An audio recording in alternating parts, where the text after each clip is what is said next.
Alright guys, hello and welcome back. And I didn't even get to say that this is the first time I think I've ever experienced getting getting a follow right off the bat. I mean, while someone actually followed me while I had my loading screen and the intro screen saying that the stream is coming up. Damn man, that's dedication. Thank you so freaking much. I'm very impressed about that. Getting to follow me a couple of minutes after I could get that, but right off the bat, dang, thank you so much. Alright, the stream should be working properly now, so now let's see if I can even remember this. It's so long since I've been using this plane here. Up, wrong way. I want to go away. Let me get some views set up so that we can sort of look at everything. Let's call this one. W going just a smudge back. Let's see, where's the seat? There's my seat. So I think roughly thereabouts, and looking down a little bit so I can see the screen. It's going to be my 0. Let's go to 1. Alright, let's see. There's a battery space. Standby power is the one we need to turn to battery. It's auto. Come on, man. It's so long since I've been... let's see.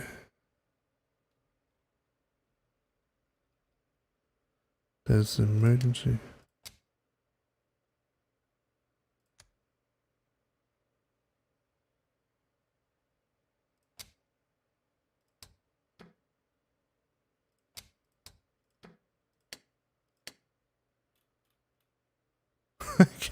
Can you remember how to turn this thing on? But in any case, let's turn the ground power on. Let's start there. Emergency lights. Set to no smoking. I haven't set up a hotkey for fasten seat belt, so we're not going to bother with that at the moment. Let's see what else we got. Let's turn up the brightness of the circuit breaker. The what? Not that. No. No. Panel brightness.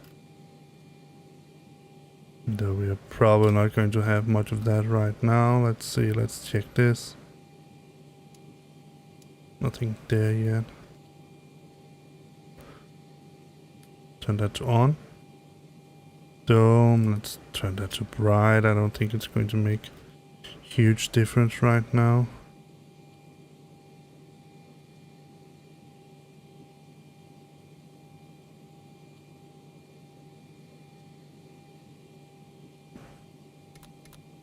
Oh yeah, now I know. Let's get our ADS aligning.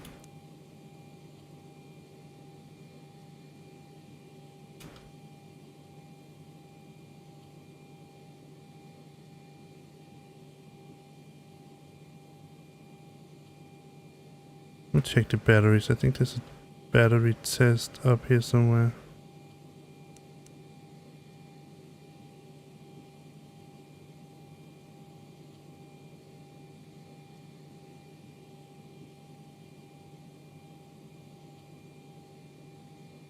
That's set to norm as it should be.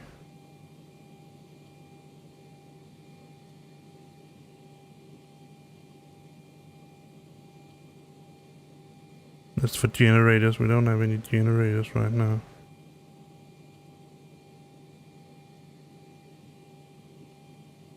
We also don't have any power for the screens.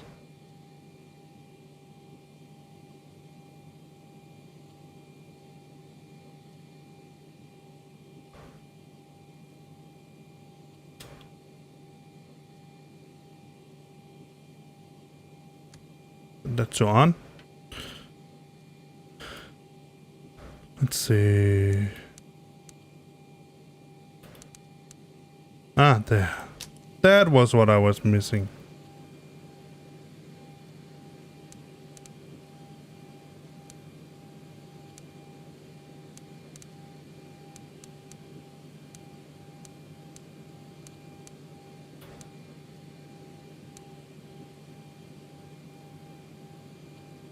And now we have the ADS aligning.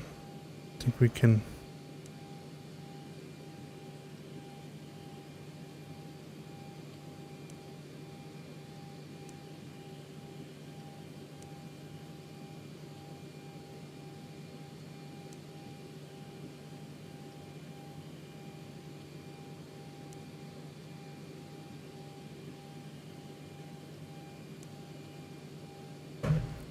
Well, I seem to remember there should be some place where you could see how much time.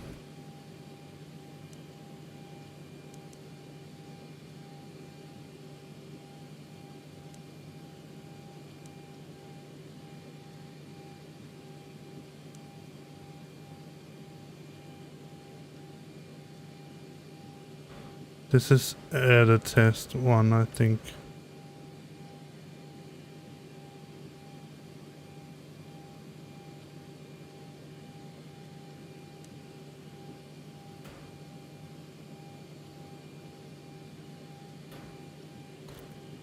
Oh well. That was that.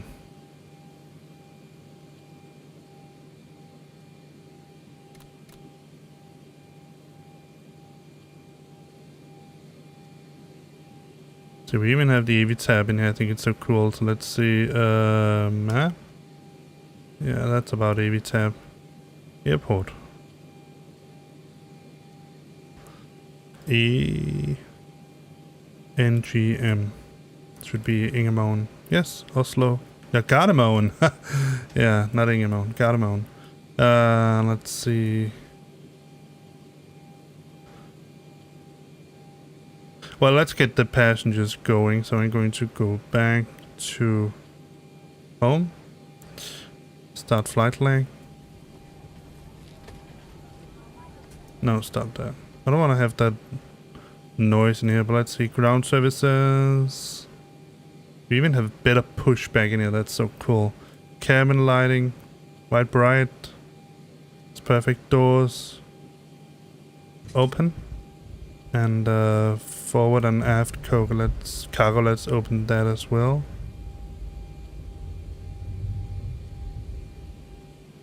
Checklist and procedures. There's pre-flight, captain, pilot, before start, pushback, all that. Battery should guard pushed. Yeah, we could use that. Ground services. Connect the GPU. So you connect the ASU. Let's see.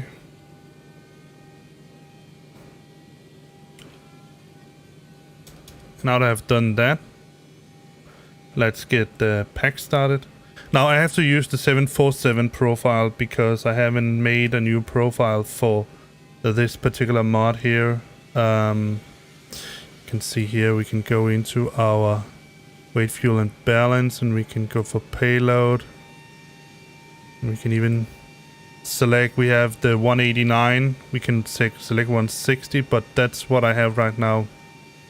And we're going to set that to 100.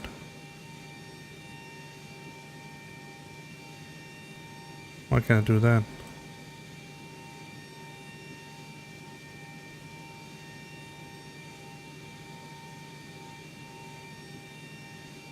Male standard weight.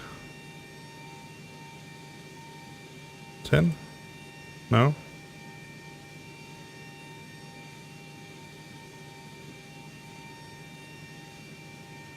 Try 100 here.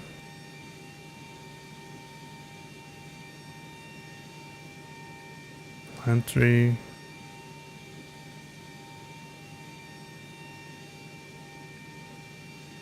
Let's try once like that. No? What? Let's try 70 then. Oh, let's clear it. 70.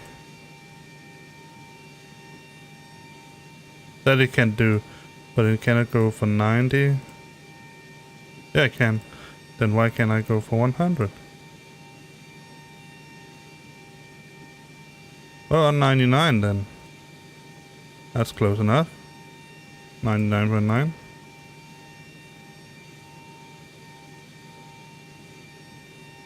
99.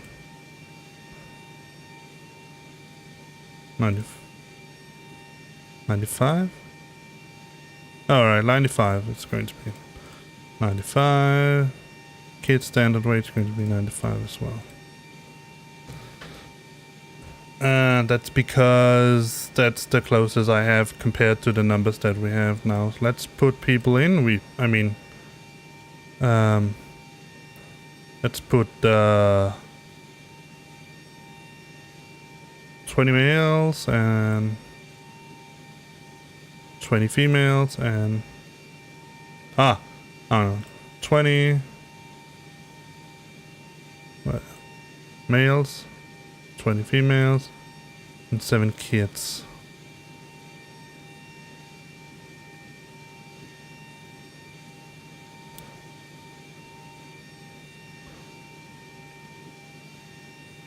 Then the other way? Male? No? It just says 27, right? So 20 males. Oh, come on. 20 males. 20 females. 7 kids. Error. Why do I get error? Oh my god. 27. Alright, let's try something else. Let's say, come on. 10 males, 10 females, I cannot count, and 7 kids. Enter. Yeah, that's... oh my god. Alright, let's start this. What? Oh, really? I do have XPUC enabled. Do I really need to restart that as well? Let me see if FlyLife can get connection. Let's try to start packs once again.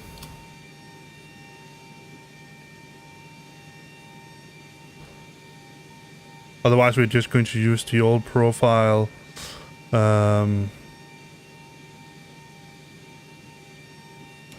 See what we can start flight.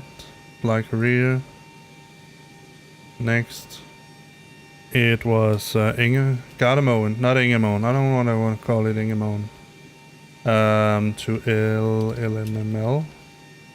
Scandinavian 1982. 3200.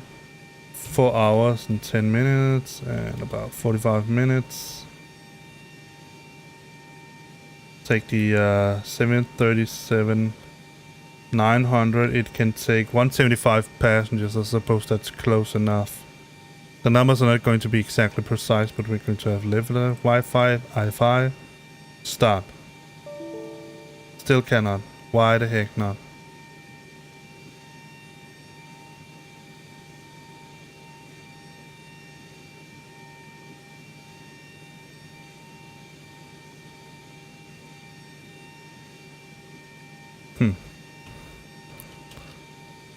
Let me try to do something else. Let me try to remove FlyLife. And then start packs.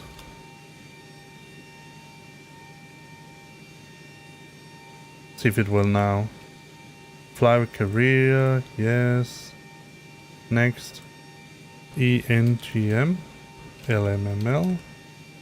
SAS. 1982. Oh, that was too many numbers. 1982.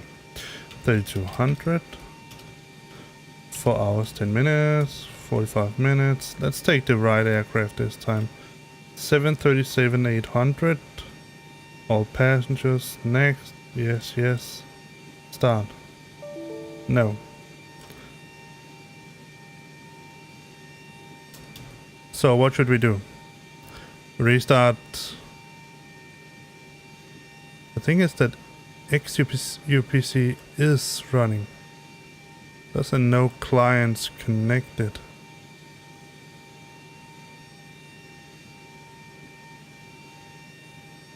That's really weird. Well, let's continue the setup.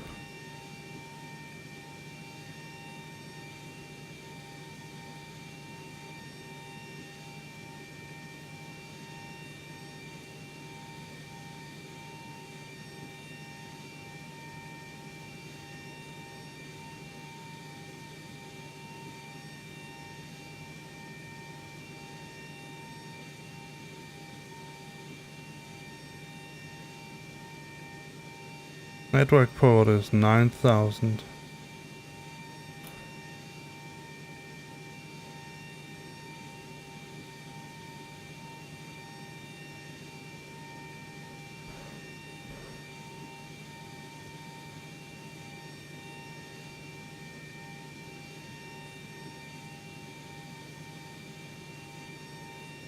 See, does the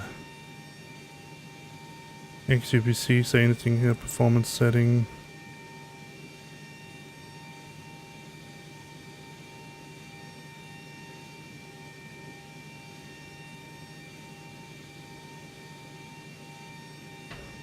No.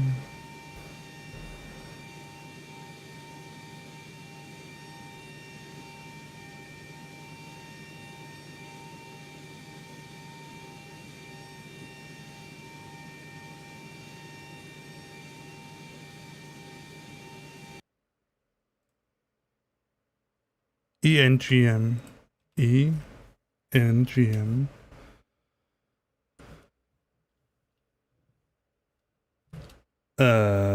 LMML. SAS 1982. 3200. For 10 minutes. 45 minutes. 737. 800 shouldn't make any difference, so let's take the 900 instead and go for 175. Next, Wi-Fi I5, start, error.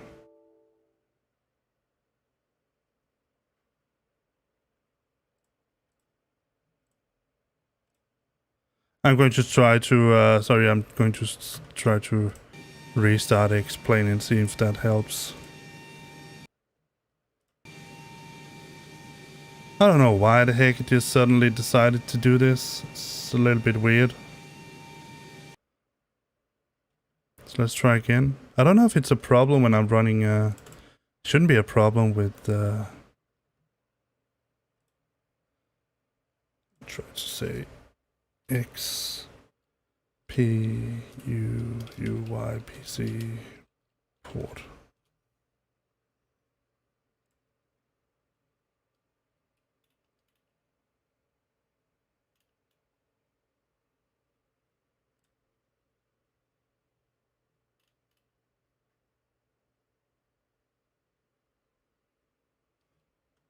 Take a look at there should be an XYUPC something file. Let's see.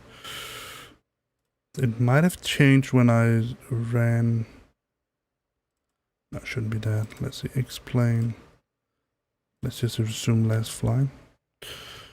Let's see. Resources. Plugins. XUPC. Look at the log. Does it say anything? Just version. Open with Notepad++. Let's see.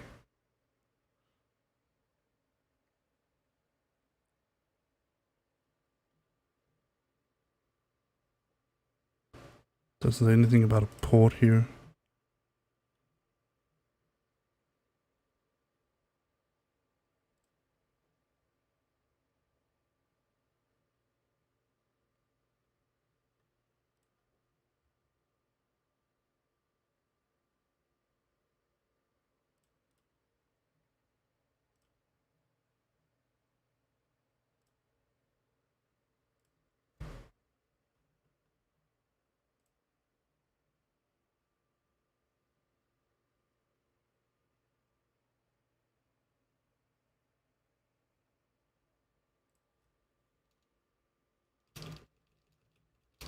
Try this 127.0.0.1. Try to use that. And let's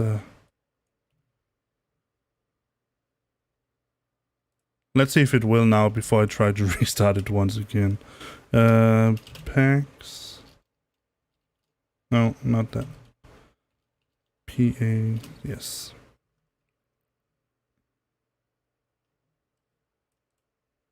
Start flight, fly career, Scandinavian, next.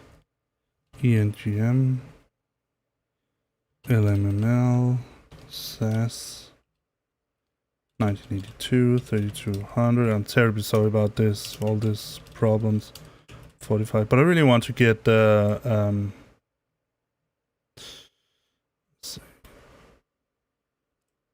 800. Let's just take the 900. All of the passengers in. I'm just get the plane started here, so let me see if I can remember it. This one. And where was that was the battery. There we go. We have ground power, so let's get Oslo that. Gardemoen Information Hotel. 800 Zulu weather.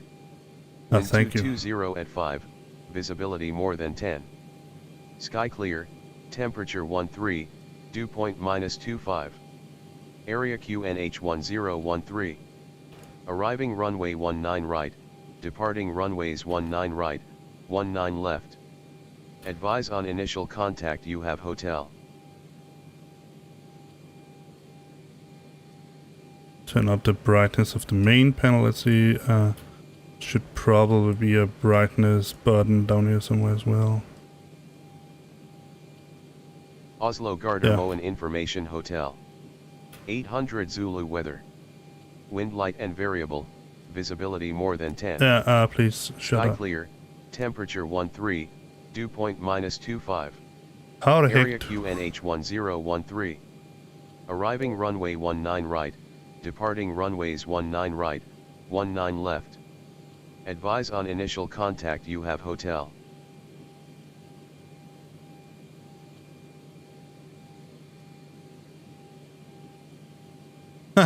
Finally, he was quiet.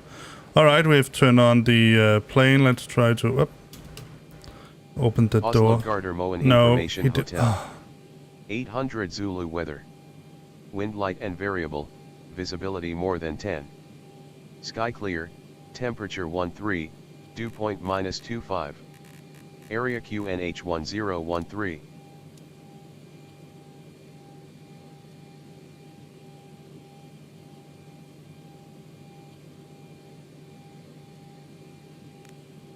I said it's a 122-8. I know for a fact that there's no H's there.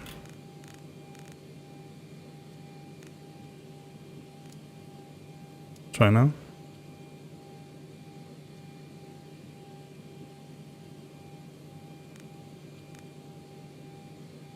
Alright, that seems to work. Let's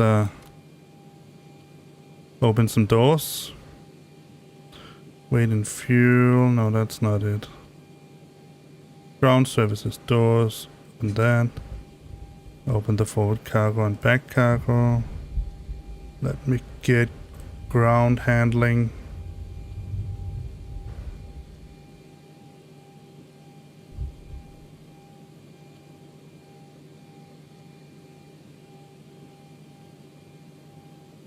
Let's get a fuel truck. I don't know what that is. Oh, now we have the... I don't know. Is that an update I got? I don't know. Maybe it's because of the airplane. Yeah, let's get... let's get that as well. And that. Alright, driver. And let's see, that must be forward service and aft service. Take a look outside. That should be, yeah, these two doors here. Cargo is opened. I don't know why I can't get this with the ToLiss. That would be pretty neat. Alright, let's try this again. I do also have a PAX menu here, so let's open the interaction. Let's try. Start. Now we can do it. Perfect. Alright, let's get the Flywire Fly Live Studio up and running. And let's get connected to 982, yes, Boeing 738. Flight plan, let me load it. The only thing we need to change here is that we are going to take off roughly, I think, now at, oh, was it, so 9, Let's go for 09, 10, 11.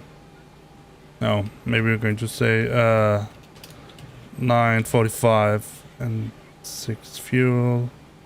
Text only. Let me just get the final remark. And that is that I am a complete and utter beginner, so.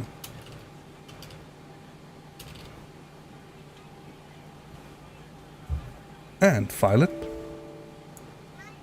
I have. Oh, I didn't. I thought I did. Send and receive. File flight plan. There we go. Alright. And now I need to reset this. So this is going to be ENGM, LLM, Malta International, SAS, 1982. Okay. Let me see if that updated the OBS settings here. I don't know, but I'm going to go in and just disable and re-enable. That should reload it. Now it still says Airbus A321, so let me just try to refresh it. Oh, let me. Well, that's not accurate. I'm not flying in an Airbus right now. Let me try to open overlay, untitled, use overlay, yes. Settings.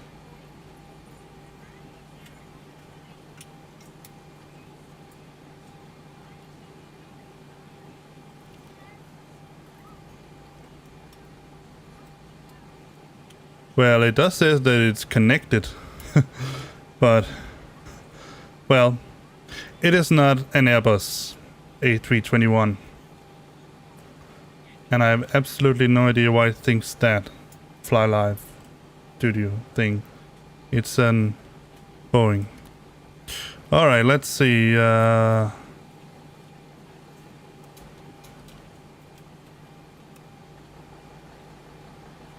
now it can remember all my previous keys. Or maybe I set them differently. So let's see. No smoking to auto. Let's get the AP. Let's start open this valve here. Let's see, what else do we need? We need to set our ADS to aligning. Now we can see 9 minutes. Perfect.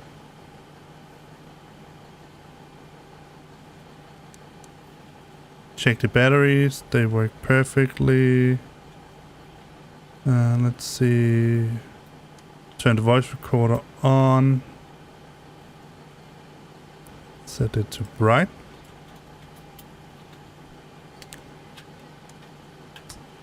Flight recorder is off. Yes. Yes. Let me take my keys here. So 1, 2, perfect. 3, 4, 5, 6, 7, 8, 9. Oh, well. That's for the FMC. Alright, perfect. So let's see if that one. What else do I need? Turn the yaw damper on. Oh yeah, the trim air. Set this to auto for now.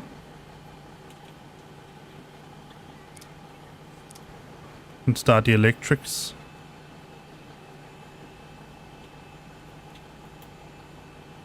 Let's get the APU running.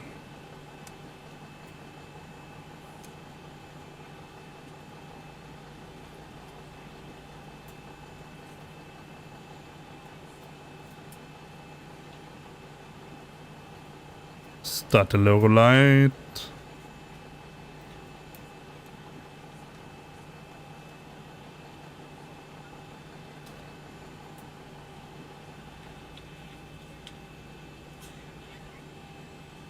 It was 7. That was. Alright, a little bit low, but nevertheless. I think there was somewhere you could...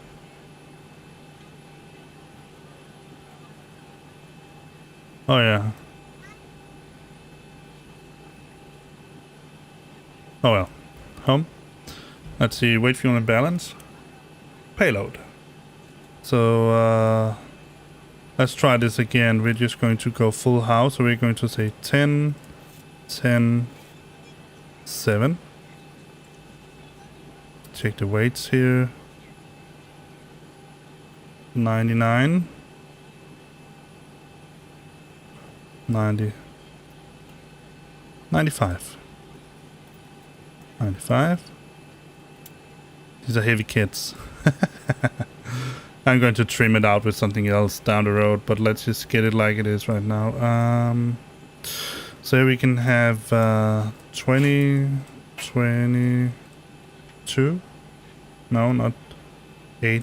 No, no, definitely not 8. 2 kits. Yes. 36. So let's put 15. 15. 6. Here we have... Just get the AV tab up and running so we can check with our... And I have X-Enviro on, so it's going to tank my frames a lot, but we'll have to live with that. Airport. No, that was not what I wanted. Shots. Back. Let's just be sure that we don't have any nearby. No, we don't. Now let's see.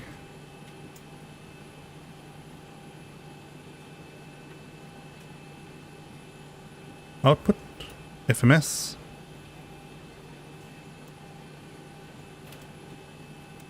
And it was down here somewhere.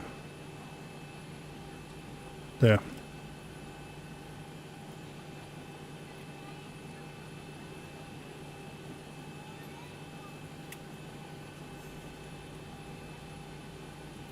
Our lovely route.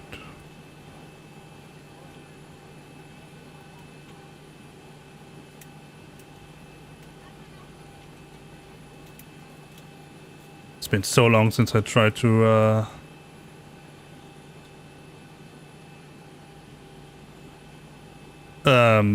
code this in this airplane here, but so where were we?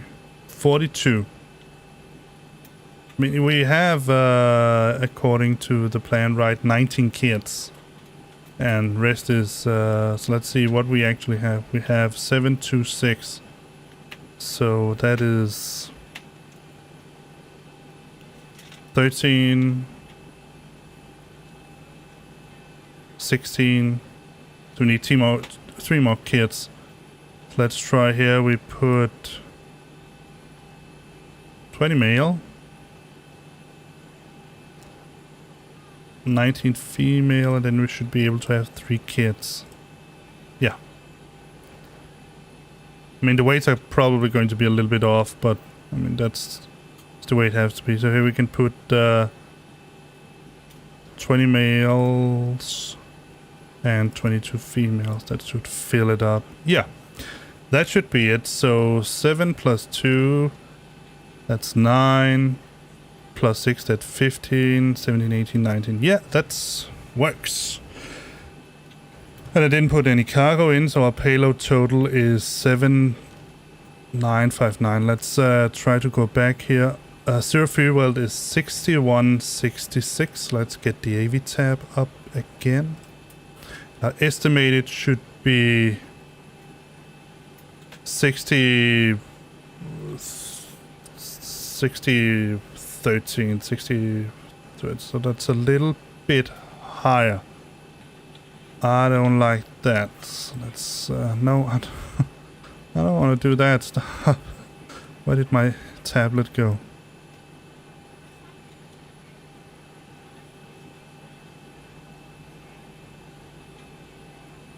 Well, we can always just cheat a little bit. We can say, well, let's give them a weight of 90. 90. So now they're not heavy kits anymore. Let's see, standard weight, yeah, packed zones. Let's see what we have now. 60-121. That's close enough. I can live with that.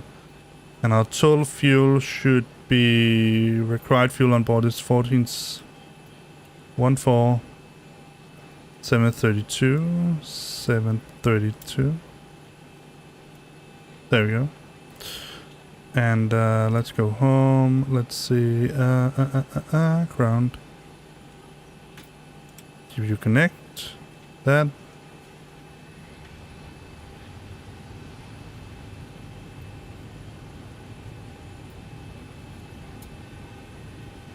The fuel truck call. Perfect. Thank you. Payload. They say that this should be, this is not operating, so let's try it. I do have a perfect calculation in here, but I just want to try it. Airport. I don't even know how to put in things. Or maybe it's because I haven't put anything into the plan yet. Let's go back. AV tab, yeah, airport, ENGM.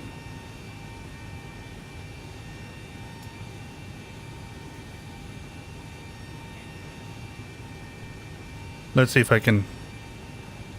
Was it 9? Yeah, it was 9. Because we cannot pop this out here.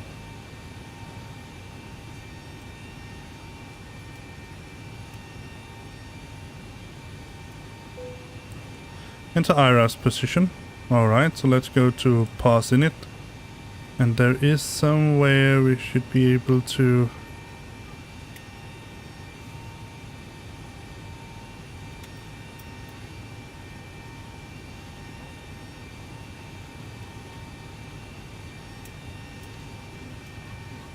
see, reference airport, that's going to be ENGM.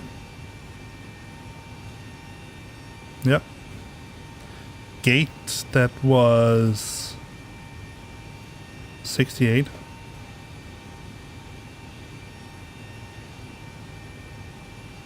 Here. Let's see. On behalf of the cabin crew, I'd like to welcome you aboard our flight. As you find your seat, be sure to place your larger carry-on items in the overhead bins and smaller items underneath the seat in front of you. If you have trouble finding a location for any of your carry-on items, please use the flight attendant call button over your seat and somebody will assist you. If the overhead bin is full, please make sure you close it as a courtesy to other passengers. Please double check that all your items are put away so that the aisle is clear and other passengers can make their way to their seats. If you're in an emergency exit row, please here it was, yeah, GPS. in the card and the seat back in front of you. If you're not able to comply with these actions, please let a flight attendant know so that way you can be reseated. You are free to use your portable electronic devices during the boarding process. The nation was... We ask that larger electronic devices are stowed once we depart from the gate. Thank you and welcome aboard. company route. Let's see, I called it ENGM LMML 01. That should be it. Company route. Flight number, that is SAS 982. Runway. What did I put into the plan? Let's see. AV tab. Circle.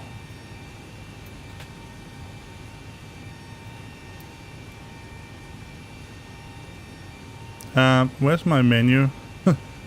Hello, there, charts. I'm missing the house in the top. I don't know where it went.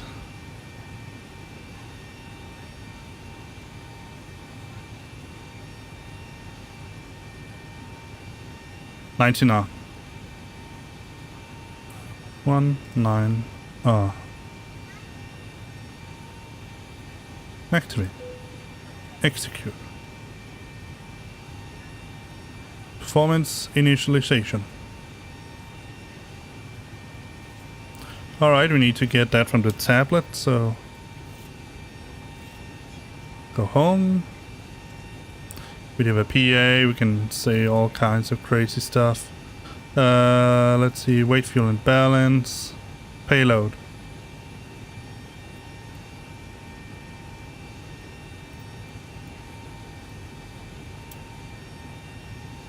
There are some settings here.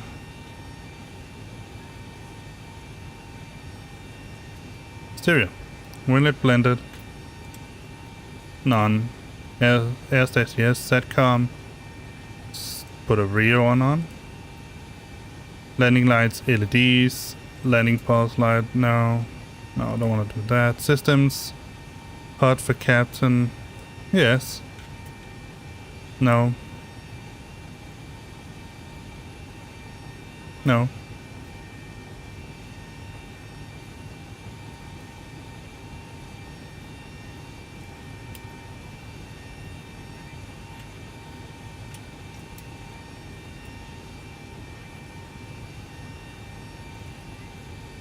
It's okay, FMS. Change it to A2. Yes. That's okay. Autoflight? No. Callouts? Yes. Placards? Yes. Alright, that was all the settings. That's hardware. I mean, real.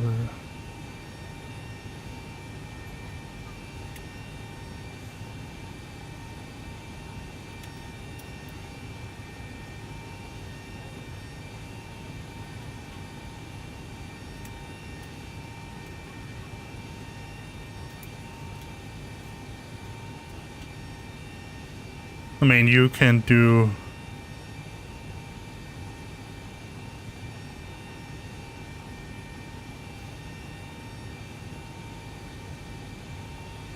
all kinds of settings in here.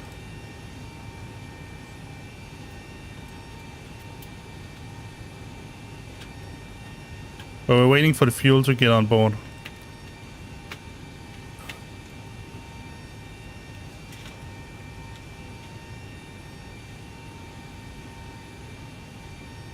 Let me get that old style.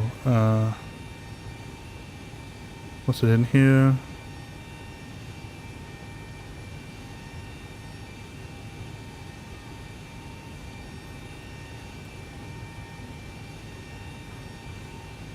There, side by side.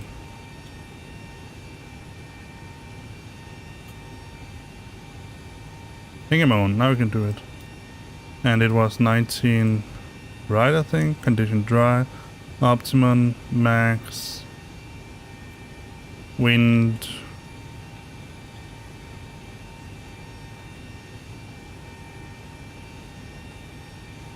Yeah, that house is missing here. That's a little bit annoying. So let's go home. AV tab. Airport. ENGM, yes. Let's go down. 184.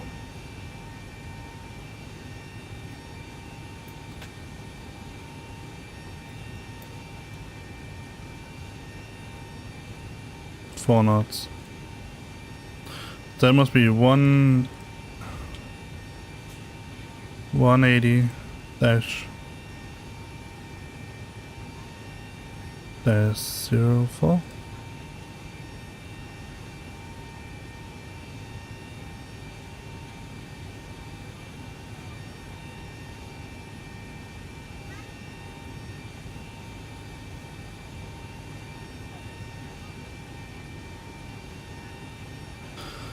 Oh, that's the problem. I don't know the format. 180.004. That's not it. 4 knots dash 180. No. 180. But then it don't want to put in a dash. It's weird. This 004 dash 180.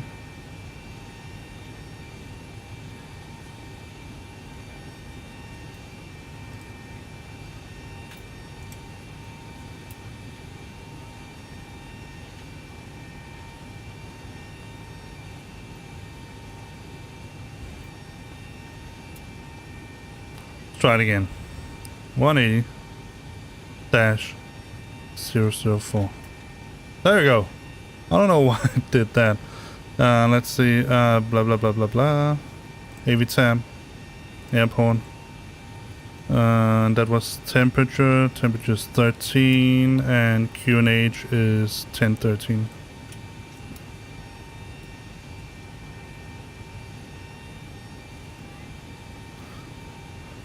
Yes.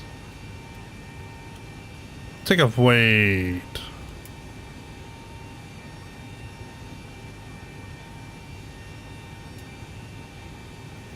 Yeah, it does seem to give us a lot of crazy talk here. But let's go into payload and see how we're doing. Almost getting refueled. So let's see fuel.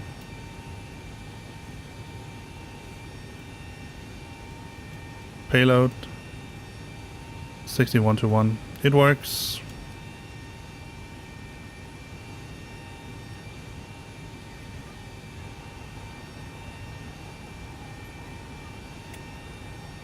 The APU is running.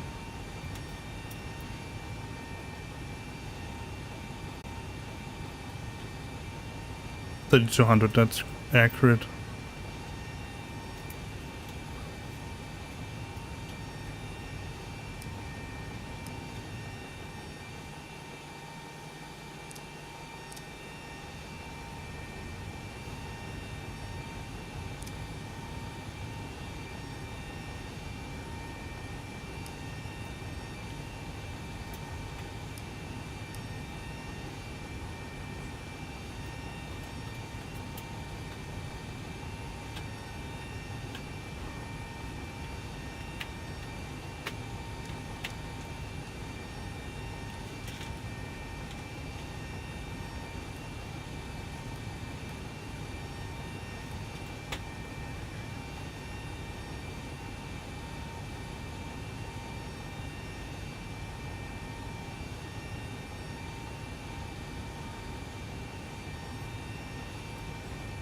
I always forget to turn that yaw damper on, but I did do it this time. We are aligned. Well, let me see if I can figure out these settings here. There are some different settings so you can use. Ah, that's what I can see here. Alright, norm. Okay. You can do a light test. Oh yes. It's fine.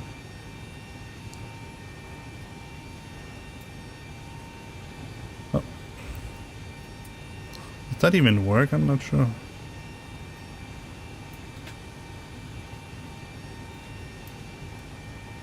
Oh, handle. Yeah, it does. Cool. They even put that in. All right, so let me put it like this. If you want to go into explain and I mean fly what I would describe as very much a let me see if it works here.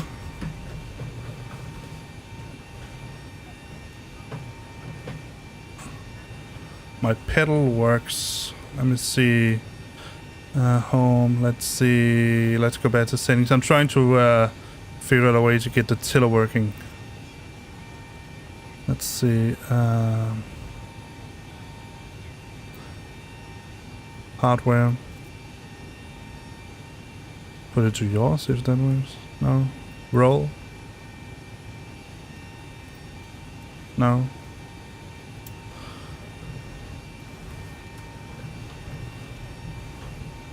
When it's on yaw, it should work with my... Oh, maybe it's because it's locked. We're going to check that when... yeah, fuel, I know.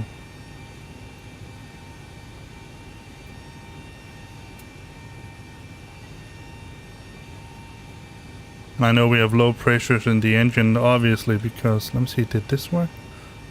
Yeah, it does. Nice. Let's see, legs. Let's go into that.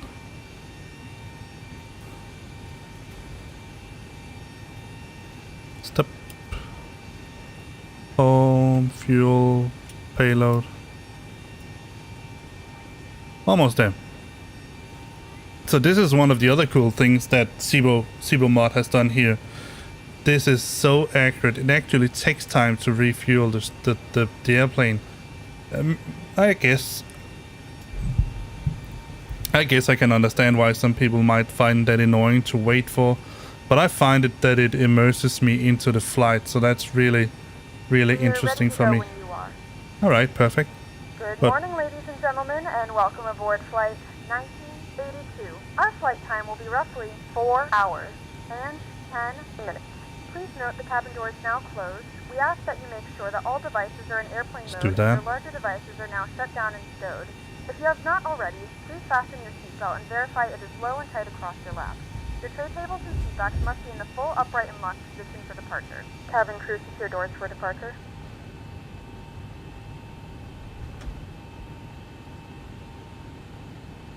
No, the fuel truck remains. Let's get that away. Let's see how we're doing on fueling.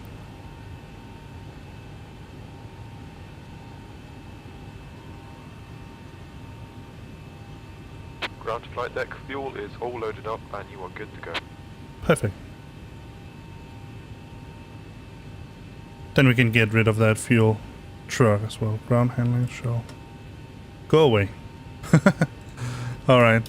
So now we can get ourselves going. So we're going to go weight and balance, payload. So our zero fuel weight is 16.1. Let's see, what's the date? 9. So 16. 61, not 16. 60-1.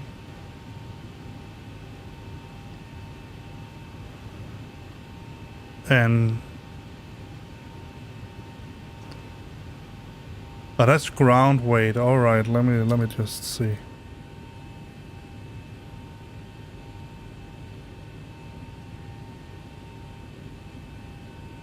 We have that here.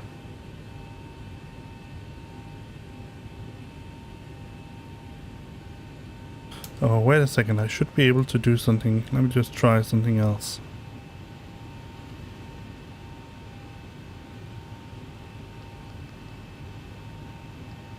Yeah. And zero fuel weight is 60.1. It already put that in. Our planned fuel, let's just take this from the AV tab. It's a little annoying that I have to do it like this. Let's see. Next page.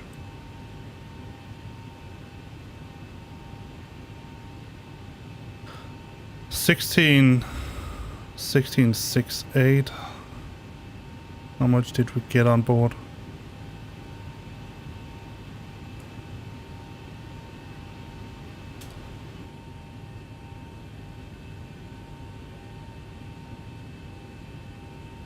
$14,729.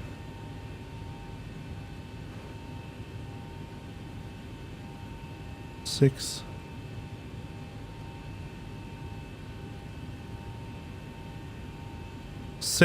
166. Let's say 85.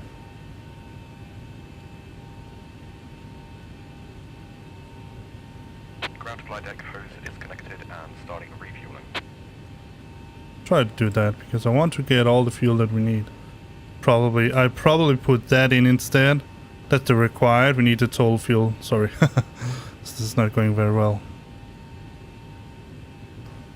And when that is done, we need to recalculate once again. So that means 16.7.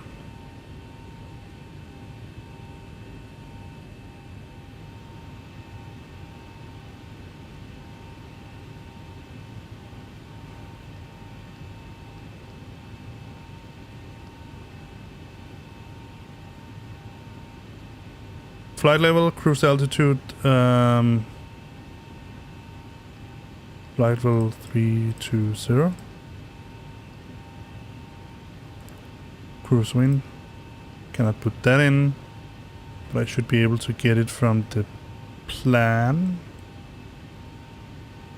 A lot of fuel data in here we can use.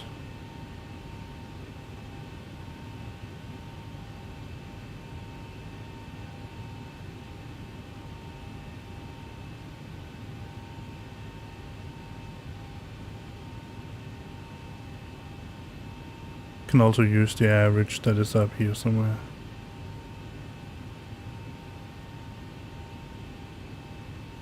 Two 9.3 to 38.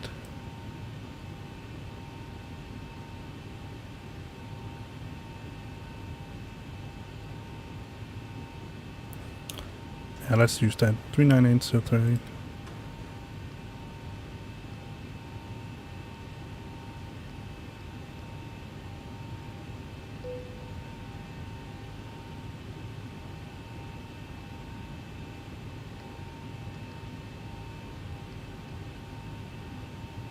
Oh. 293.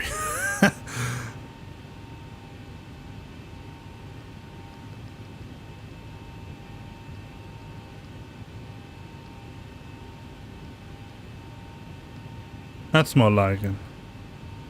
Ground to flight deck, fuel is all loaded up and you are good to go. Thank you.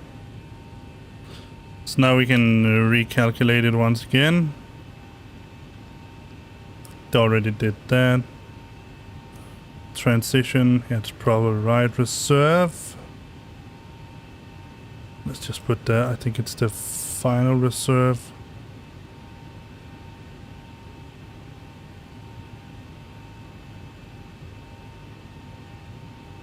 It's about 2 tons, I would say.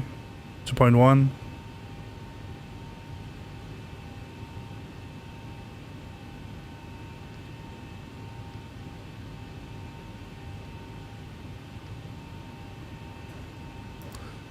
Cost index 50.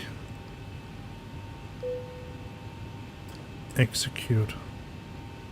Alright, so now we need to get the takeoff data. Should be here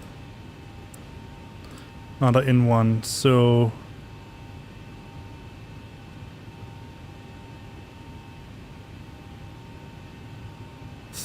that must be this one. 38.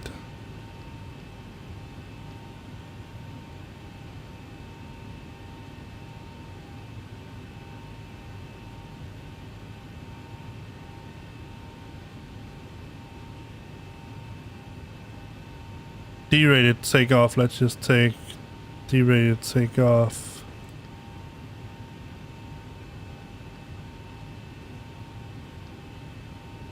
This one. And climb to, yeah, that's okay.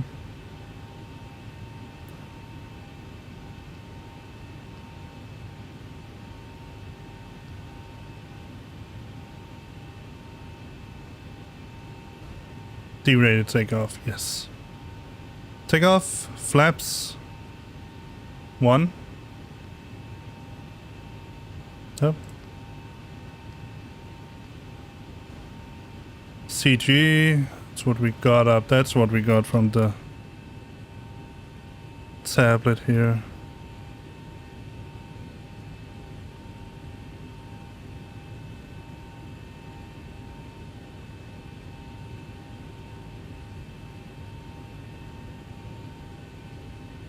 Must be the takeoff one. Let me see. We don't have anything else, so yeah, that must be the takeoff one. Let's just use that. 17.4. If it cannot calculate it by itself, let's try that. It could. 17.4, yes. And we had our speeds in here as well. 160, 161. 160. 161. And 162.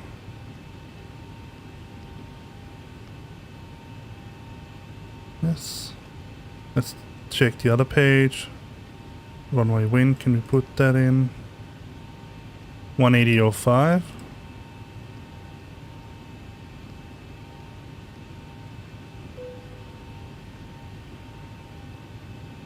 Oh, maybe you should put that in first. One-way slope heading.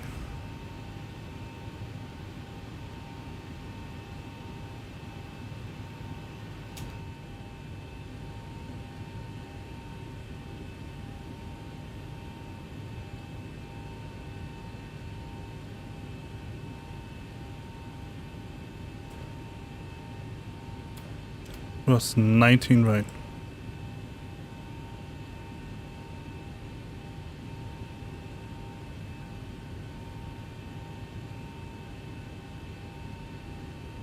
I don't think it has any slope of northwardly, but it's 192.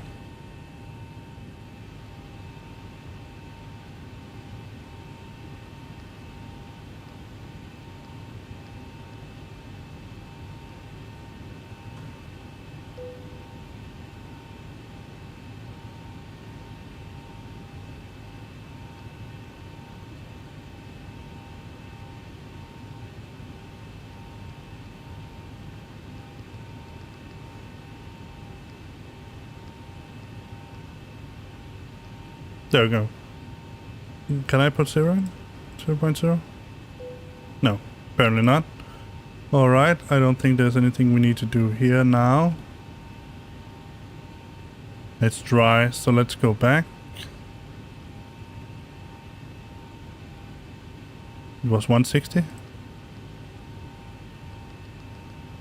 160. 161. And 162, so not terribly off from what this says. Alright.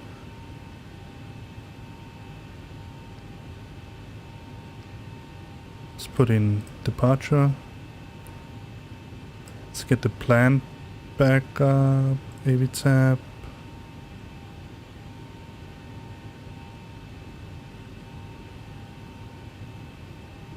I don't like that I have to do this all the time, but that's little issue here with this. So what was I looking for? Yeah, the departure. All right, let's go to the real plan here.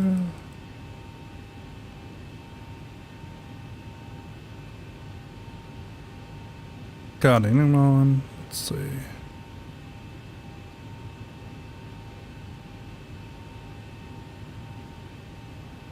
Hvem vandt de?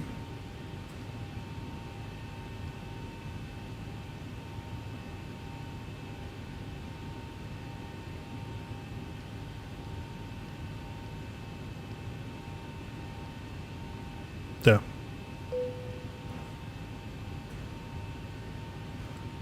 Transition. Ist Weber?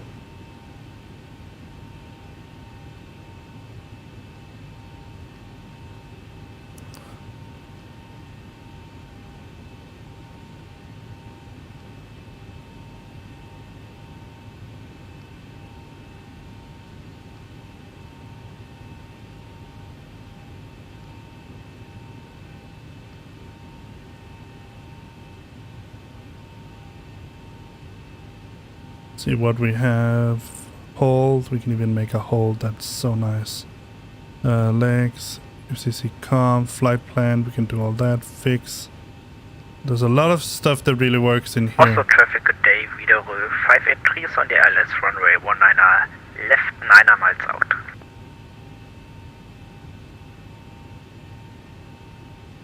We are at 1. Yeah. We even have a route 2, but it doesn't work. So we have takeoff, flaps.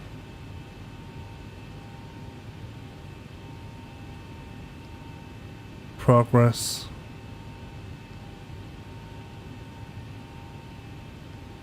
VNAV. I don't think there's anything else I need to do other than sort of the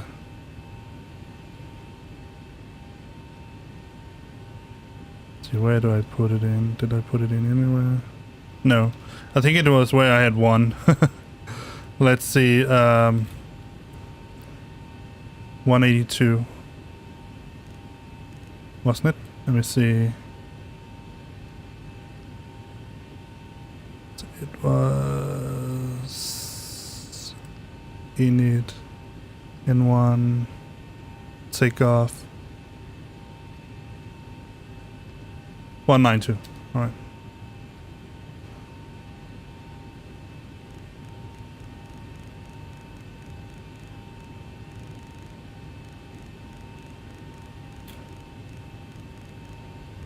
One 92.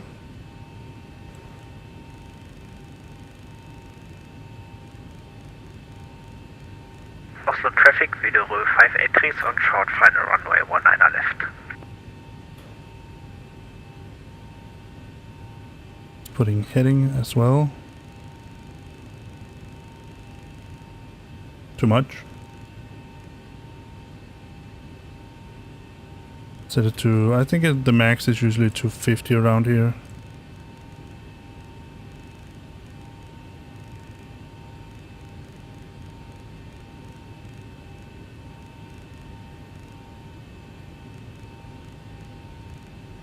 To 50, and altitude we're going to set up to 5,000. Transition.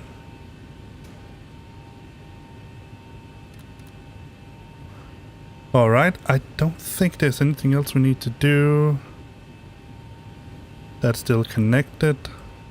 So let me see if I can remember what all of these things here do. All of these lights. Let's start by, maybe we can do it from here.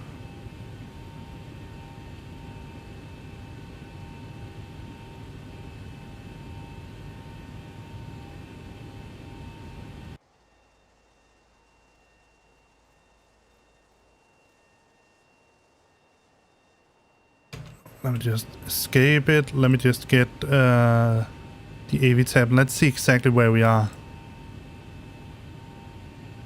Airport, Gardemoen. Let's see, airport, blah blah blah blah. No, it was, let's set it to our exit speed. That was 160, 161.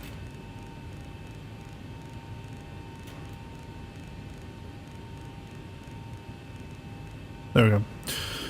Let's see the clear speed. Let's see, what do our passengers expect us in 1 minute? Well, we're maybe going to be a little bit late. Let's see, airport. Airport. Oslo traffic, Widerøe 583, runway vacated.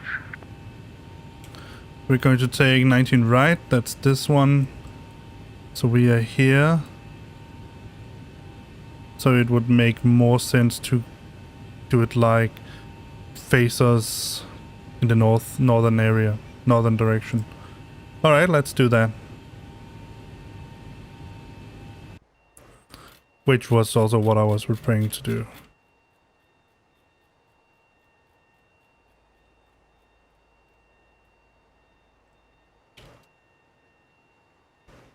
Ground to cockpit, plan acknowledged.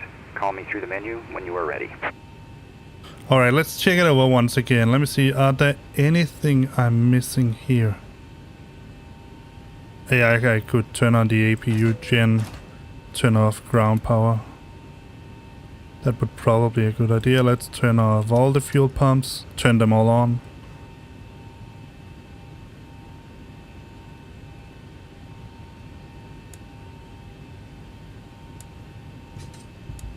Flight attendants, prepare for takeoff, please.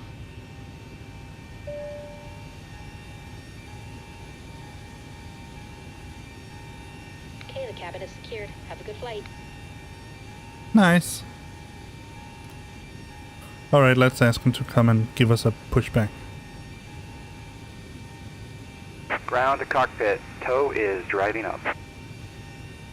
Still can't use that. Let me just see if Ground services, remove chokes, disconnect all of that.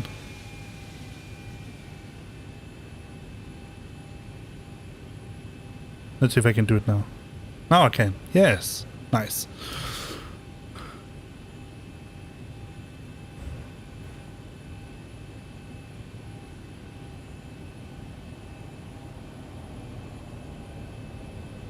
Alright, let's see.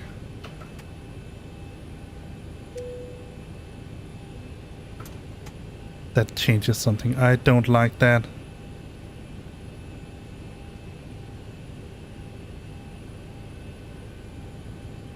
So I had to manually set. All doors and hatches are closed, ready to connect. Let's just take a look outside, how it looks. Up. Up.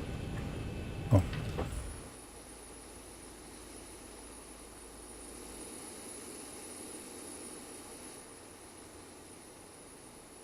Let's get these away. Bye.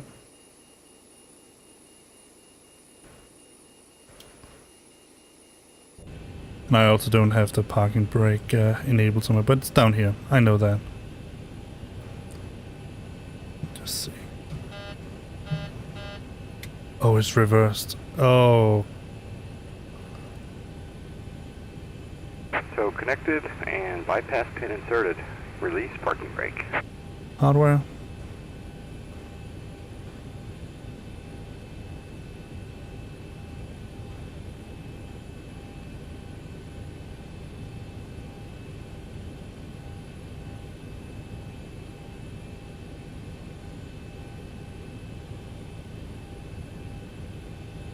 Let me just, I think it's in here. Let's see.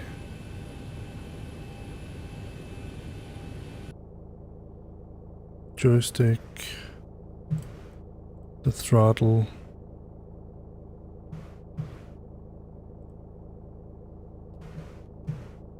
Let's try that now. I don't know why. Maybe there is a reverse somewhere in here.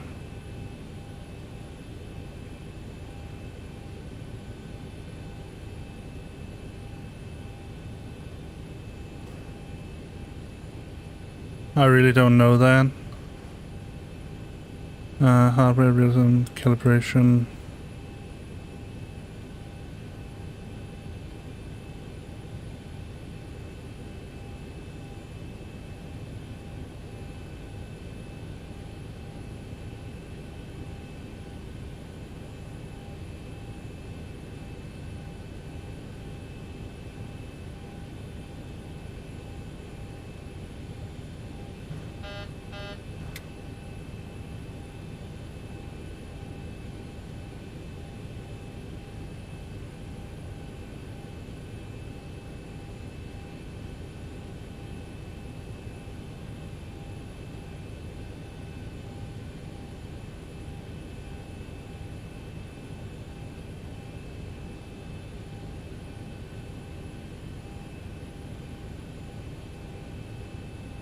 I don't know. I'm pretty sure there was somewhere.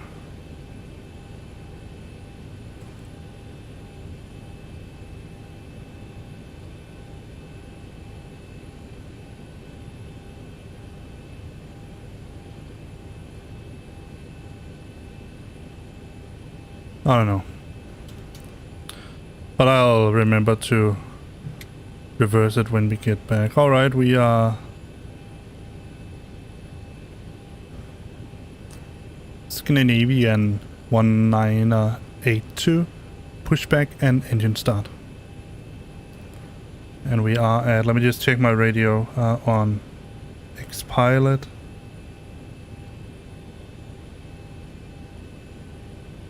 Do we have any? No, we don't, but I'm at 118. Oh, that's because I'm listening on 122.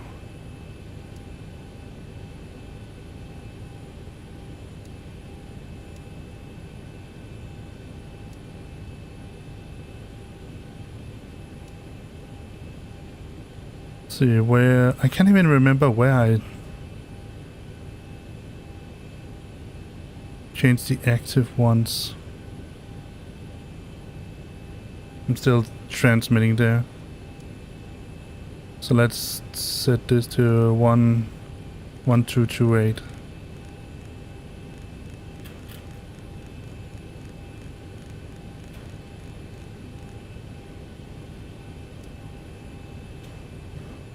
So now they're both at 1228.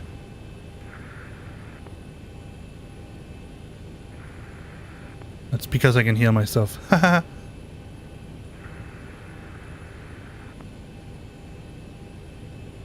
Scandinavian. That's annoying. I'm going to change that. Let me see.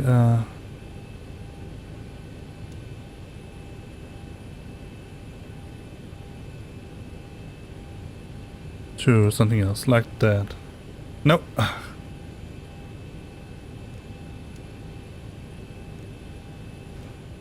That should do it. Scandinavian 1982, pushback and engine start. Alright, let's Starting pushback, and you may start engines.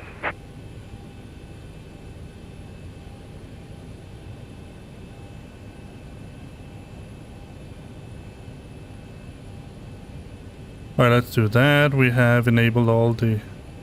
Let's take engine 2, set it to ground. Ladies and gentlemen, please direct your attention to the flight attendants for a safety demonstration. When the seatbelt light is fastened, please make sure that your seatbelts are fastened low and tight across your lap. To fasten, insert the metal fittings into one another and tighten by pulling on the loose end of the strap. To release your seatbelt, lift the upper portion of the buckle. Please adjust it to keep your seatbelt fastened throughout the entire flight, as you may experience unexpected turbulence. There are several emergency exits on this aircraft. Please take a few moments now to locate your nearest exit.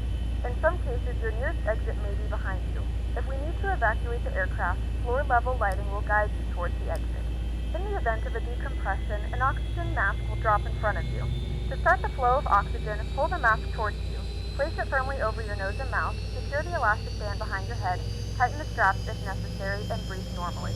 Although the bag does not inflate, oxygen is flowing to Operation the mask. complete. If you're traveling Set with a child parking or brake. someone who requires assistance, secure your mask Oh, on that's first because and then it's assist others. advanced, Keep so your I mask need on to until a member of the crew advises press you the to brakes remove it. and then In the enable unlikely it. event of a water main, Disconnecting the light tow, switch is located stand by. in the pouch under your seat or between the armrests. So When let's start instructed to do so, engine open the plastic pouch 1. and remove the vest. Flip it over your head. Wrap the straps around your waist and buckle at the front. Pull the straps in tight. To inflate the vest, pull firmly on the red cord only when exiting the aircraft. If it doesn't inflate automatically, you may blow into the mouth. Wait for it to reach around 25. If you need to, your seat cushion can be used as a secondary protection device. Please make sure to exit the aircraft as Thereabout. soon as possible and leave your belongings. Once again, all devices must be in airplane mode and your larger devices must be turned off and stowed at this time. Please securely stow your personal items. Make sure your seatbelts are fastened in seat backs and tray tables are in their Trim full 7. upright position. Alright, that was We what I remind was you that looking this for. is a non-smoking flight. Tampering with, disabling, or destroying the smoke detectors located in the lavatories is prohibited by law. All of this Tow is information disconnected can be and found in the bypassed cargo and case has been back in removed. front of you. Hand signal will be on the right. Let the We'll cabin see member you know if next have time and have a great flight. Again, we hope you enjoy your flight.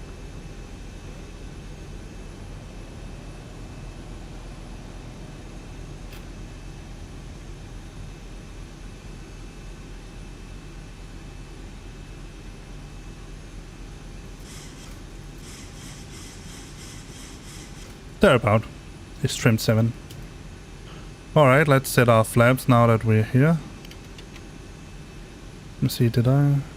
Yep.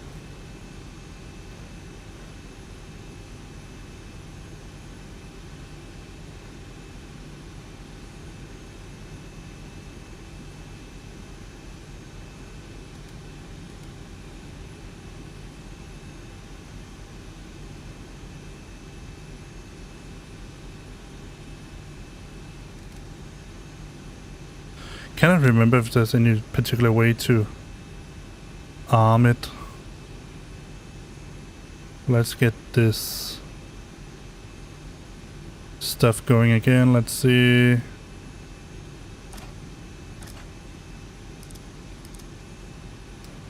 Turn that off. On. Auto, auto.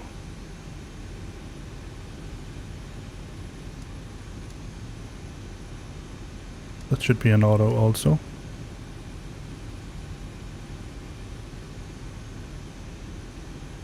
Turn this to on. Pitot heaters, voice recorder, auto. Circuit breaker.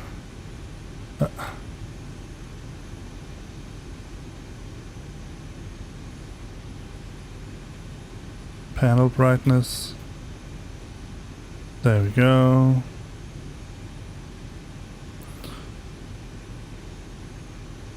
Turn on the taxi lights and runway turning lights off.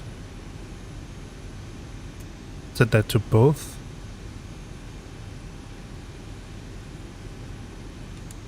Set that. Anti-collision on. Wheel well, let's turn that off.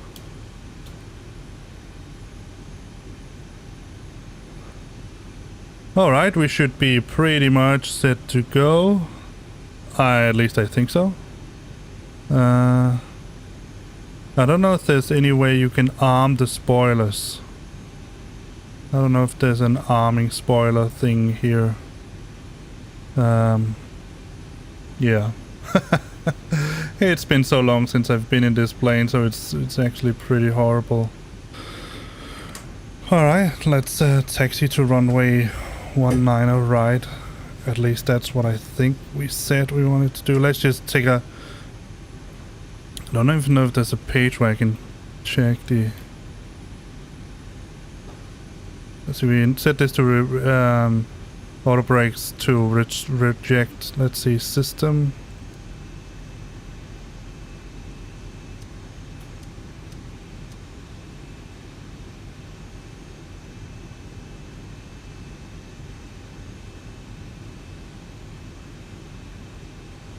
The cabin is ready for takeoff.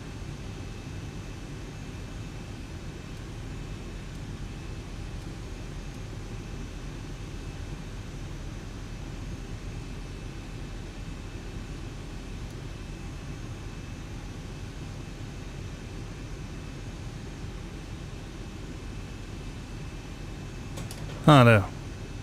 Rudder. Elevator. There we go. Alright. Scandinavian 1982, taxi to runway 19 right. Alright, let's see if we can find our way to runway 19 right. Maybe no. There's still nothing here, but that could have been a pretty interesting thing to see. And I shall remember that my takeoff button is there. So we're going to go Delta, Yankee, Uniform, and then November up here. Let's try that. I'm going to keep this handy just in case. Alright, let's release parking brake.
I seriously need to.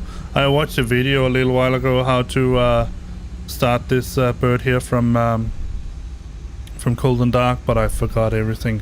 I've been so used to all the automatics in the Airbus. It's actually pretty horrible.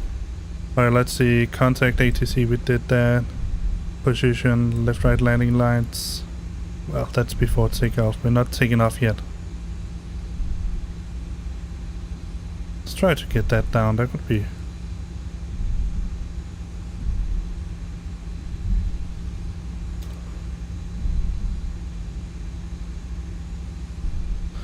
Let me see something.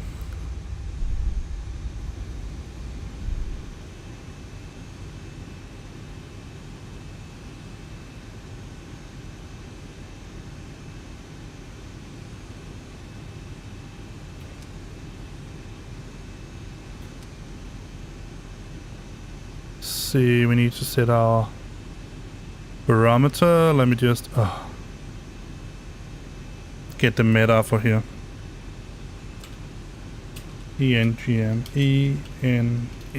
ENGM. Alright, let's see, QNH 1013.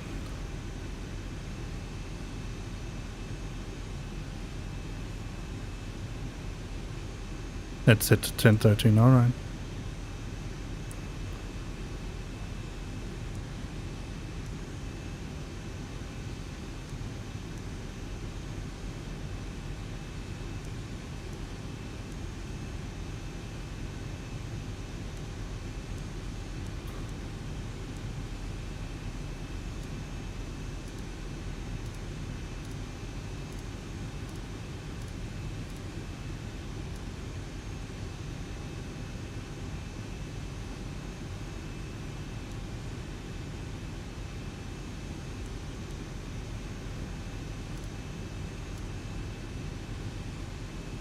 TCAS is off. Alright, let's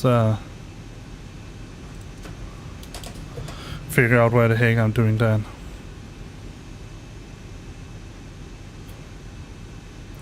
It's here. TRA.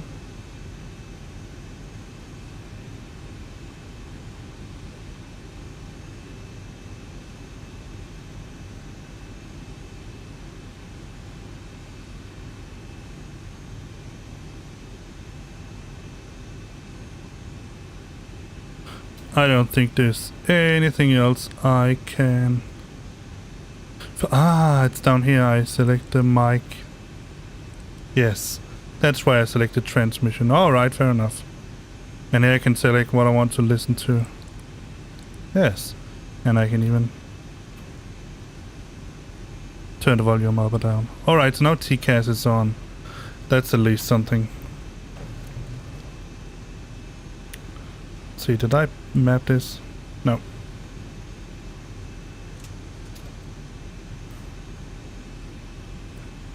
Did I map the gear up here? No. Alright, there's not much I've mapped. So we're going to do most of this by mouse.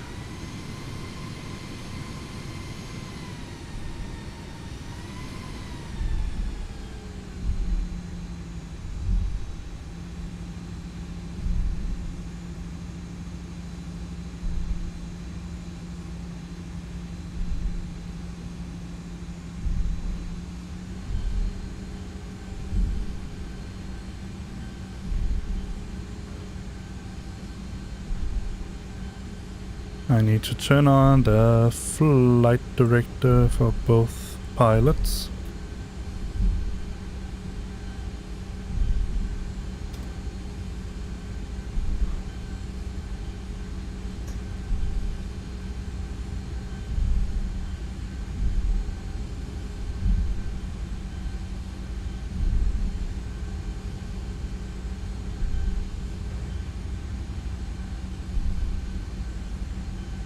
And while we're here, there we can see the runway. How nice.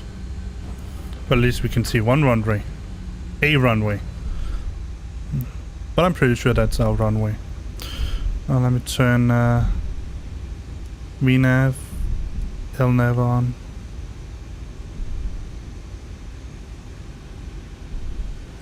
Auto throttle.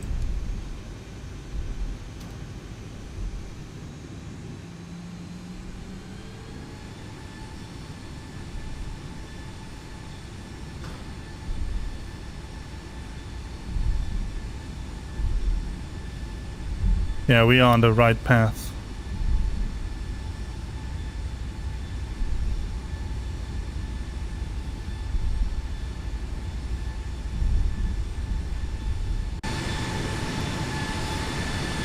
Oh!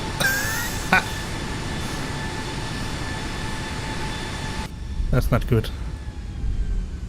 That could have been a terrible accident. Ground services doors closed. I don't know why it wasn't. Oh, that could have been a fun situation.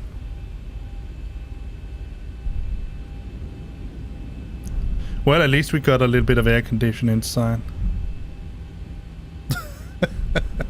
Oh my god. Maybe I should just stick with the with the Airbus instead.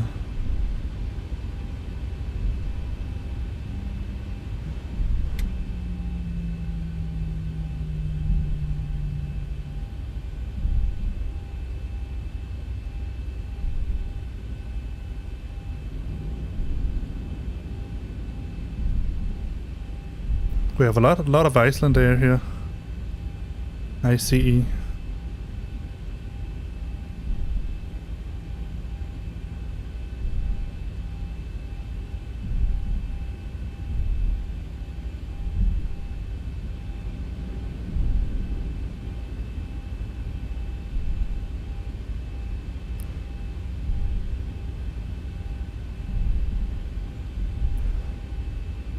I think I can find my way now without the tablet.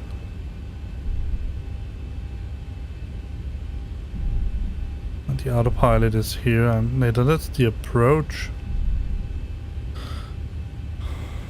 Oh well.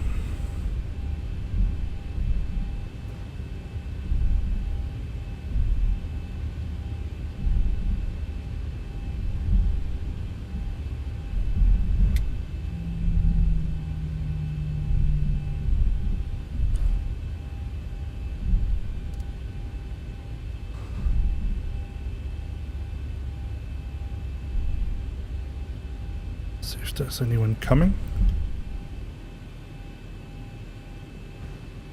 No. Only a weather balloon, or a balloon of some sort.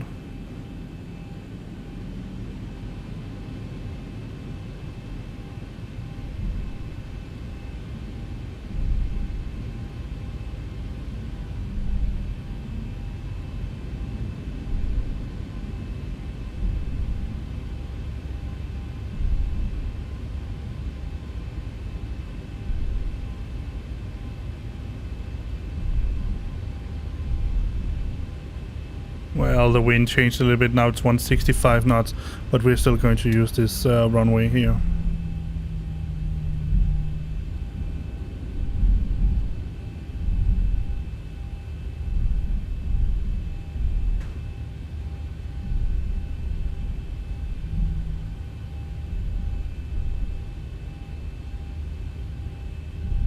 If I'm not mistaken, it's one of these command buttons over there that you know that puts us on the autopilot.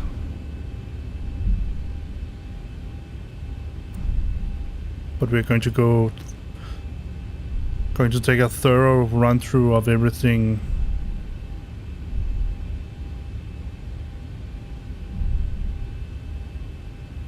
before we take off.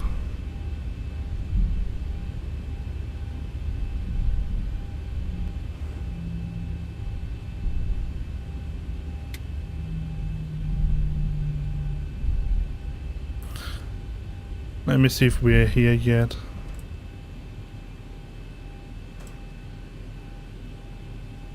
Yeah, we are.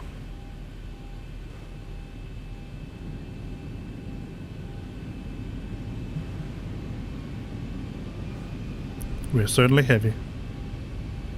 Let's hope those takeoff calculations they are holding. Otherwise this is going to be a very short and very horrible trip. 161.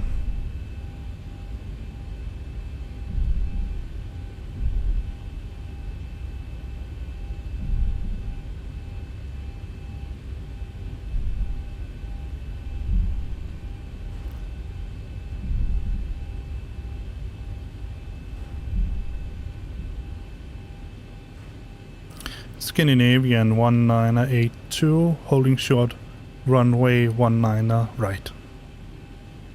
Alright, so let's just set the parking brake now that we're here to go through over our final stuff. If there's anything we need, I don't think we need engine anti-icing on. All of this is set to auto as I want it to be. To the APU bleed off because we don't have the APU. Oh, let's turn the center pumps on as well. Enable crossfeed. Let's turn the landing lights on.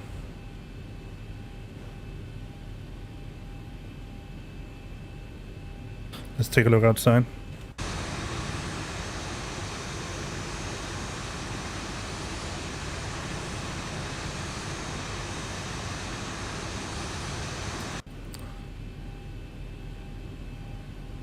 We have strobe and steady lights on, so we really don't need the strobes right now. We could go for just the steadies, but I'm going to put it on.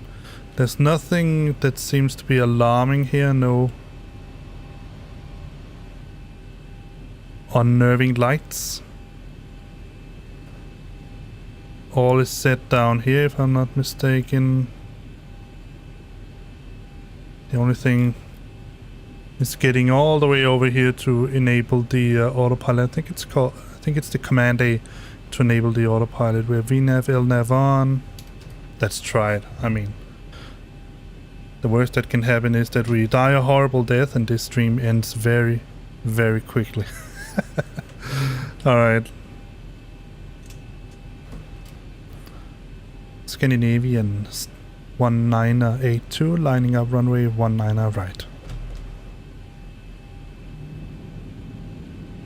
And we have set our flaps to 1.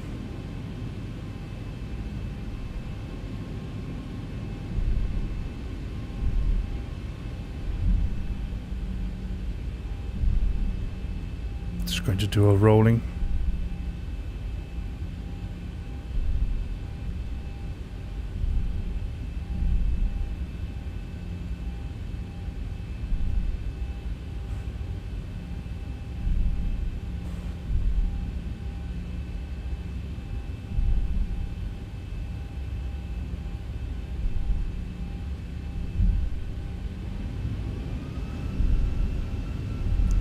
Get it to settle. Whoa, whoa, whoa, whoa, where the heck is this going? Are they also reversed? Oh, dang it, they also reversed.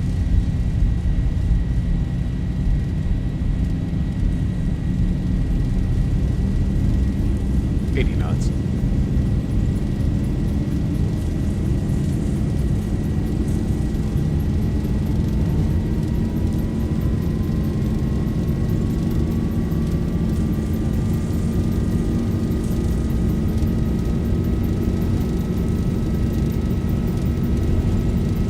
Oh, this is so confusing.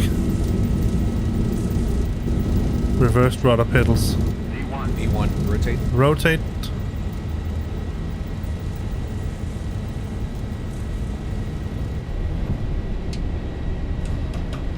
Positive rate.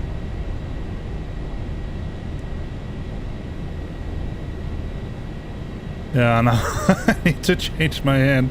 I'm holding the stick with 400. Gear up. Oh, let me see if I can catch that. There it is.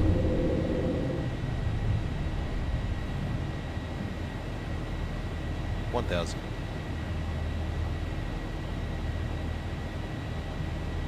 Alright, let's engage the autopilot.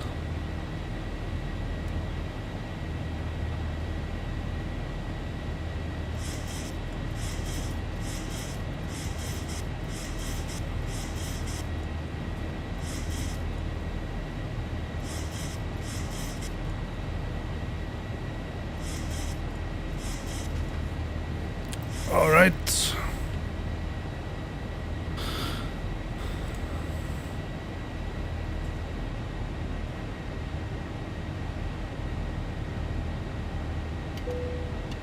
Reduce flaps.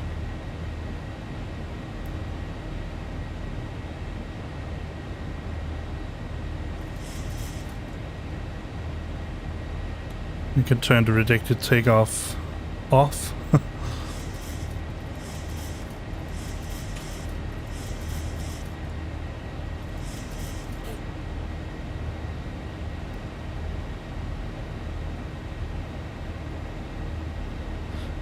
It's already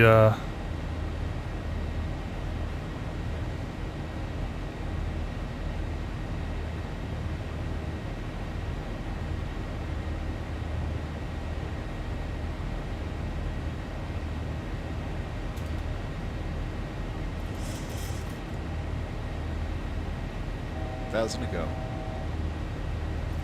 let's see, we can turn taxi lights and runway lights off.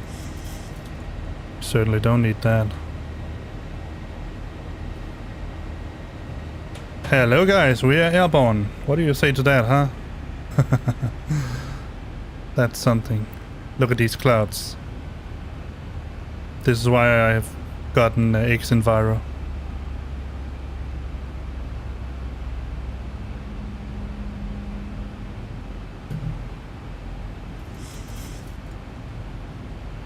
Scandinavian 1982, climbing flight level 320. Let's just take it there.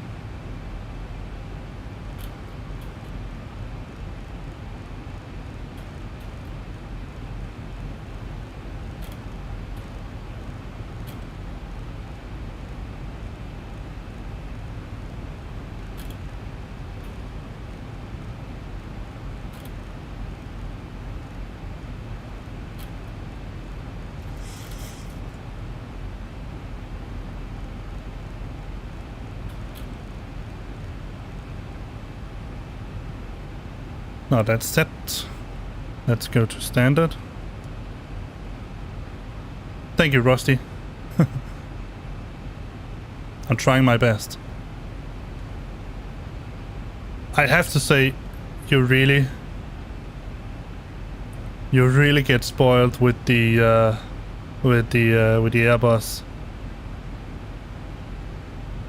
I mean, there are so many buttons and knobs and stuff to turn to shift on here that I don't even know where to start. So let's see, let's take level change.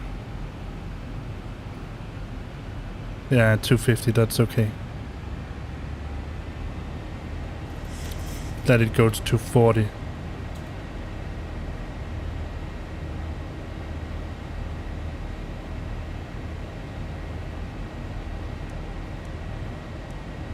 Let's turn the weather radar on.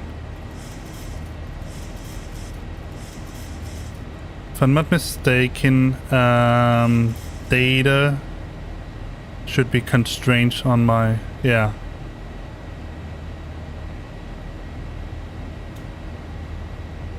For example, one of the nice things about the Airbus is that when you want to change your flight level, you just roll this knob and then push it.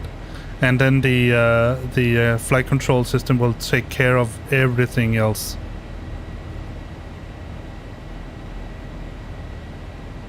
Here you have to change level change or vertical speed in order to get, as far as I know, to get the autopilot to change anything.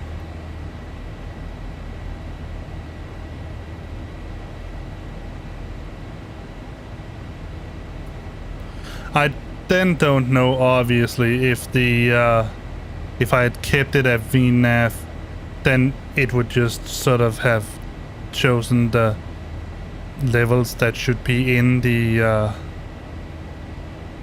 in the flight computer. I don't know that, but I do know that you have to work a little bit harder in a Boeing than in an Airbus. I mean, some people like that. That's fair enough. I honestly don't. Ladies and gentlemen, we have now passed 10,000 feet. You may turn on larger portable electronic devices. This is also a reminder to please keep your seatbelt fastened throughout the duration of the flight and do not form a line near the lavatory. This aircraft is equipped with onboard Wi-Fi. If you wish to connect to the Wi-Fi, you will be required to pay a small fee. We do offer complimentary in-flight TV thanks to our partners. Connect to the Wi-Fi to find out more information.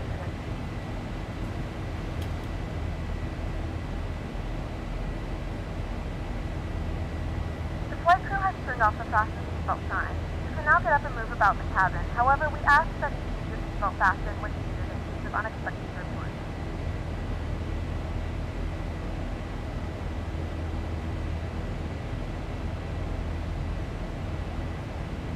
There's nothing that seems to be problematic here. Ladies and gentlemen, the fasten seatbelt sign is still on. Please remain seated. When the captain does turn off the sign, feel free to stand up and stretch your legs at that time. However, we do ask while you're in your seat, you please keep your seatbelt fastened at all times in case we do encounter any unexpected clear or turbulence. And for everyone's safety, please make certain all your personal belongings are free and clear of the aisle. You may now use all approved personal electronic devices. We'll be serving a variety of complimentary drinks as well as select beer and wine. In addition, there are other alcoholic beverages for purchase. Now we invite you to sit back, relax, and enjoy our service on tonight's flight. If there's anything we can do to make them enjoyable, Tonight? please don't hesitate to call upon us. Thank you. I mean, I'm perfectly aware that Americans they have a different time zone, but tonight.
Traffic is on.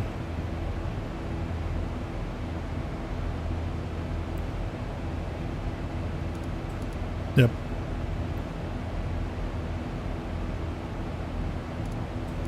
That's the data. Weather radar. Train doesn't seem to work. I don't know if there's a terrain radar somewhere I should turn on.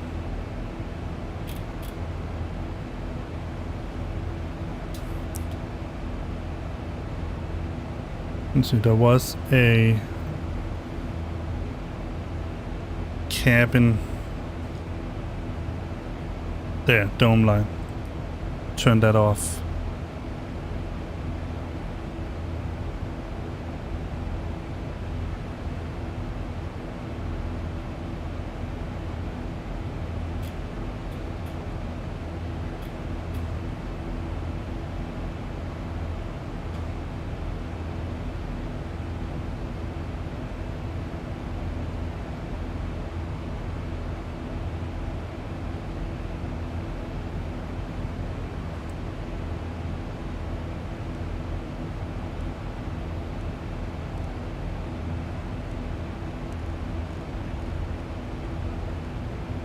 There we go, heading set.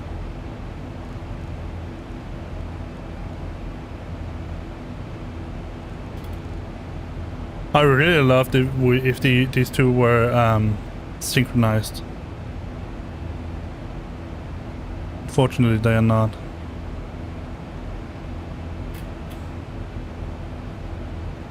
I do believe that should be somewhere to set a step.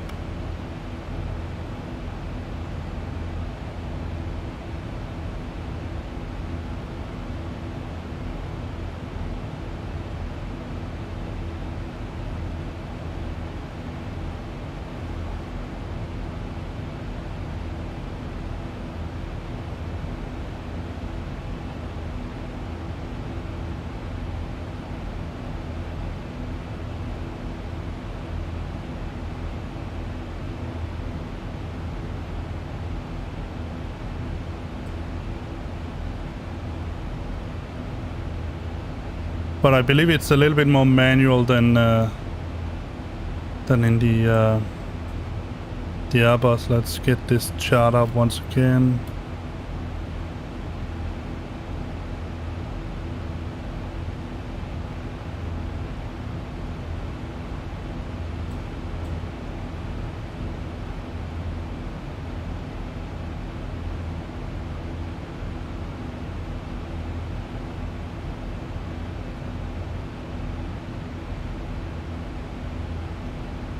This engine.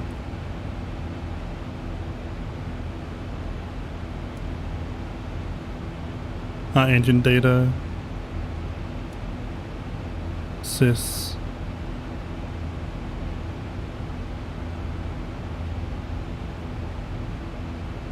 Doesn't change anything.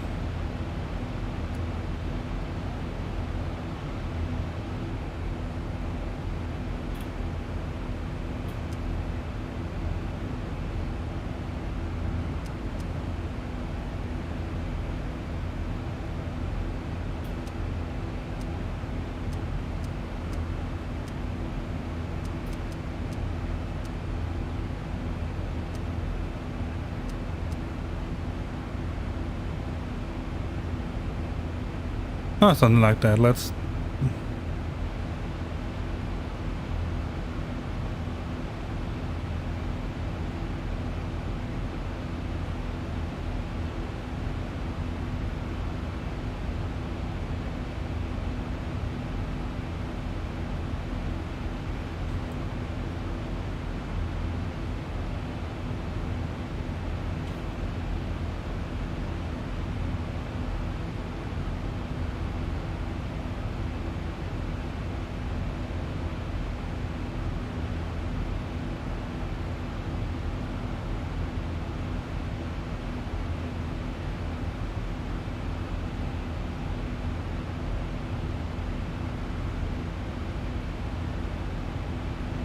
There's an ALL, but there's not an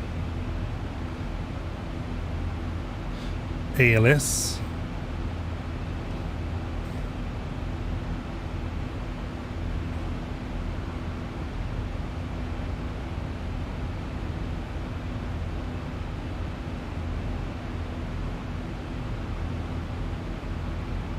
Take a look at the road. Oh, it's there. After Aspil, alright.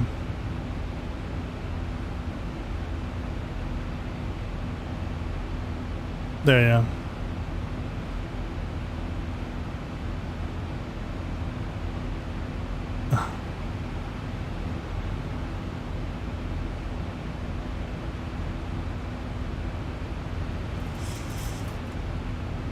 I really, really hate it when it locks it to.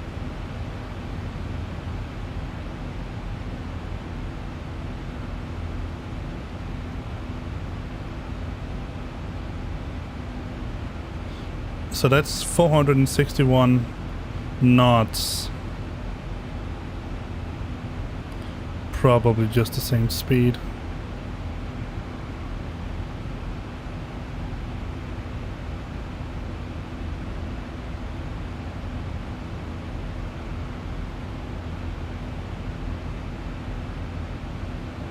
Let's try to put something in. Let me see if we put 461 dash FL 330.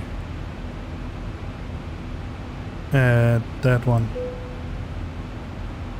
That's invalid.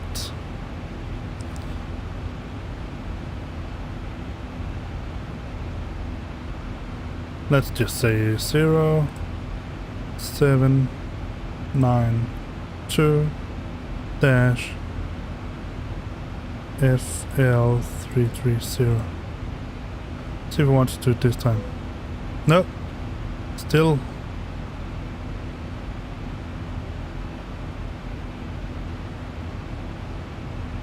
Let's just put in dash. Oh, let's try something else. Dash 092 and then 330. 000. No, still invalid. Alright, let's try my latest bag of tricks, or my last bag of tricks. 330.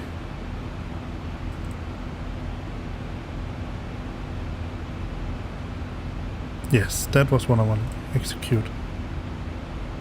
And then down to Robeck.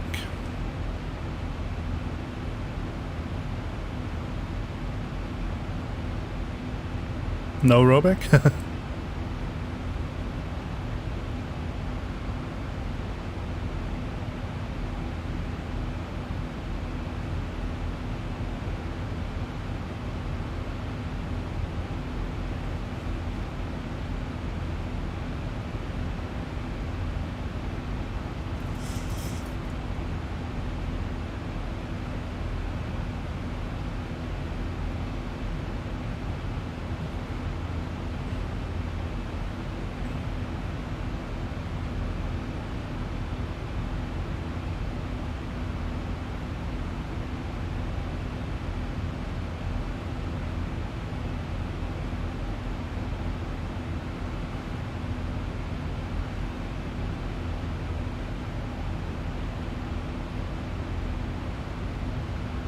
GSO there.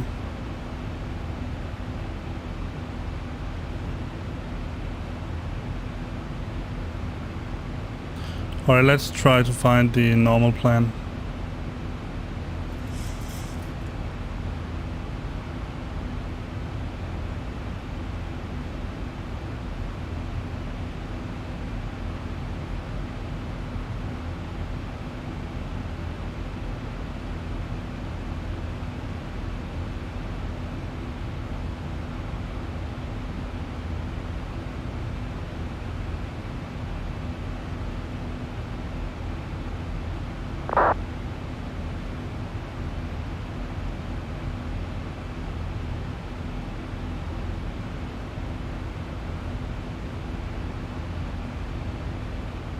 All right.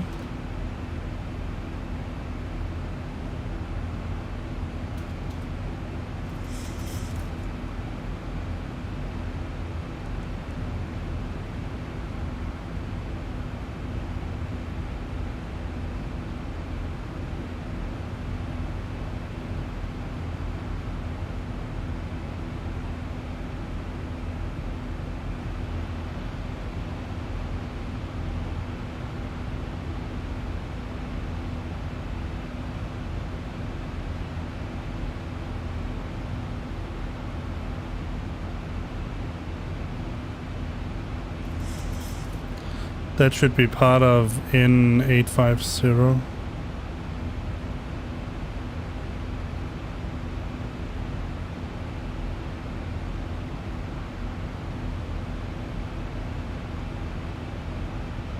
Airspeed low. Airspeed low. 1,000 to go. Airspeed low. Airspeed low. Airspeed low. Airspeed low. Airspeed low. Airspeed low. Airspeed low. Airspeed low. Airspeed low. Airspeed low. Airspeed low. Airspeed low. Airspeed low. Turn that on.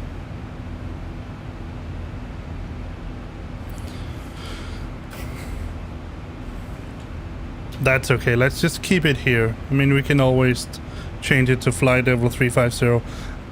I mean, in my opinion, it is much easier to do these things in the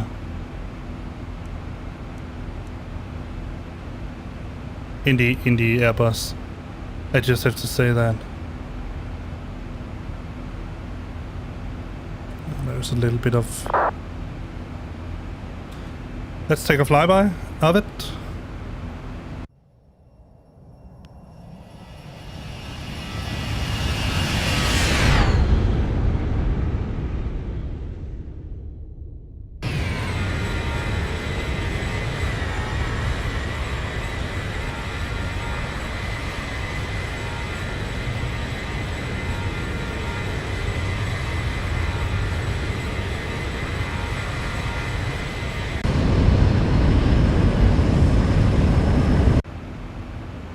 One of the funny things I've learned about this aircraft here, this particular aircraft, should be that the reason why the engines look like they do is because the landing gear is so low, so short, that it is so close to the ground that they had to redo how the engine looked in order to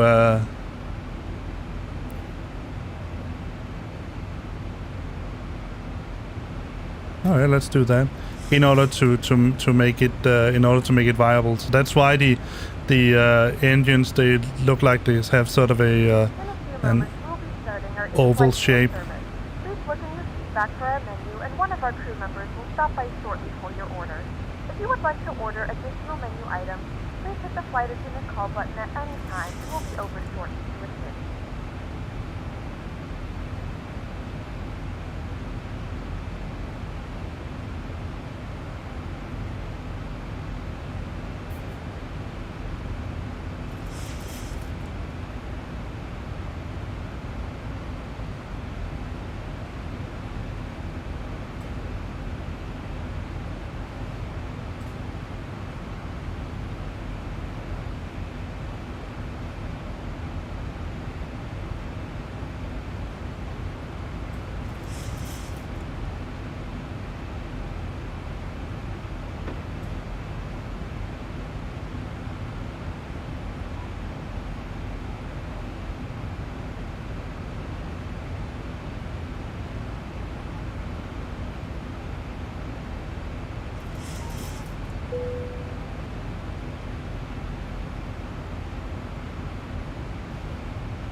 I've lost my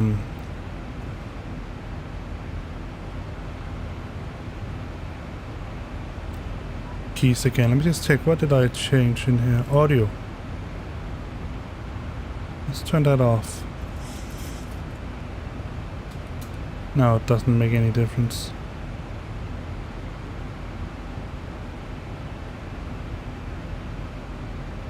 Ah! That's why it was locked in here. Yeah. Annoying.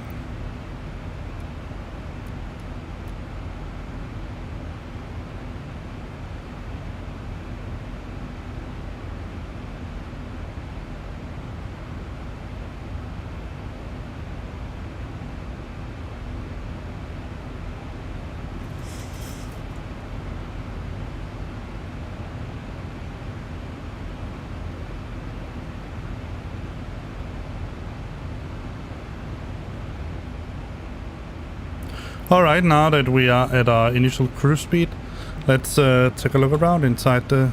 Whoop! Did you like being thrown out?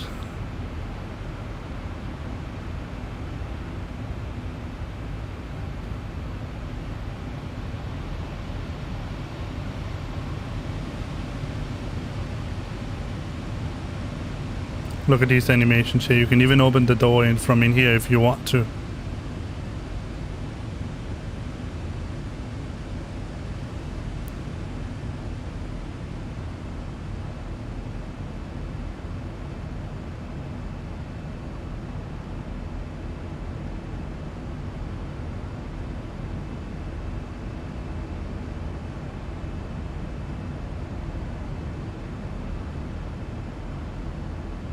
There's the wing, there's the engine.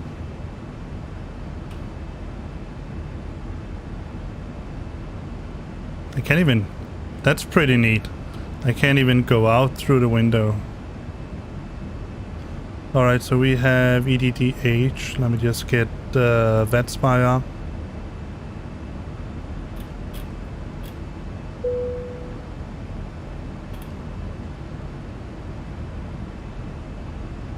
We are there.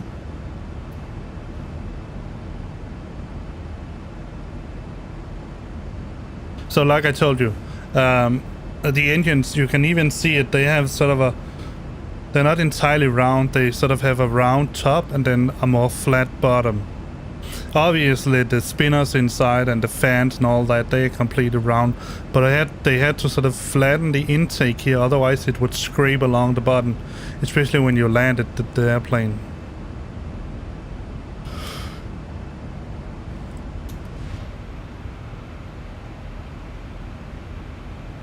Take an outside look.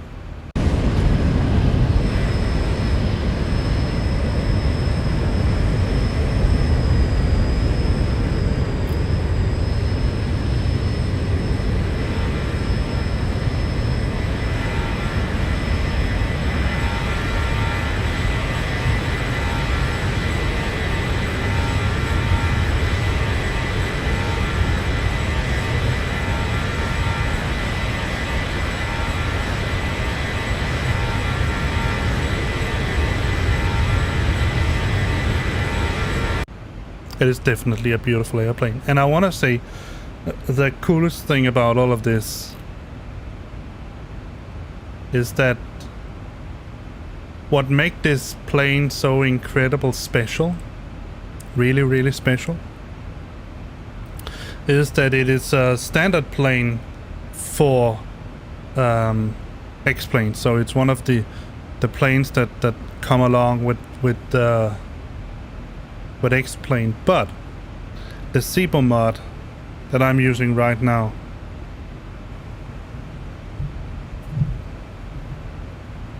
the mod that makes all of this, let me just turn up my audio just a little bit. The mod that makes all of this possible, that makes this airplane practically study level, as much study level as you can get a Boeing that you don't pay for. This is it. So like I said, if you're into explaining, if you want to get started with tryout, I mean try try yourself out with a Boeing study level aircraft, this is it. This is definitely it.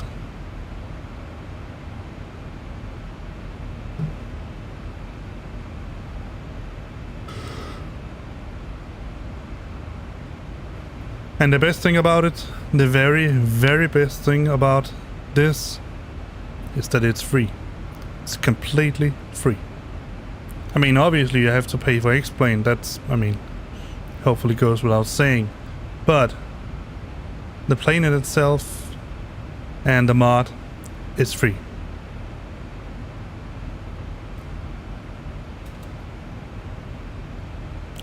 Alright, let's try to follow along with this, so let's set this to 180.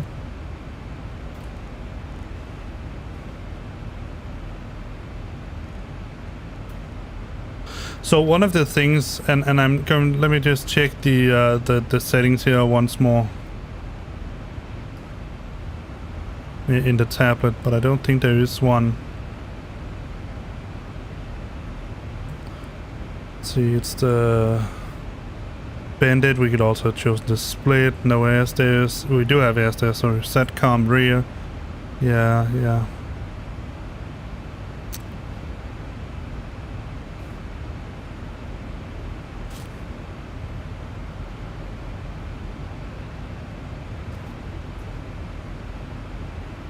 See, one of the things I would really have like flight deck cam, yes. Pressurization panel, that's digital, ILS, GLS and out shades. Yes. No smoking. Yes. Voice recorder switch, yes. Analog standby gauges. No. Yaw damper gauge. No. MCD speed. Yes. MCB panel. Collins or Honeywell. I don't know what the difference is. RMI, yes. Then there's displays, chrono, digital seconds, NPS, PFD, AOA, RA, circuit array, Non-flap speed. Anti-display track up, heading up.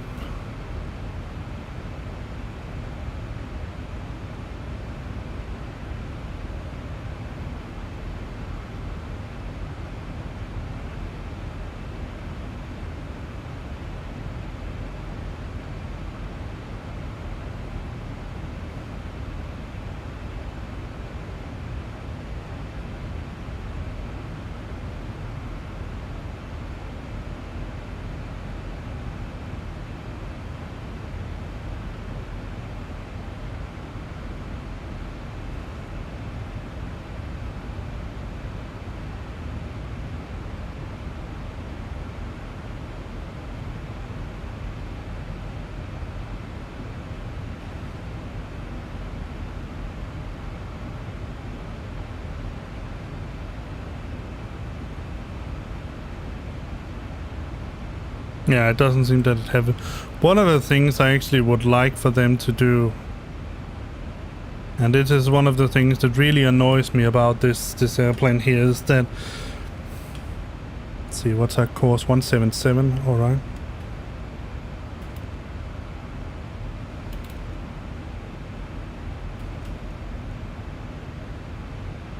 See, one of the things that really annoys me about this airplane is that in order to make an auto land, I mean, obviously you could just don't make an auto land. That's an option, obviously. But in order to make an auto land when you have engaged approach and all that, and I struggled with this for a very long time in order to get this airplane working. So I did what I had to do. I set the approach, I set the course, and enabled one autopilot. And whenever I tried to enable the other autopilot, it would just switch to that instead. And I was almost literally tearing my hair out of my head in order to figure out why the heck I couldn't make it do what I wanted it to do.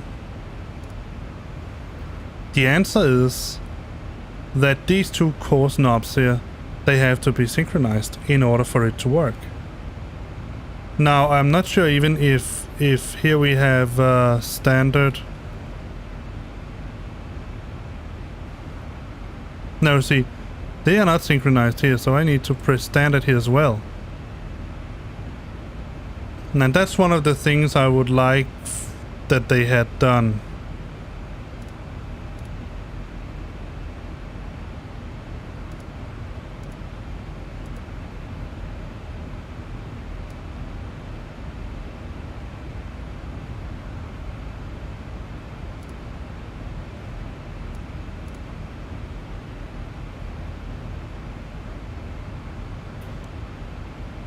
That they at least have given us an option to synchronize, to make this synchronized. I'm not sure whether it is present somewhere. I don't know. But that's one of the things that annoyed me, and that's also one of the things that I have to say that I really like about the Airbus, is that all of these things, every bit of part of all of these things, it's just automatic. Now, you could argue that it makes it better, a better plane, that you have to think about all of these things.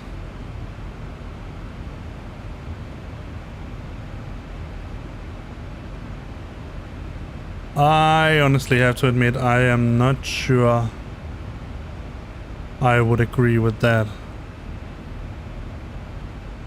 Well, from a certain point of view, sure. I mean, I could get that. I mean, that would be fair enough, reasonable, and all that.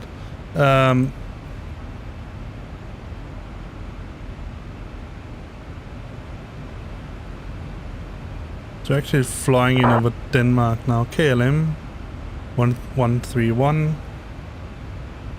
Traffic established on island, so they're landing.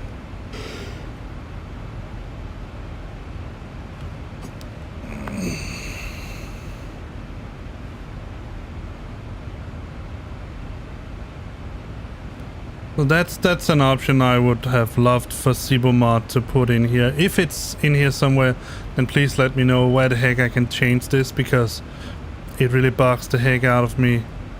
Is that you cannot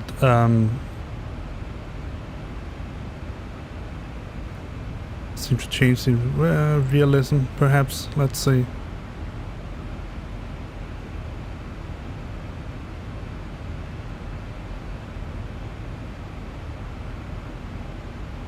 That's align time and refuel time. That's okay. Pause at top of descent. No. Type loan.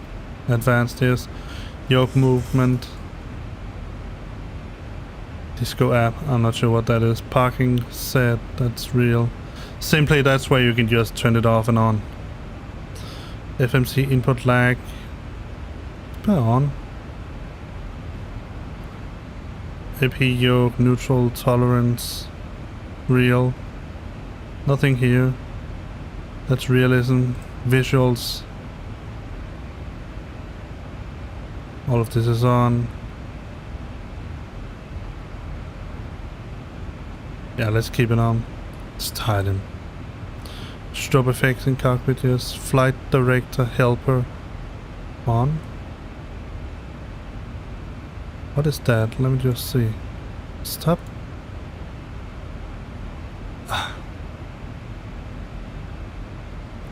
I'm not sure what the flight director helper is.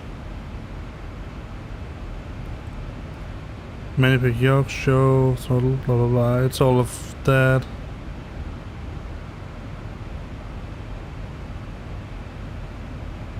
General config, global unit, barrier units, radio barrier, height yoke, shocks and startup, pull dark, turn around. Ground power, auto,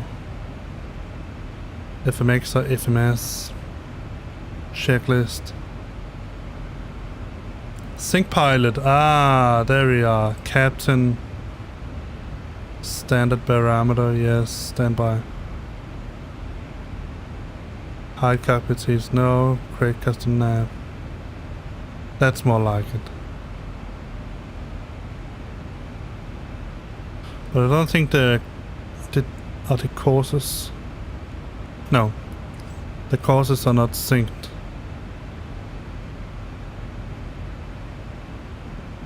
So what was it?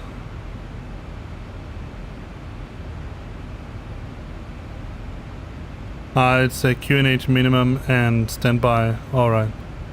So that's the only thing you can synchronize. I mean, that's something, right? But it still annoys me a little bit that you cannot sync the course when you need to have both courses enabled in order to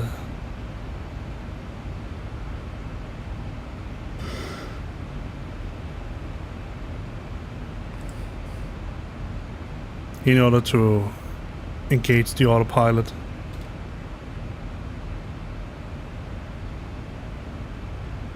Alright, let's go down and see, take a look at the progress page. 5.9 at LMML should be okay. Nav status.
$7,000, alright.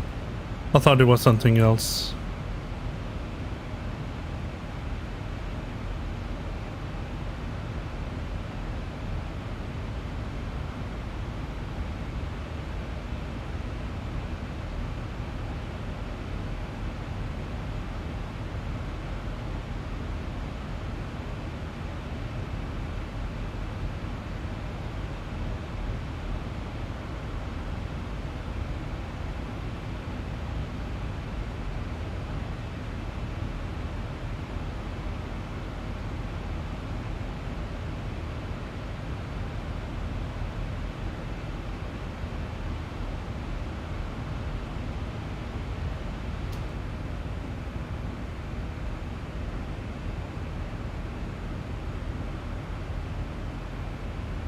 Ah, it's because we reach a new waypoint, but we don't really change course. We're still heading track 177.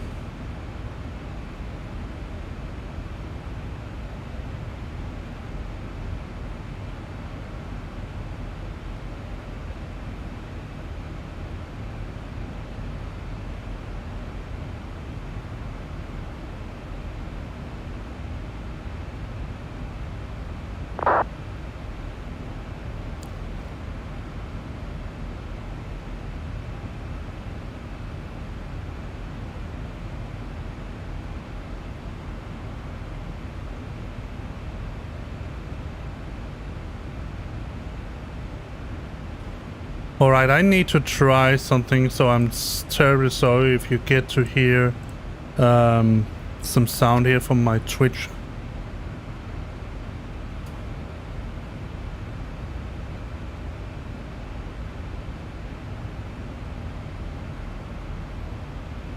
I just want to see how it looks, because I had some trouble before with the restream bot changing stuff and then getting messages double.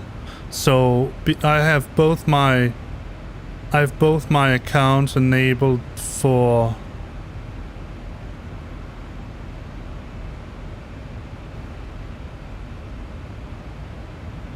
just check something.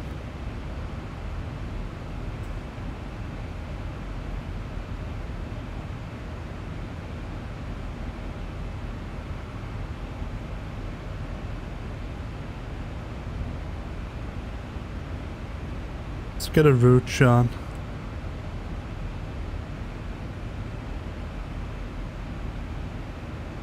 No, it has to. It must just be a lot of waypoints that are sort of in series. Yeah, I know. Still 177. Alright, so I had a lot of problems when someone, when I wrote a message, no matter where it was, any message that we got on any message at all actually would be remade, repeated twice, because one time because they both have my I have my both my YouTube streaming and my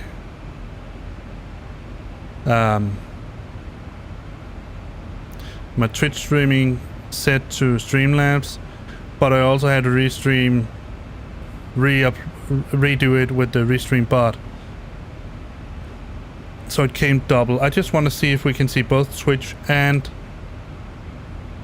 YouTube chat now on the screen when I write a message on Twitch and it goes through with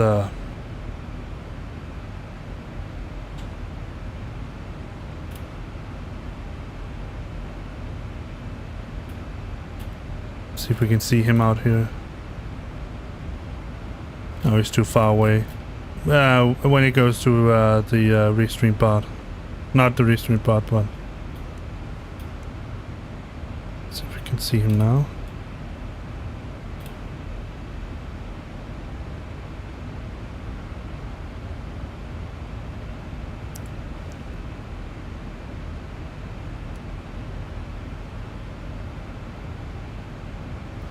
I don't know how far away he is,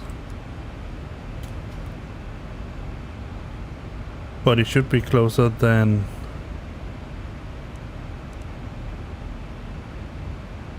that.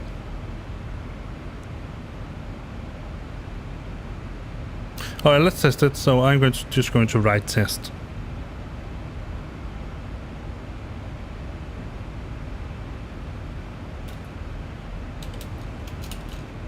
Or something else.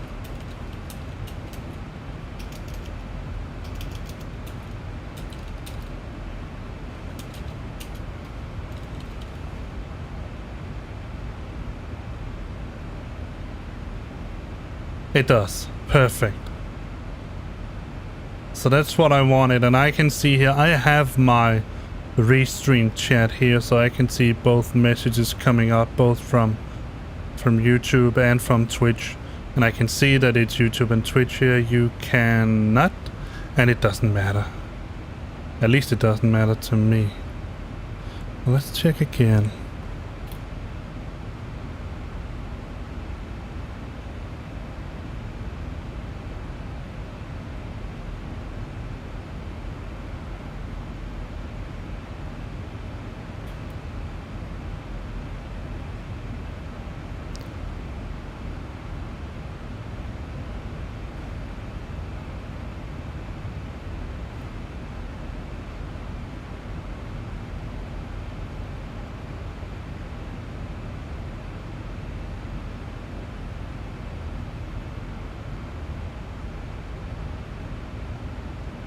Alright, so I'm not sure whether the traffic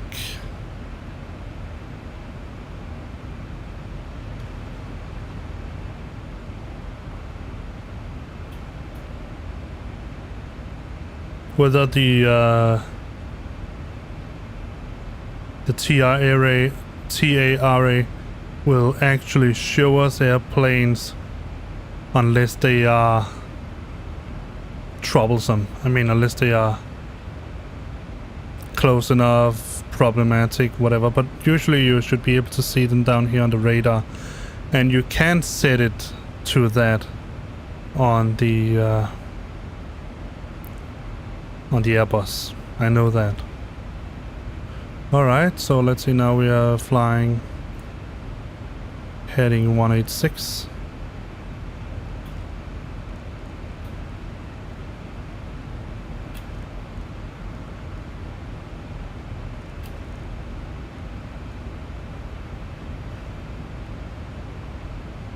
Well, we could obviously set it to the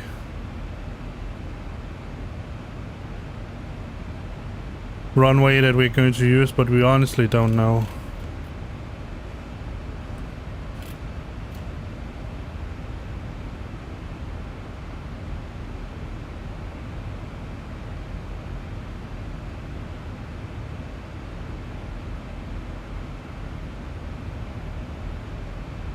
Yeah, I'm not really sure why I'm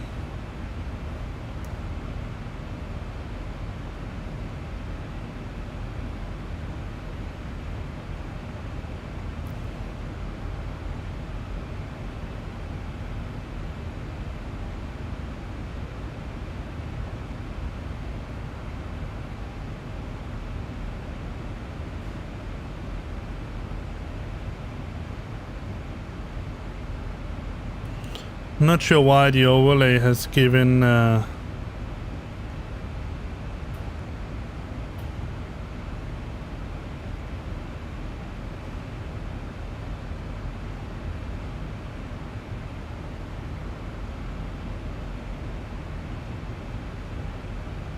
is insisting that we're flying an Airbus, because we certainly are not.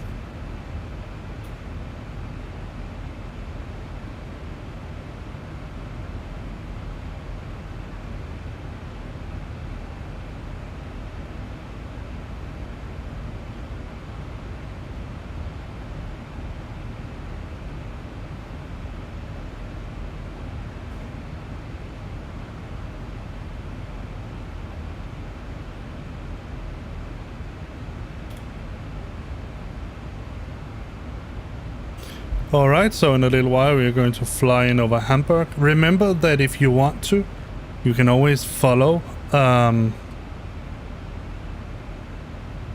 you are. Dan, remember you for last time. I'm good. I'm fine. Thank you.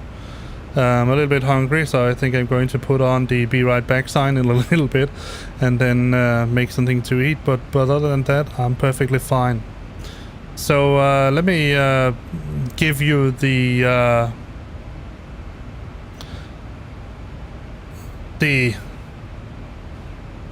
idea behind this particular flight. I mean, the last time we went from Stockholm to Norway, and I keep calling it ENGM, it's called Gardemoen. I don't know, I kept forgetting. the reason behind this flight here is let me start from the beginning and tell you exactly how I really actually wanted the flight to be. So I wanted get wing view and left upper corner, get put me right back. Oh, yeah, I know. I guess you mean get wing view from see, internal, external. Oh well, I can find it myself.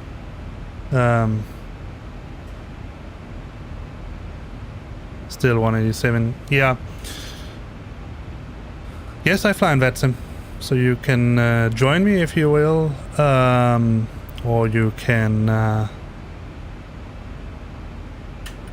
follow me on VATSpy. I mean, it's up to you. Let me just see if I can quickly get. I'm flying in over Hamburg in a little bit. Then I will probably also get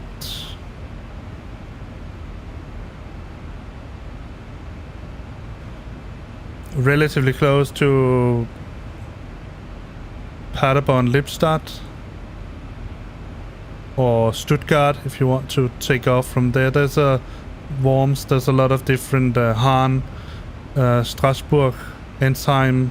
I mean, there's a lot of different options if you want to do that. And I mean, if you want to follow me on VATSpy, you can just do that. I mean, that's just a program that you can download. You cannot see that little marker I have in the top. I have about 30 FPS. It's sort of shifting between 34, 35 down to 29, 25. I think that's reasonable for a sim like this. I mean, people are complaining, I can't get 60 FPS. But, I mean, this is not a race car. It's not even a fighter jet. So, and on ground, that's why depending on the weather, if there's a lot of clouds, obviously it has to rain to that. If there's rain, it also taxes the system a little bit. But in general, I would say around the 20 to 25. Not much lower than that. And I try to keep it that way because as far as I know it, if you get, I think it's below 15, is it 10, 15 or 20, then VATSIM will begin to complain. I mean, I don't have a super big system. I have an i7 8700 non-K. I have 32 gigs of RAM, and then I have an Asus Cerberus 1070 Ti. That's it. I mean, so it's not a super graphic card, but I did notice one thing. And I don't know why, I just noticed it now when I looked at the settings. I mean, I looked up some settings on the web because I wanted to say I know that Xenviro can give you a pretty big hit on your FPS, so I want to see are there anyone else that has roughly the system comparable to me, and what settings do they have. And then suddenly I found one that has written about his settings, and he said, well, he used to go with 4 times super sampling, anti-aliasing, and FXAA, and it just hit me.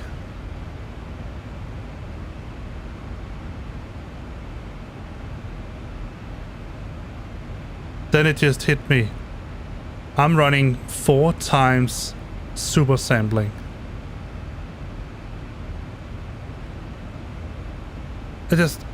Why am I running 4 times super sampling? I mean, shit, that's upscaling to 4K or something like that. Yeah, I can show you after the stream if you hang on. I mean, we're going to fly roughly 4 hours. I don't want to do it now. Well, I can do it quickly. It's just because VATSIM will complain, you know, all that. So let's do just a quick peek. So here they are. So I have 2 times super sampling and FXAA. I might even consider going down to just FXAA. Unfortunately, there's no just 2 times super sampling. So I think even without XEnviro, my system being able to uphold 20-25 FPS on 4 times super sampling, that's wild.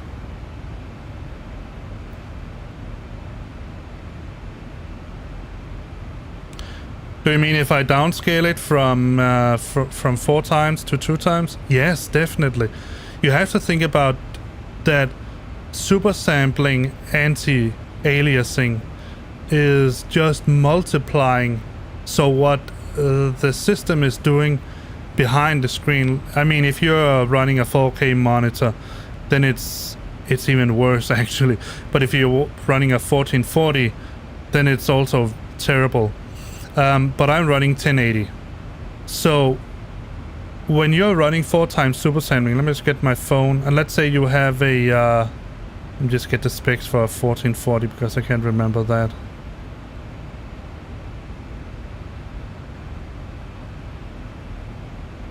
So 1440p is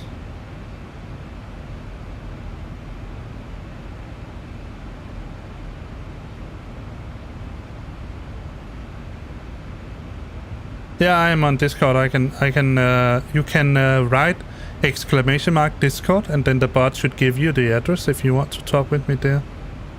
Let's just say that we're running a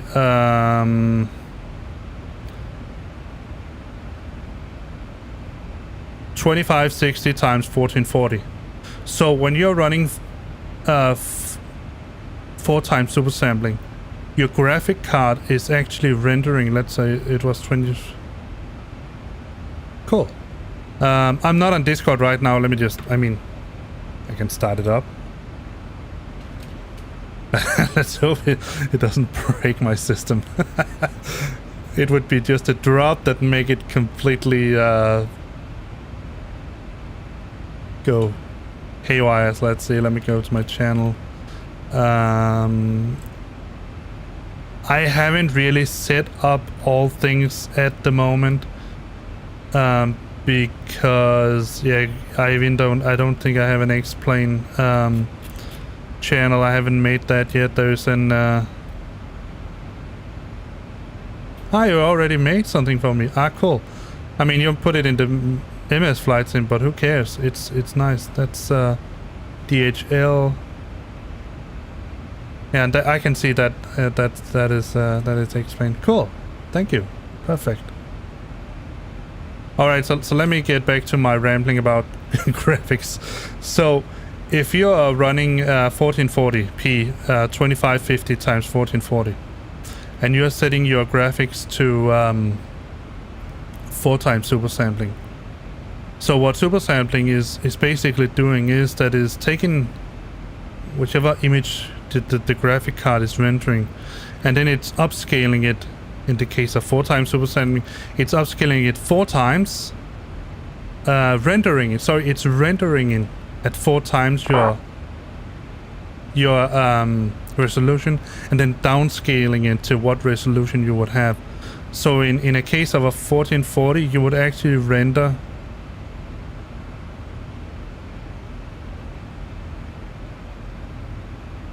in a case with 1440 with a on a 16:9 monitor with 4 times super sampling, your graphic card is actually rendering 10,200 times 5760, 5,760 pixels, and then downscaling that to 1440p.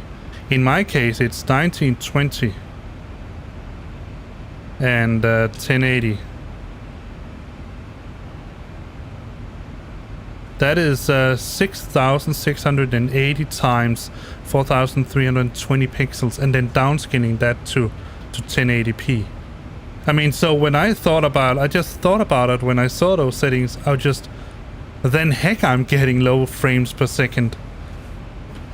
So what I'm contemplating on doing actually is that I want to, let me just keep this updated here.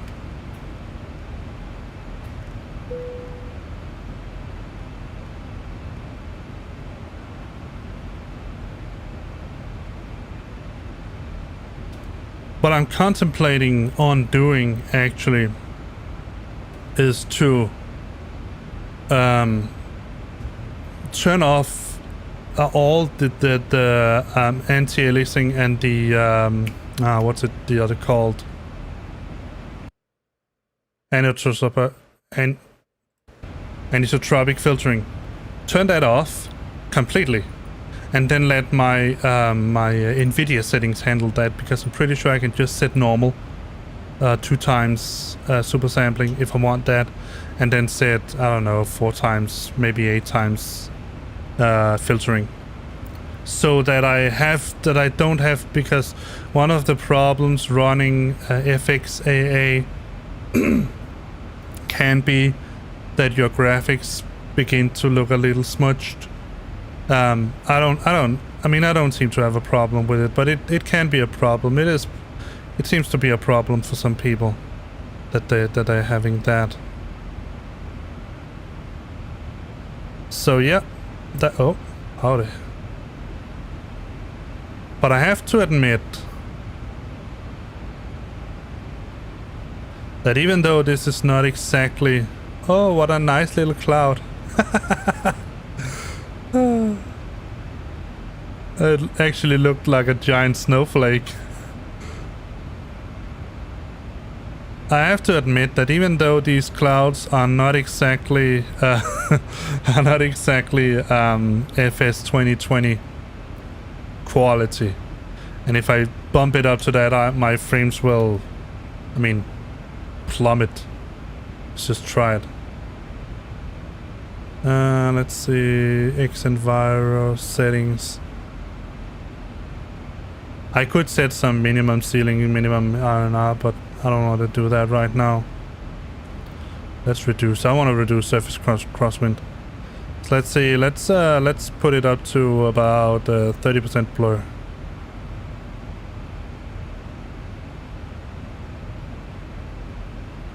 And let's chunk it up to high.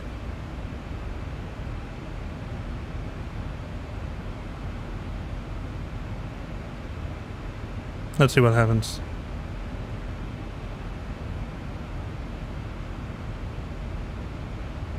Well, it didn't actually do much, but yeah, the clouds, they look a little bit nicer, but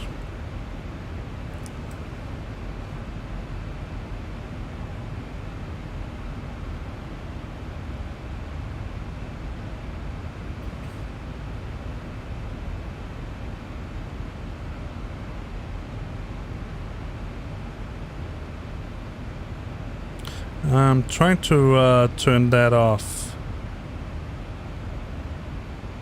Default night sky. I'm not sure whether I will get better or worse night sky with the default, but I'll turn it off, and then I can play around with it a little bit when I'm doing a 10 minutes. No, let's go for 30 minutes. Real one? Oh.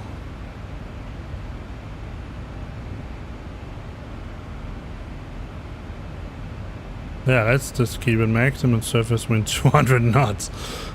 I think 160 should be plentiful. 150. But I do want to reduce them, because sometimes it...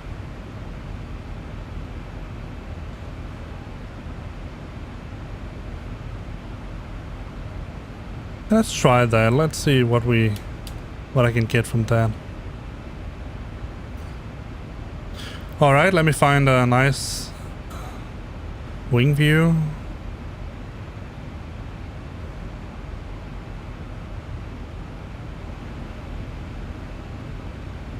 Oh, I didn't even close the door. What do you know?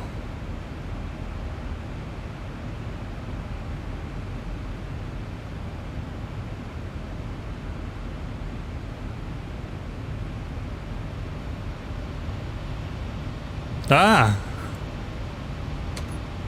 Let me out. I didn't even know that. That's pretty nice. That's pretty neat that they have done that in the... I don't know if this is a Zibo thing or it's just a general... Well, unfortunately we cannot go... Can't go to the toilet.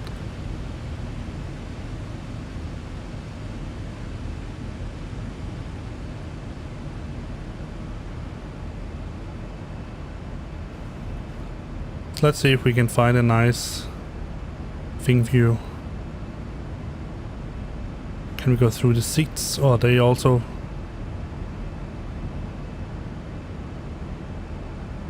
No, we can't go through them.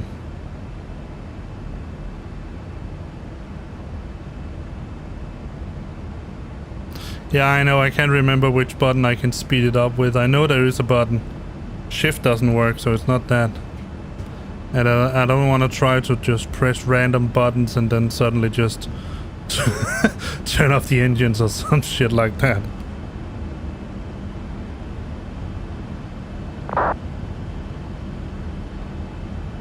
Oh, look at that.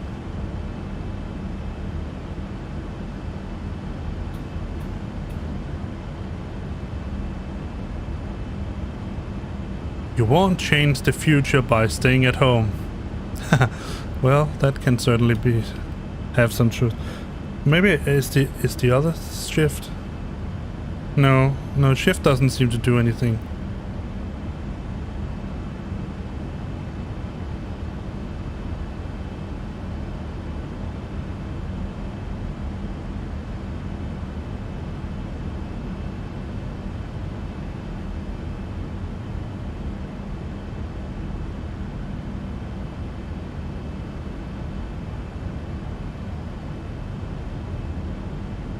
Yeah, sorry.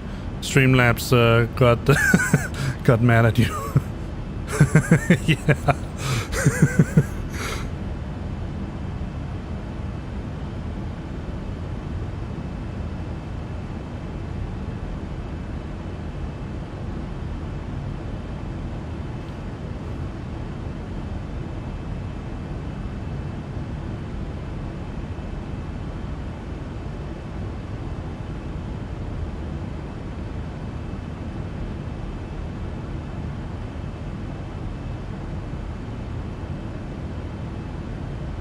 Alright, let me code this to something. Let's code it to 1. I don't know what you're trying to do with that Streamlabs, but you're certainly making it mad at you in some ways. Alright, let me just check.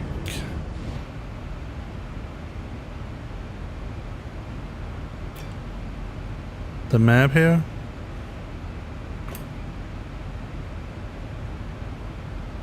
Up.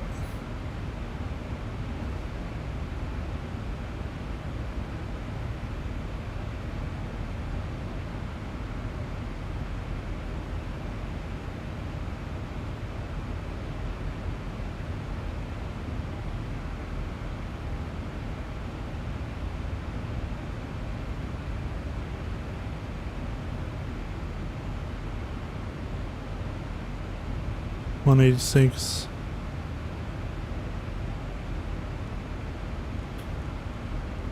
Oh, we have someone down there.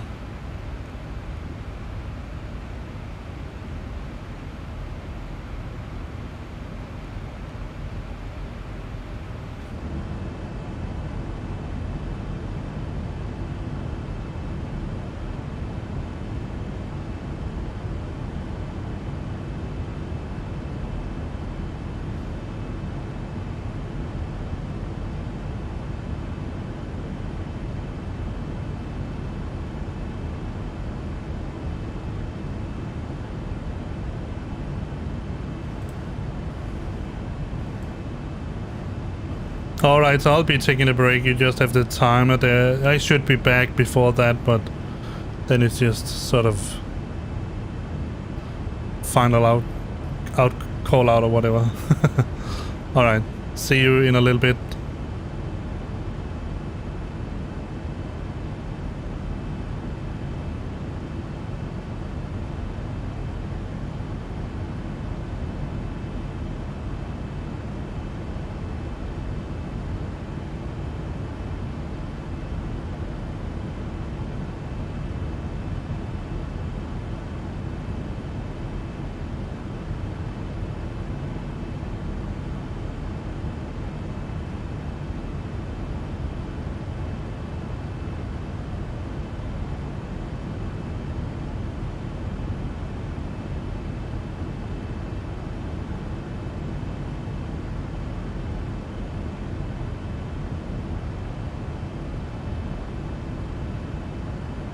Just bring us a meal, please.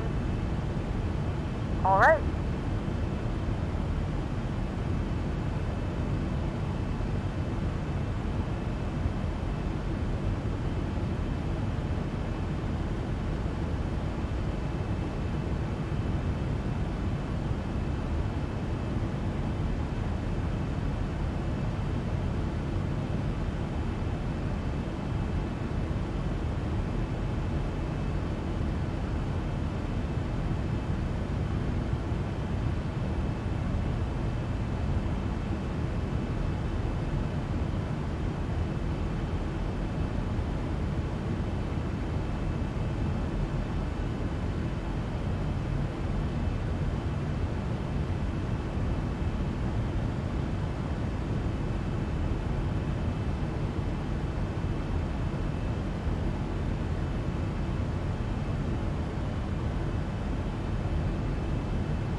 1,000 to go.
All right, back.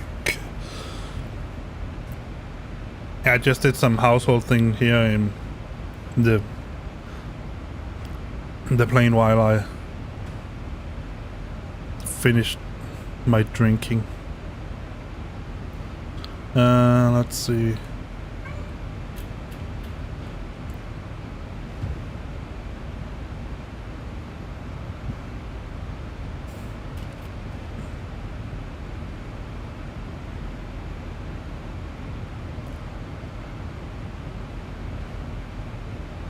$162, all right.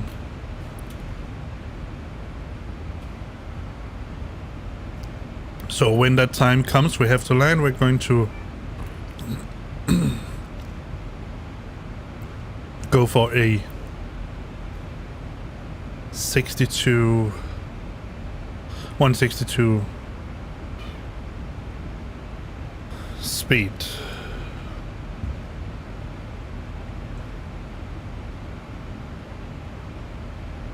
AP disconnect. Auto throttle arm. Let me see if I can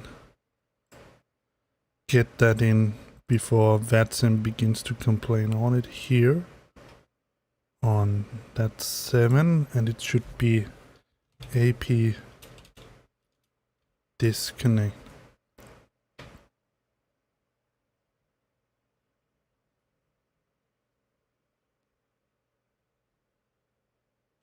Must be that one. Captain AP disengage. Under autopilot, yes. Apply. Done. You can test it.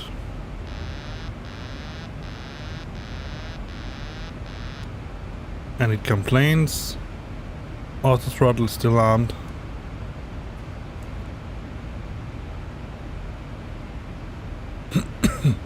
But we have a left 80 disengage button. Let's see if I can get that plugged in somewhere. So I want it here on my throttle side. This button here, which does nothing. So that's going to be left A T left A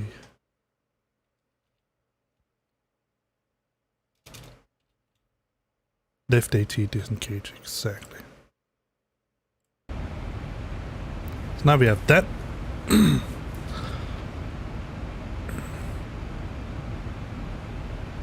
So here we have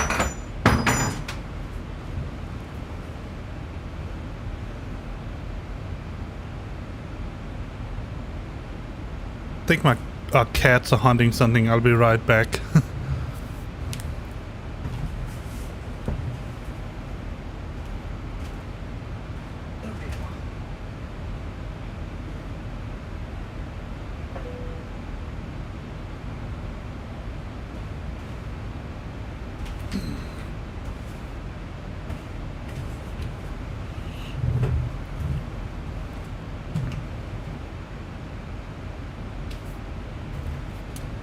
Yeah, they knocked something down. Alright, so gear handle. Let's see if we can find a suitable button for that. And that's gear.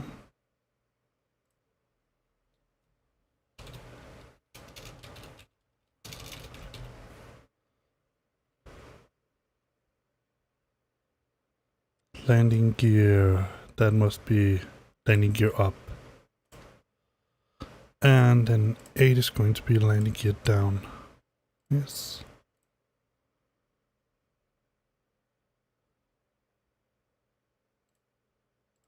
If I'm not mistaken, flaps is already up a notch here, flaps down a notch here. I want this one to be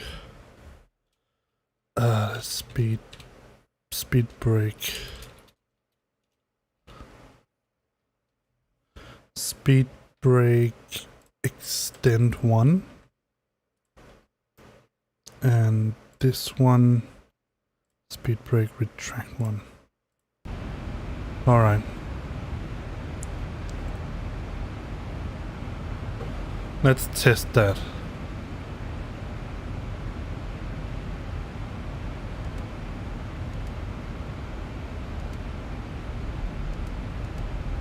So this must be the arming. So it's a speed brake arm. Yeah, perfect.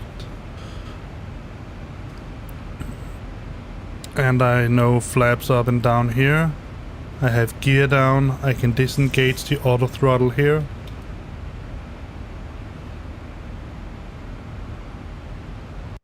Let me just save. Save as new profile. And we're going to call that B78738. Yes. Alright, that should be. Let's take a flyby once again.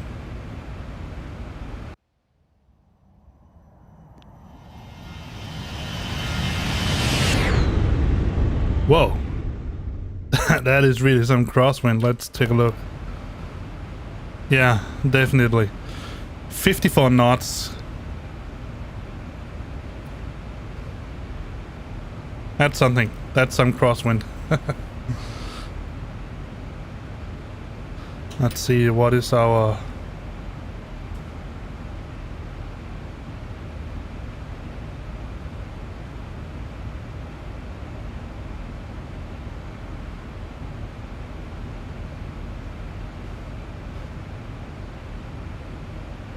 About 2 hours left, roughly.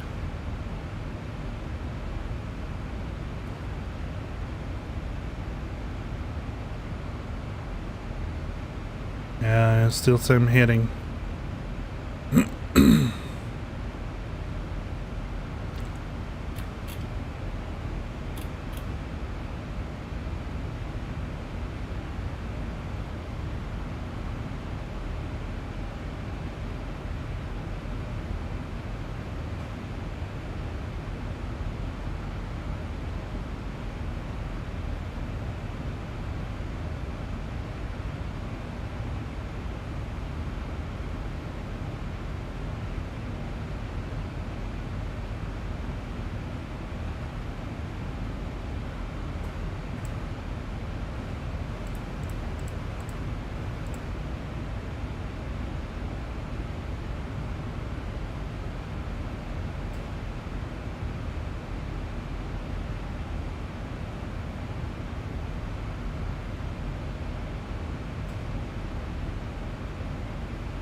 1405 Zulu.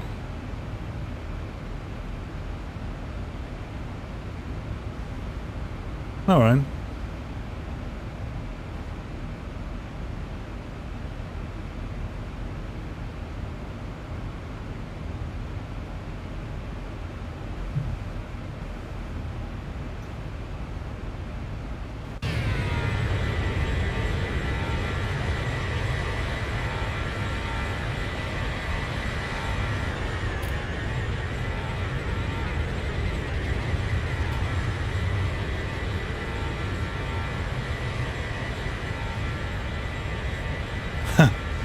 I mean, these weird wings there. Not wings, but engines. It looks weird.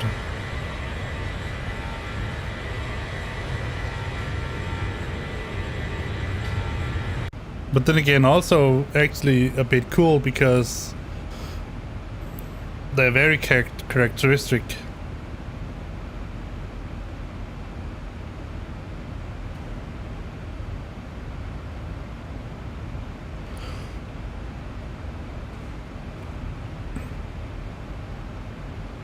See, what are ground speed? Yeah.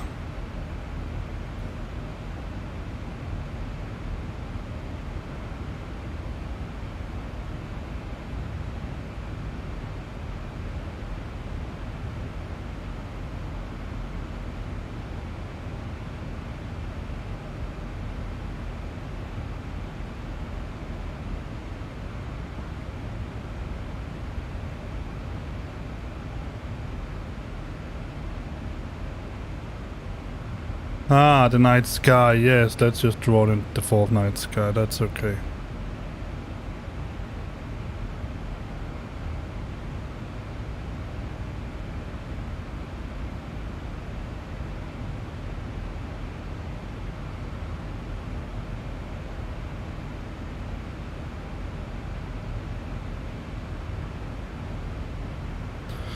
So let's see, 188, is that it?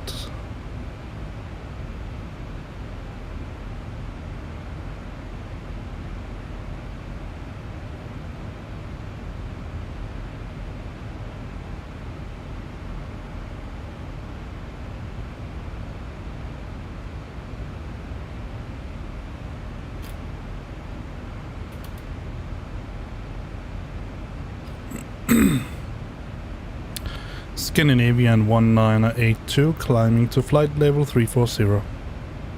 Let's see if we can do it.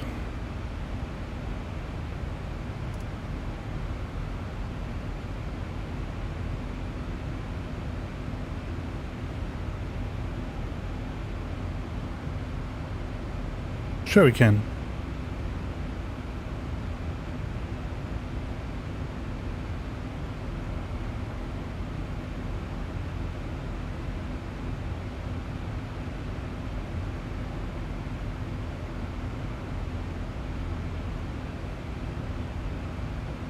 Let's see if the computer aid will update with us.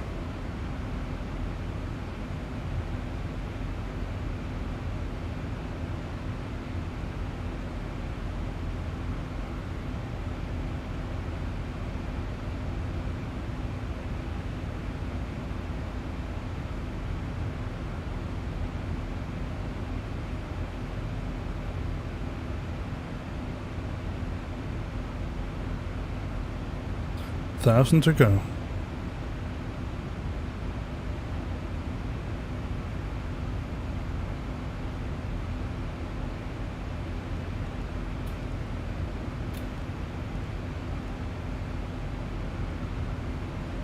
Thousand to go. There he was.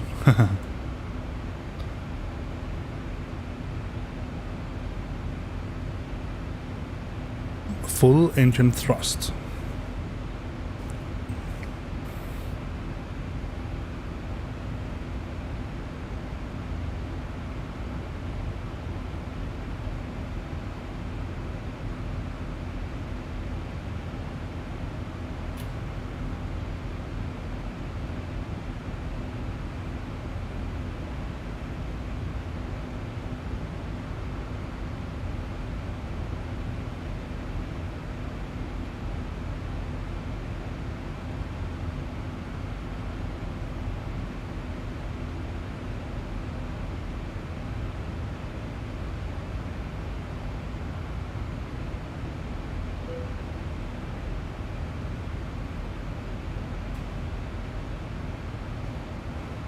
Oh, it doesn't change the rest? It's weird.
I'll just insert this. Let me see, what did you say?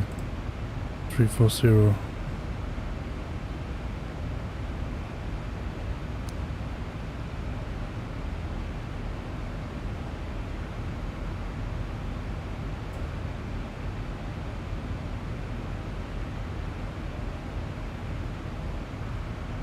It would be nice to have a recall button here now.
This here is, in my opinion, a little bit of an oversight. Either from Zibo or from the airplane producers themselves.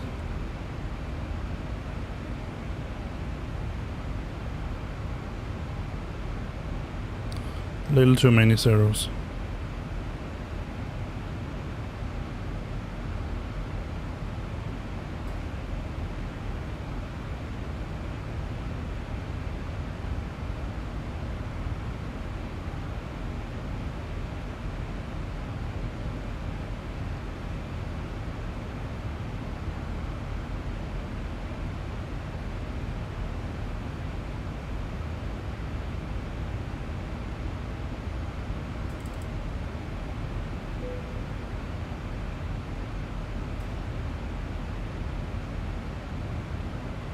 Alright, that should be it. Yeah, I know that.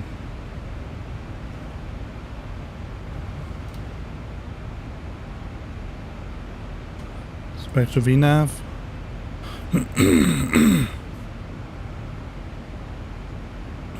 Alright. So now we're at 34,000 feet. At some point we could probably go all the way up to 36,000, but I'm not going to do that. I think 34 was the end altitude according to the plan.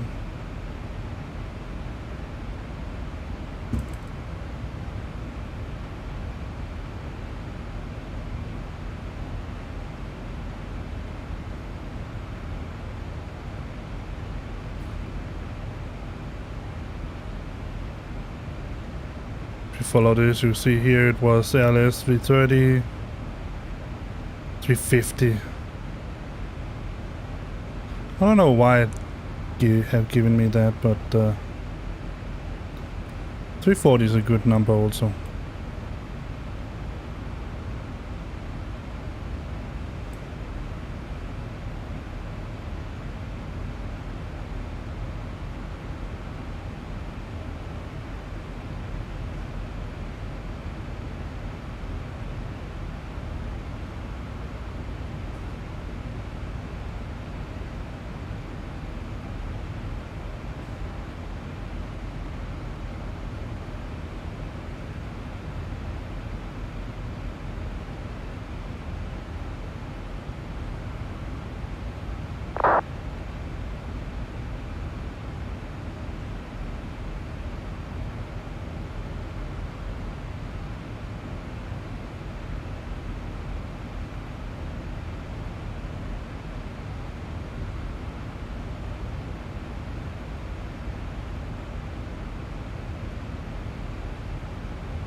.206.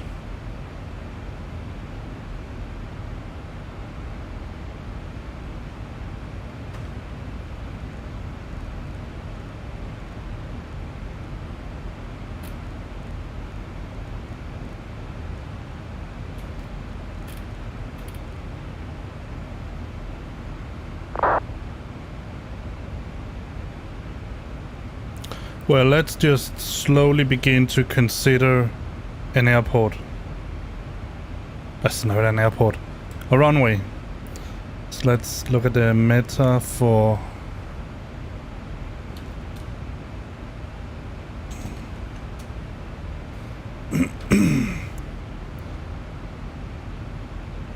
.290, 30 knots, KVOC, 40 degrees. Wow.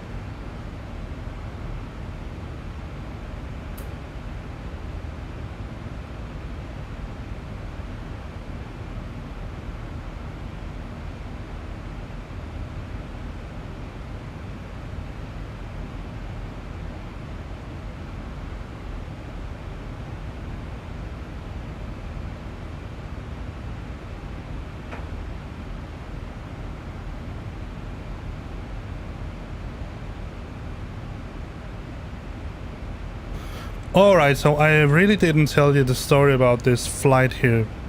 So let me do that. I mean, that's I think it's a good place to start. So, originally I wanted to take this flight from Copenhagen all the way to Malta. And the reason is that here in the later in the year, when our kids here in Denmark, they have what we call winter vacation. It's not exactly in the winter vacation, but it's around there.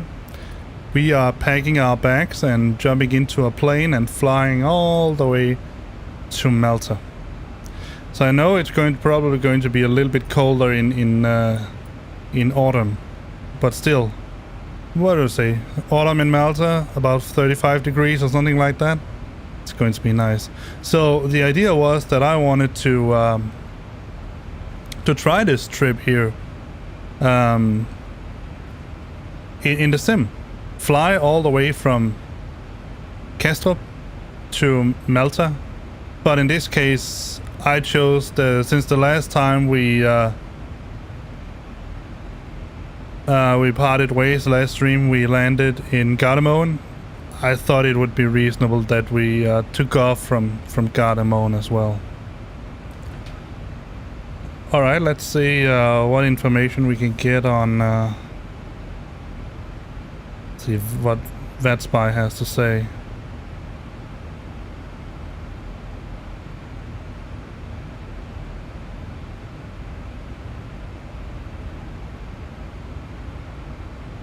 So we are here.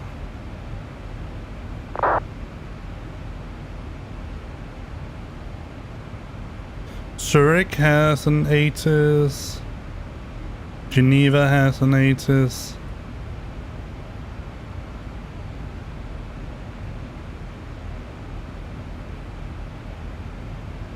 So the little funny flight that we're going to take, let me just show you the route once again. It's a bit. I made it in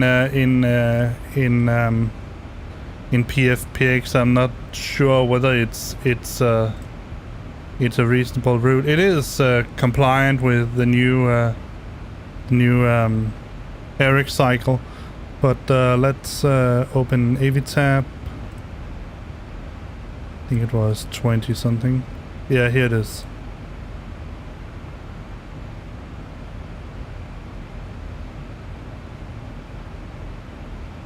So as you can see, we're taking off here from Gardemoen. From Aalborg, that's AL, that was Aalborg. Else, that's over Fyn, Denmark. Let me just see, did it 228? Alright.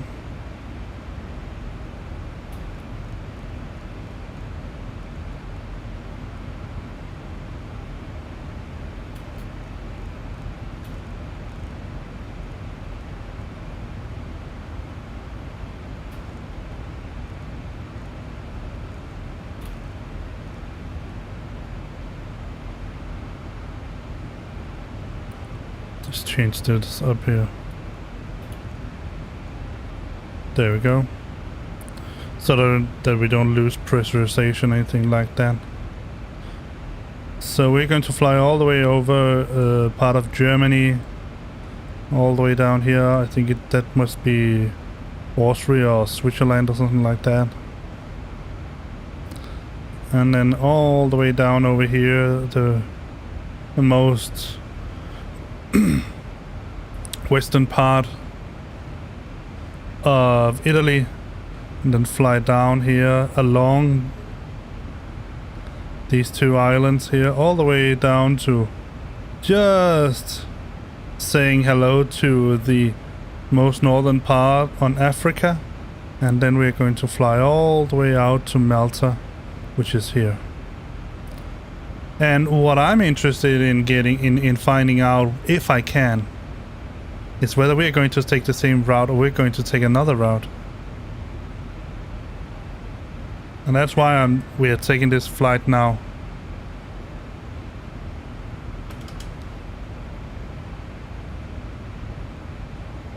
So where are we? We are at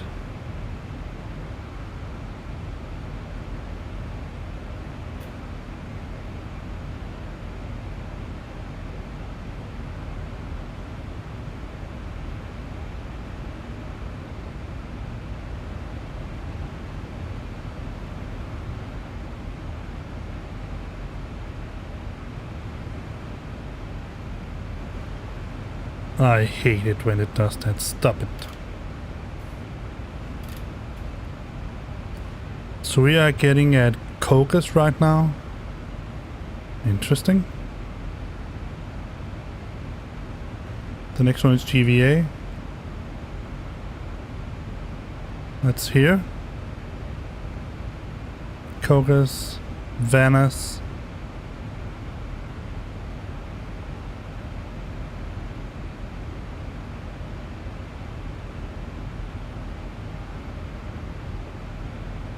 To 20.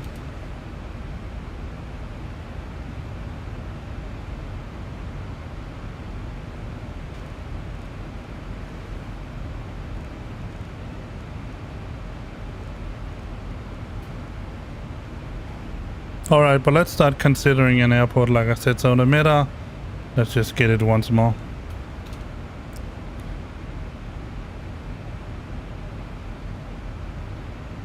I changed because they just changed. So 290 and 90 knots. Cavoc 39, 10, 15. Alright.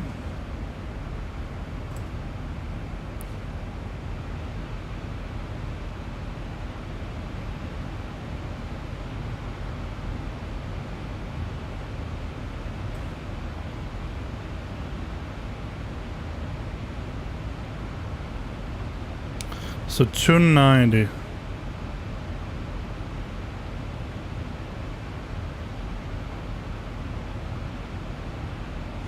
That means the ILS 31 would be the best choice.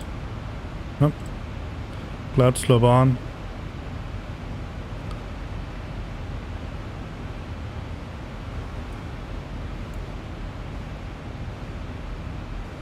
So legs and see.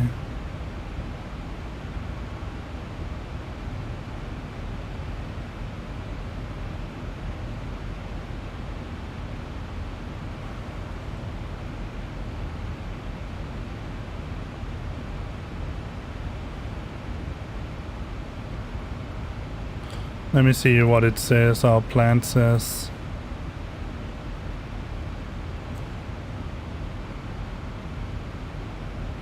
Yeah, it's at 23. We're going to go for ILS 31, so it's seems like Aztecs. Transition.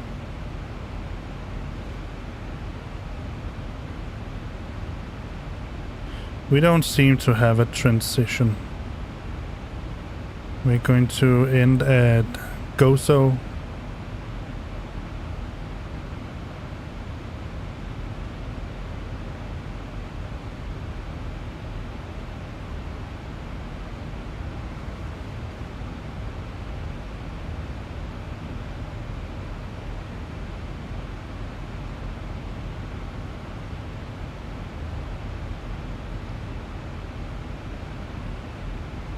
But that was also because we were going to 23. Let's go take a look at these. LMML. La Valletta Luca. So there's ILS 31. That's the longest one, so I think that's... and the other ones are without ILS, so that's pretty... reasonable. So let's see, we have some... Why can't there be no arrival? Oh, we don't have an arrival, we have an approach. ILS 13? No, 31.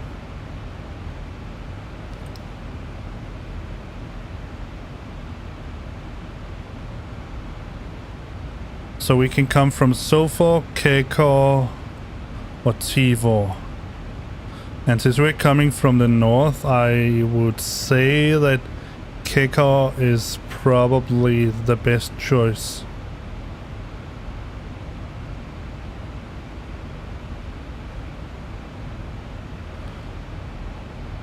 No standard arrival. Yes, execute.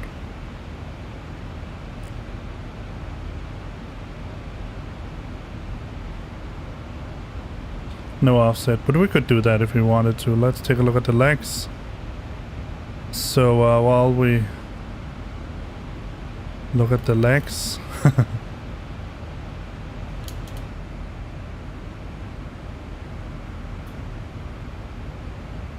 either VATSIM is wildly off, or everyone is just flying really low.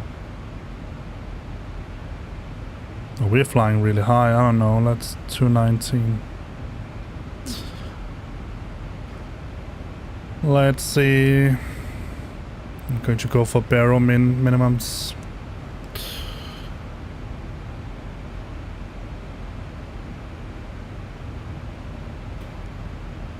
Yeah, I thought so. That was 1018, right? 1015. That is one thing I could really miss in the in the in the Airbus that you can see down here what you're setting the barometer to, even though you have still set it as standard, so that you don't have to punch it out and then change it and then punch it back up again. Set this to dim, which didn't seem to do much difference.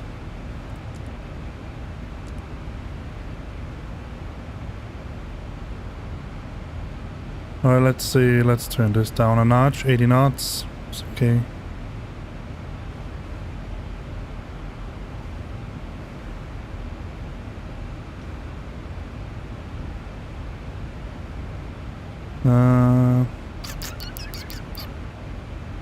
Yeah, 1015, that was it, 1015, QNH 1015. What about this one? Is this one also set? Yeah, it's set on standby, so that's standby standard. But what I wanted to do was to see.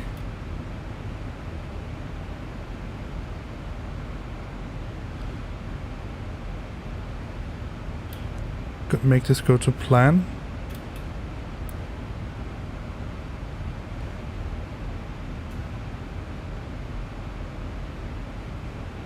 And then shift the legs.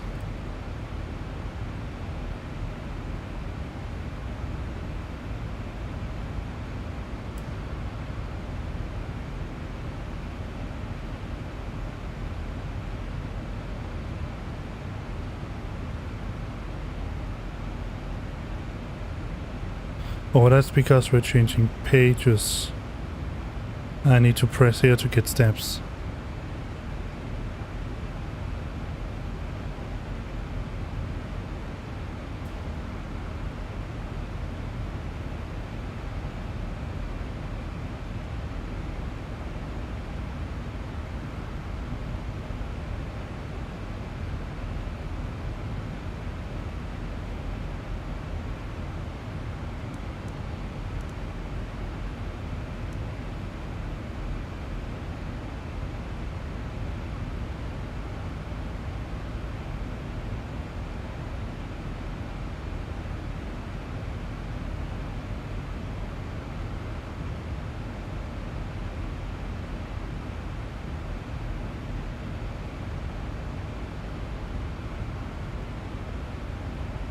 Ah, we have a discontinuity, that's why. Alright, let's see. In a few moments, our lovely flight attendants will be starting our in-flight service. We'll be serving complimentary drinks and snacks. Premium drinks are available for a small charge. Please note we only accept credit cards.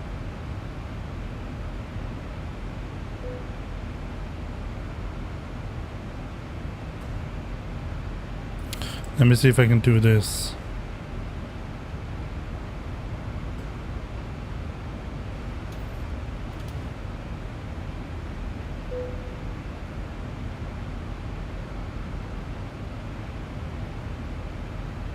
Yeah.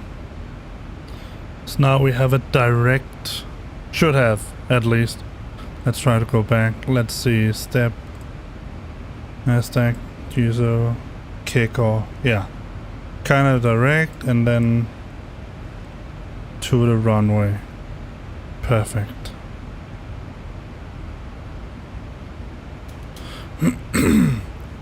Oh, there's one. DLH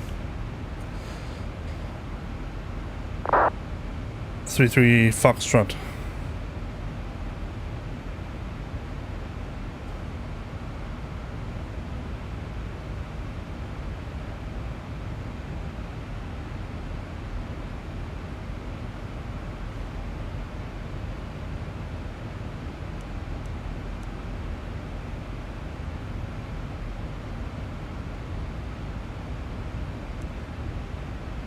The discontinuity, that was because I had a plan for runway 23, and that was what the plan was set up to.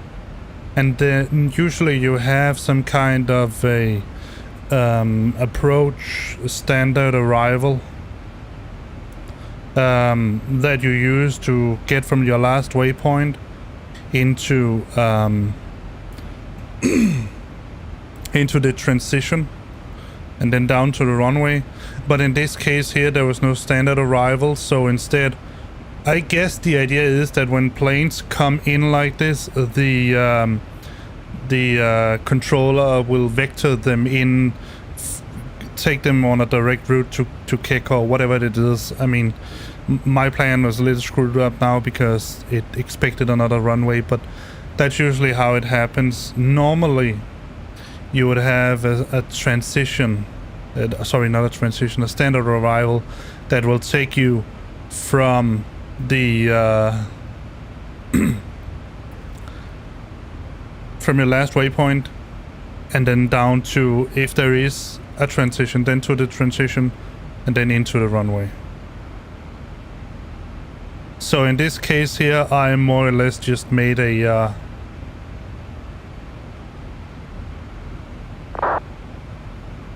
look at this, over the Alps. I more or less just made a direct from the last waypoint to Keko. That's it. So we're going to cross DLF, fly past DLF. Let me see if we can see him on the radar here. Yeah, he's there. That's perfect. That's one of the things I find to be so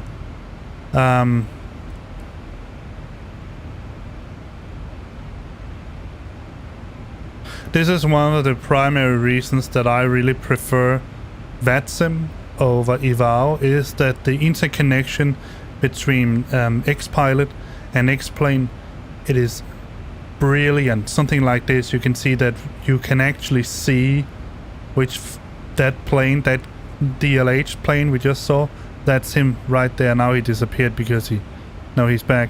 He got out of our range or something like that. But I find that is something that really, really can get me immersed in something like this, that you can actually look on your radar and see that dang plane right there. I mean, that's so freaking cool. And that was one thing that I was fearing that was missing on the, now we can see him again when we adjust the range. That is one of the things that I feared was missing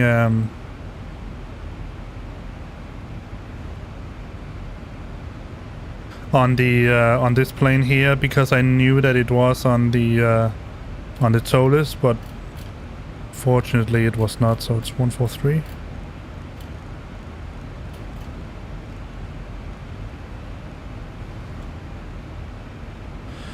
There is a little bit of time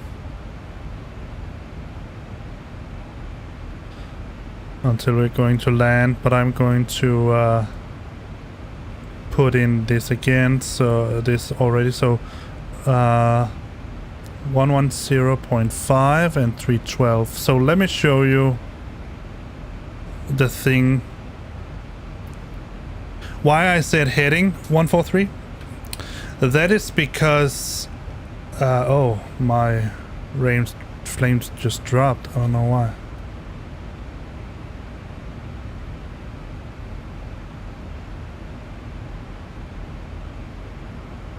Come on, it's above. Stop saying it's not.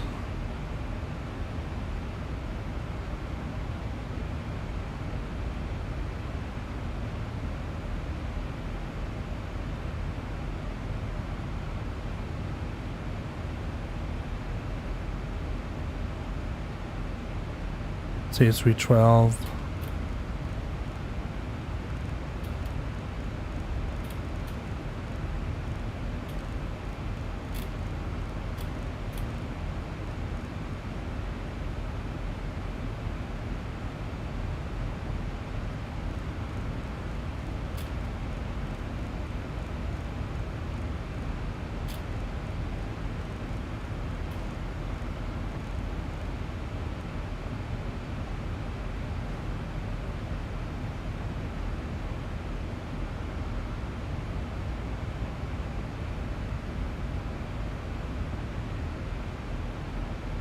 Alright, let's go down here.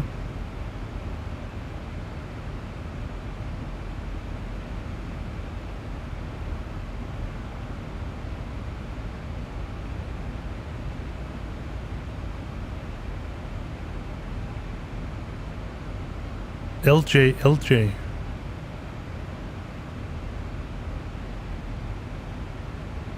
Where the heck is that? EDDP, that sounds something like Germany somewhere. But I don't know what LJ is.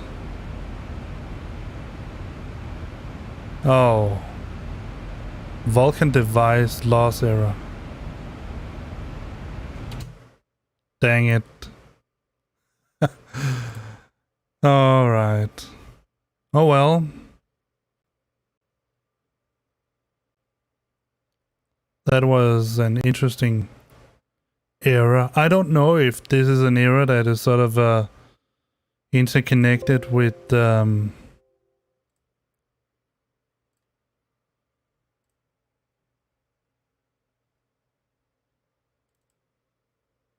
yeah. That was what I thought. No. Let me try to turn Vulcan off. I know that Xenviro is running on OpenGL, so it might be a conflict with Vulcan. Let's see. Let's try to turn it down to FXAA. Just to see how it looks. Yeah,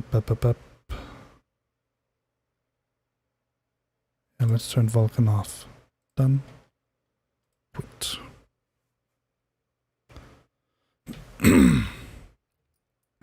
Well, I wouldn't exactly say that the Vulcans suck, but I think it might be a problem with the fact that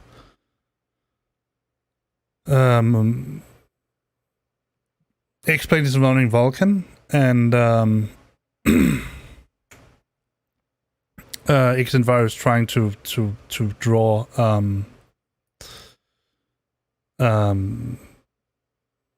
OpenGL, so that might be it. Let's see, let's take a new flight. So let's see, what's the closest airport that we can get to our route?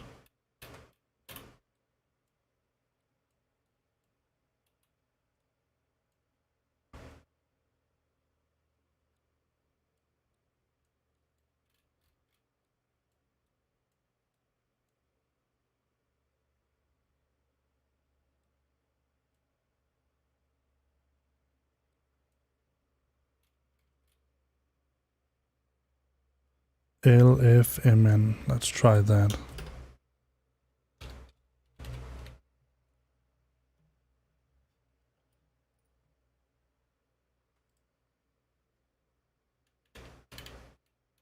Just take Geek 10. I really don't care much. Let's see.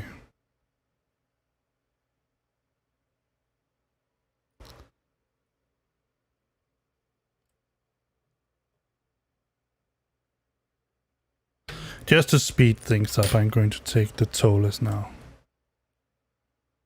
Because I can get that plane running pretty fast. Let's do that instead. I don't know, I don't think my settings are that particularly cool or good. They just are. I mean, I try to sort of mingle them around in order to make it work. Let's see how much how the frames are going to work with OpenGL instead of Vulcan.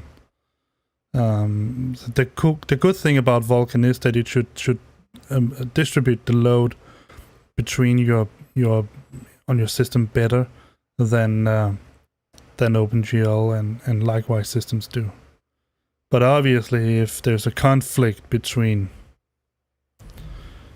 Xenviro and Vulcan, then obviously it's not going to work that well. So it's just going to take off, and then we're going to make a direct to the nearest to the nearest place.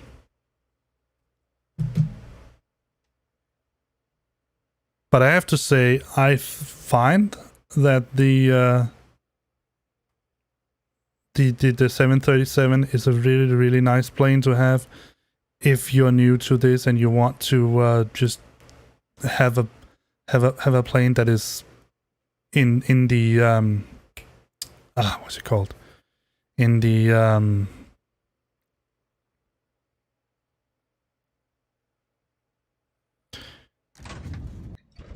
let's see, what are we at now? 27, 34. Wow. Holy moly. And then very low and sort of jumping a little bit up and down. Let's see. Let's turn that traffic off. So we just made a diversion landing, something like that. Let's get connect that. Yes.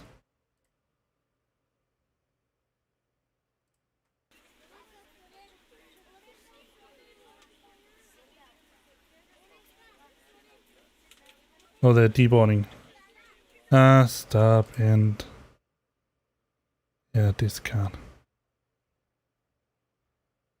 Probably should have. Yeah, I want to. All right, let's start a new flight. From where the heck did I don't know. Where did I put ourselves on? LFMN. Alright. LFMN to LMMN. And it is still Scandinavian 1982. 3400. I don't know what the flight time is going to be here. Let's just say 2 hours. I don't know. Time until takeoff 10 minutes. Let's say 30 minutes. And we're going to take the ToLiss, that one, and we're going to take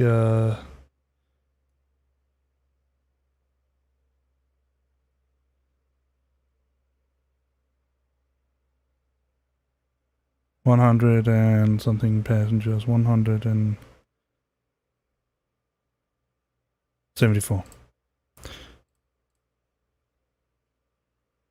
Started.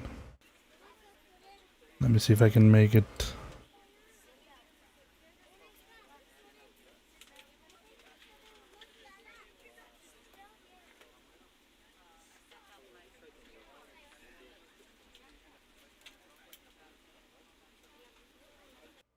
Instant.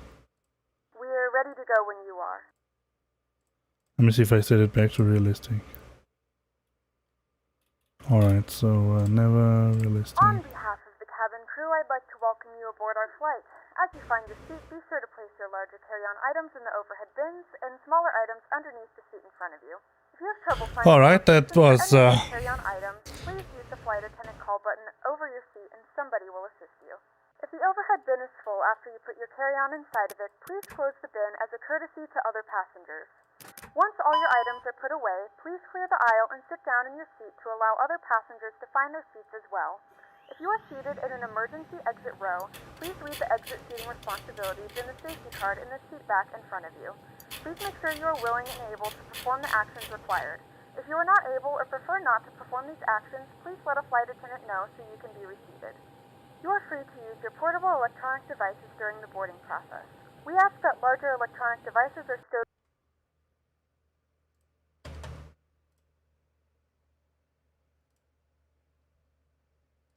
once we depart from the gate. Hello, Luftfahrt TV. As you can see, we're trying to speedboard the A320 because I had a system breakdown. We were flew. Good afternoon, ladies and gentlemen, and welcome aboard flight 1982. Our flight time will be roughly 2 hours. Please note the cabin door is now closed. We ask that you make sure that all devices are in airplane mode and your larger devices are now shut down and stowed. If you have not already, please fasten. I don't know how much we need. Let's just put in. Your tray tables and seat backs must be in the full upright and locked position for departure. Flight attendants, please prepare cabin for departure and cross-check. I think I need some kind of quick plan in order to make this work. And just in brief, just to make something nice and quick, just slap something together. Let's see, new flight. What the heck was this called? LFM. Oh, I can't even remember.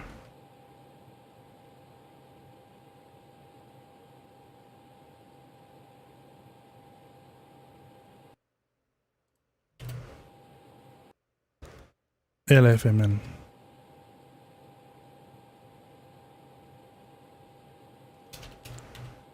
To LMML. SAS 1982. Aircraft is going to be SEDMO.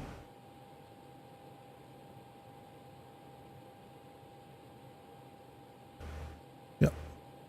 No.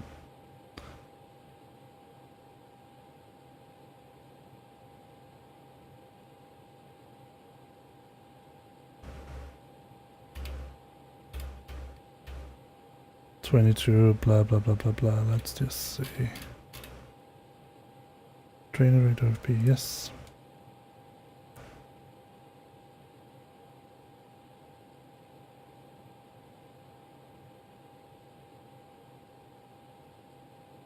Just get the APU up and running. Set this to auto. Set this on. Turn this on. This on.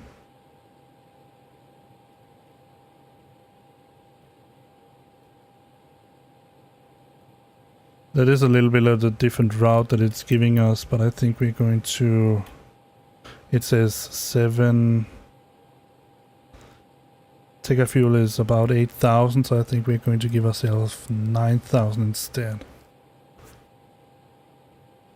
Wait a second, let me just try to put in the route.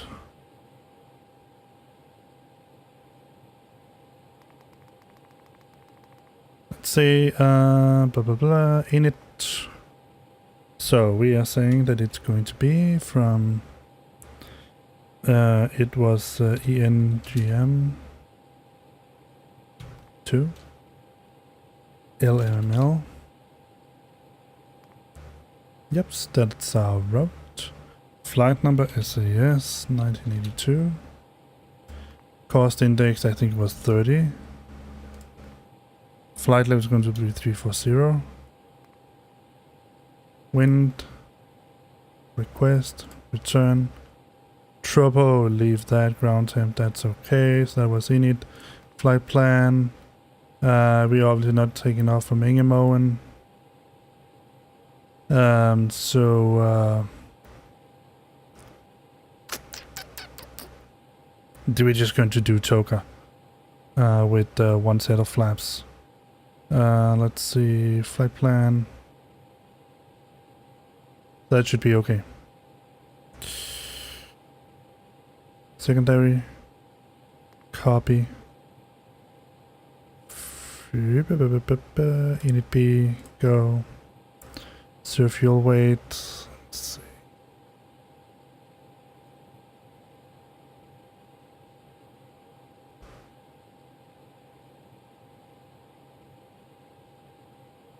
Before we had, let's remove all the cargo, so we be pretty light. 68, we're going to go for, I think 10,000 is going to be okay. Let's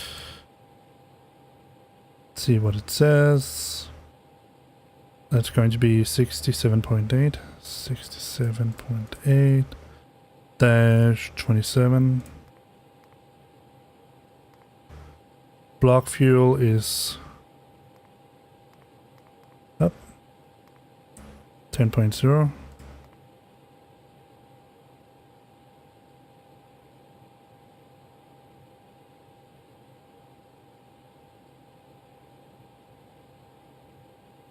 That seems to be good. We might even be a little bit heavy. Our takeoff weight is 77. I think we are below our, let's say 0.5. Yeah, up 0.5 here. That's what we put in. 10, didn't put in an alternate. Do that right now. Get the old plan, toggle charts.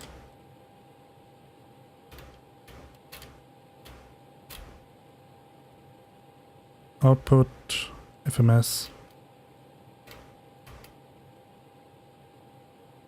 This is a little bit of a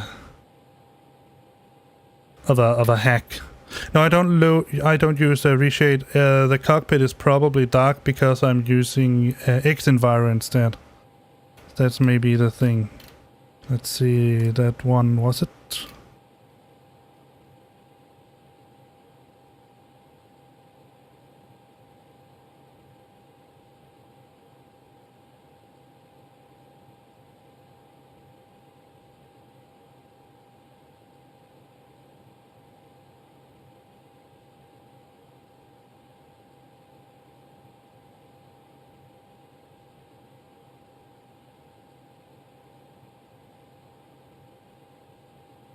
We have predicted fuel left here in the plan.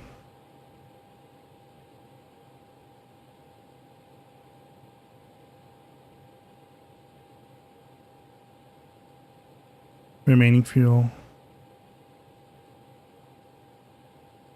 But the thing is, we need to know which waypoint we are closest to in order to need to align the ADS. But we can also do that.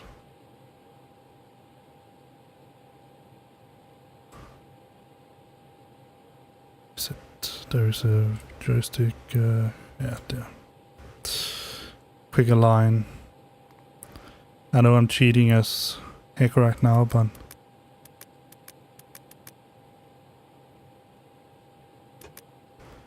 oh, I just want to get this show on the road. Let's see. Turn on the radios.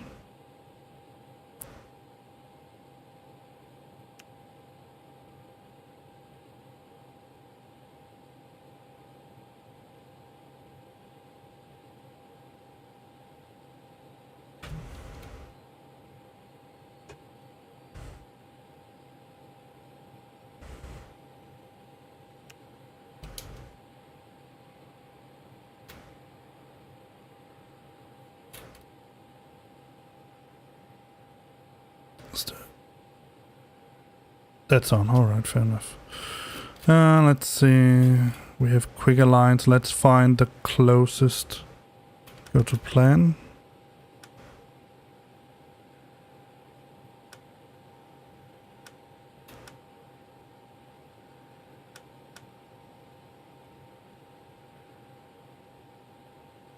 Coal something. I can't see what it says. Let's go in here. AV tablet. Now these figures are obviously for a different airplane, but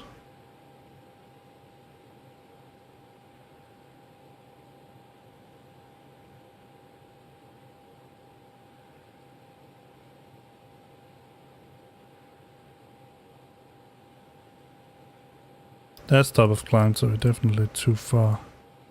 Lotex, Bennett, GVA, Kogas, that might be it. Kogas, 9,000. Yeah, I think that should be decent. Let's see, so we were in it B. But yeah, I completely forgot why I was here. AV tab, toggle. Here.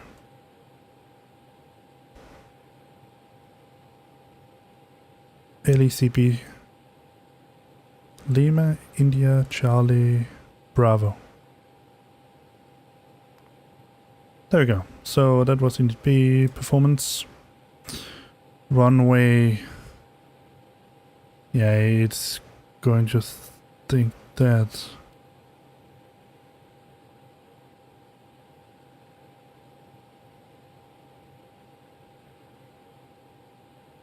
So it's 15, 60.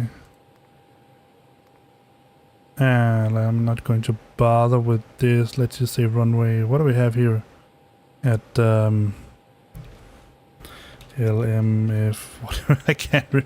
I've never been here in my life. LFMN. LFMN. What do we have? We have 04 left. What's the wind? 140.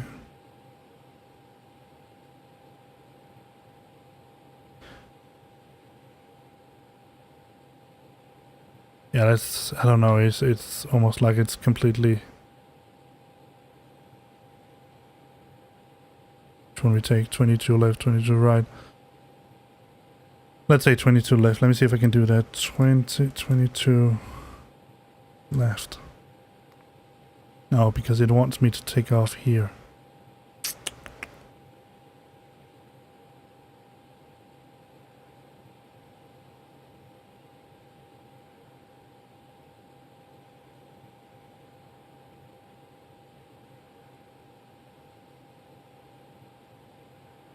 Say flaps 1.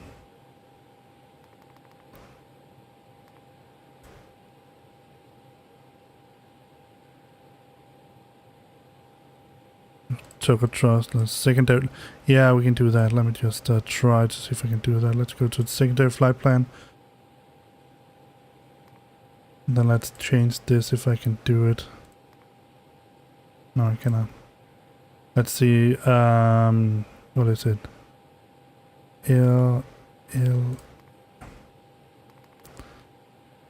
LFMN.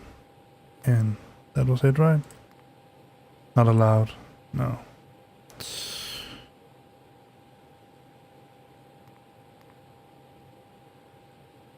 Oh well, we're just trying to wing it then. We're going to set our initial altitude to 10,000. Speed is going to be... Going to set it to 200.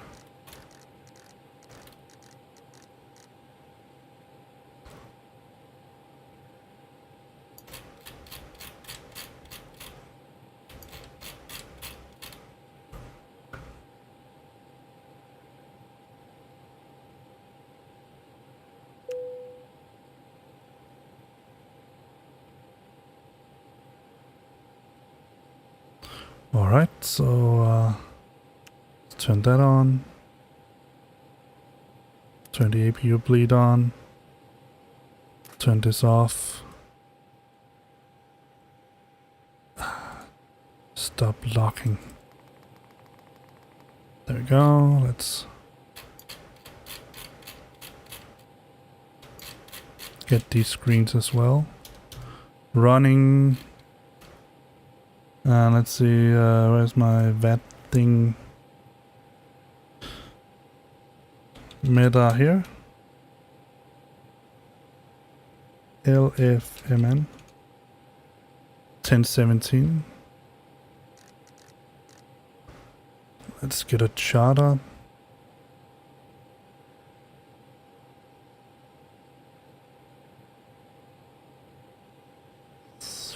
Airport.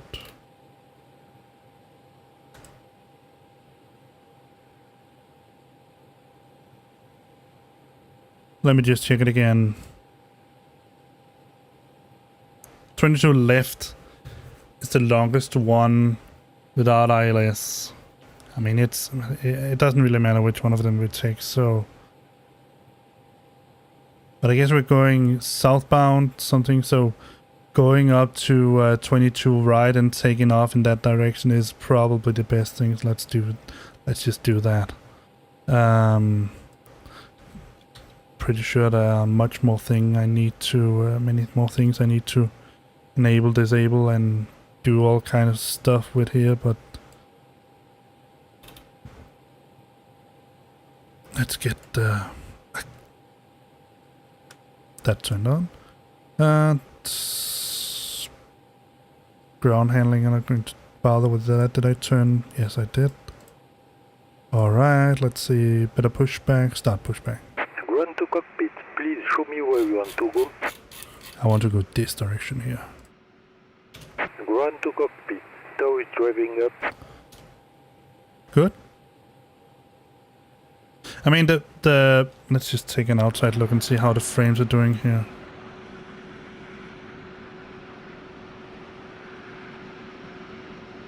Ah, this looks like a really nice place.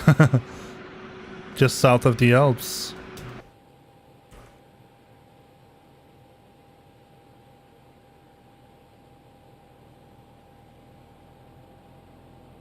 Oh yeah, TK standby. Let's turn that.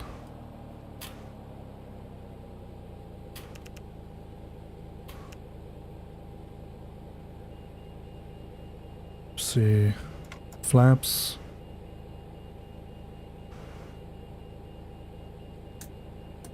Armed. Set Okay, this to all max. doors and hatches are closed, ready to connect. I can't do that yet. Alright, fair enough.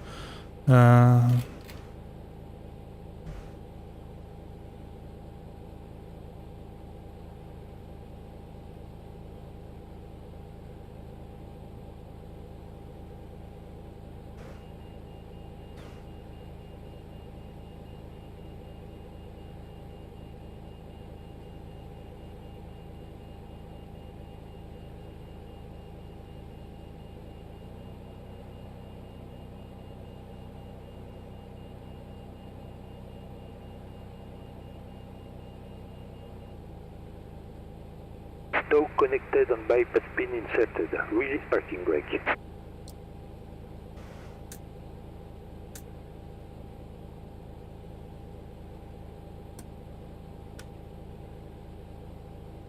Starting pushback, and you may start engines. Starting engine 2. And starting engine 1. Just starting all together. So that we get going as quickly as possible. When the seatbelt light is fastened, please make sure that your seatbelts are fastened low and tight across your lap. To fasten, insert the metal fittings into one another and tighten by pulling on the loose end of the strap. To release your seatbelt, lift the upper portion of the buckle. We suggest that you keep your seatbelt fastened throughout the entire flight, as you may experience unexpected turbulence. There are several emergency exits on this aircraft. To familiarize yourself with the emergency exits on this aircraft, please refer to the safety card in the seat back pocket in front of you. In some cases, your nearest exit might be behind you. If we need to evacuate the aircraft, there is lighting on the floor to guide you towards the exit. In the event of a decompression, an oxygen mask will drop in front of you. To start the flow of oxygen, pull the mask towards you. Place it firmly over your nose and mouth, secure the elastic band behind your head, tighten the straps if necessary, and breathe normally. Although the bag does not inflate, oxygen is flowing to the mask.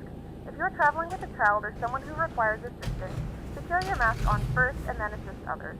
Keep your mask on until a member of the crew advises you it is safe to remove it.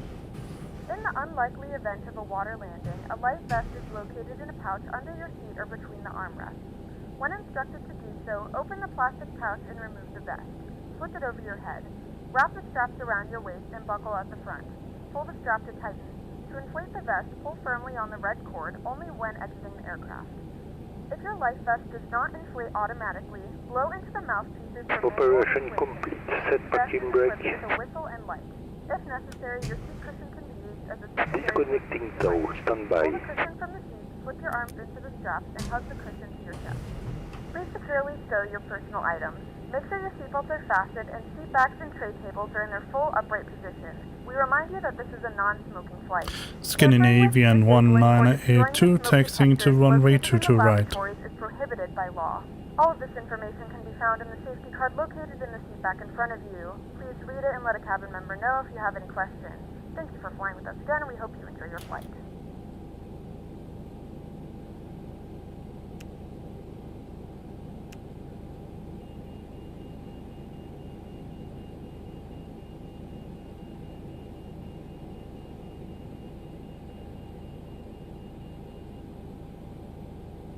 TOW is disconnected and bypass pin has been removed. Hand signal of the left. We'll see you next time and have a safe flight.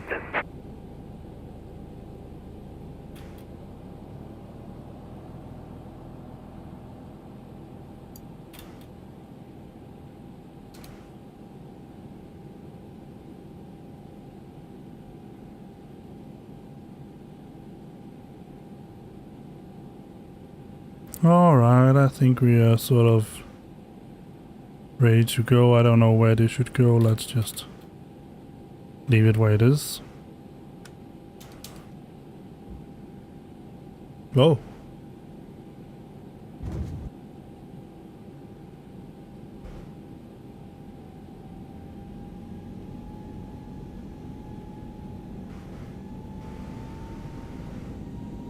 Why am I going backwards?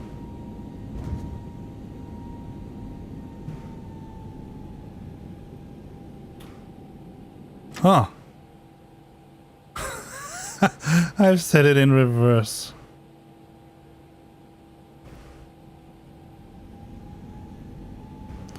Well, that would certainly explain some things.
Let's see how all our passengers are doing.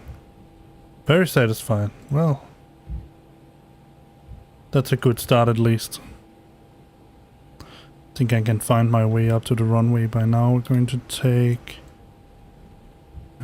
Juliet 1.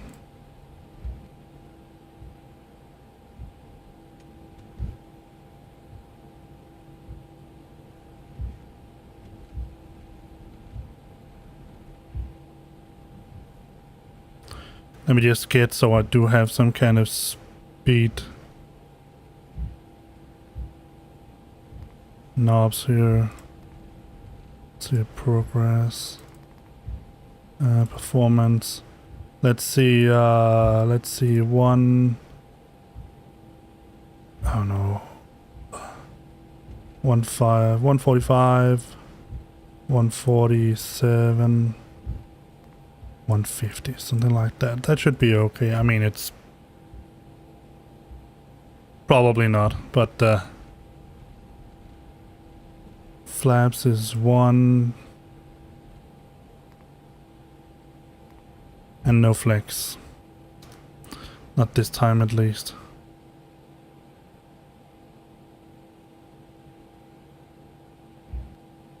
Because we are going toga all the way. Do I have my flight director on? Yes, I do. Scandinavian 1982, taking off runway 22 right.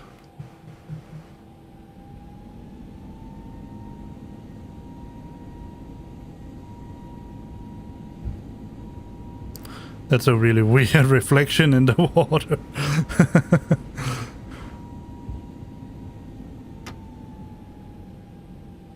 Rolling takeoff, baby. Cool. Can't wait to see it. And remember, everyone that is watching right now and in the chat, if you write exclamation mark Discord, then you should get, then the bot should give you the link to the Discord.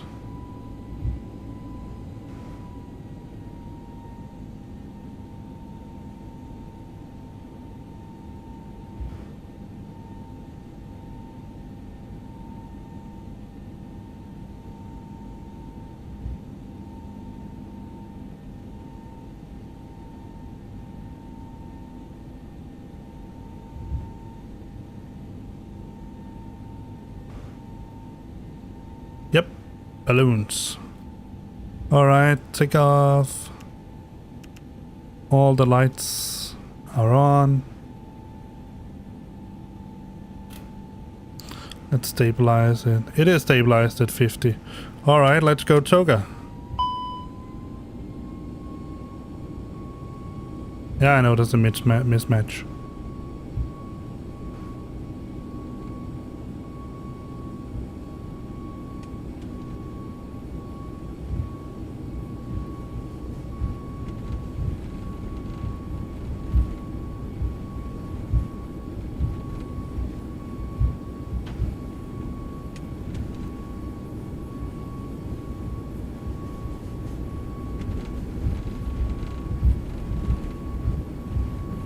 V1 rotate.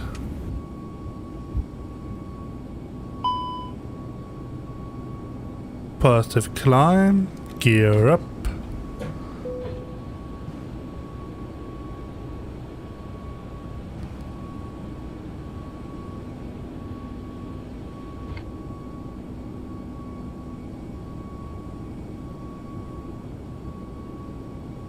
Make that little flight director work for me. Alright, let's just set a heading. Let's go to lever climb.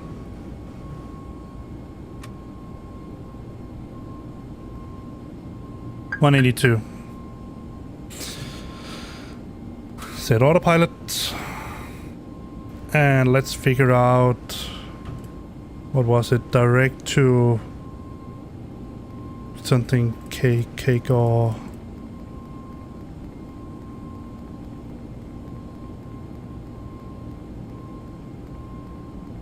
Kogas.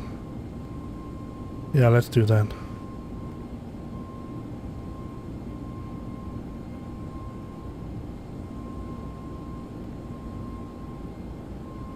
Scandinavian 1982, climbing to flight level 100.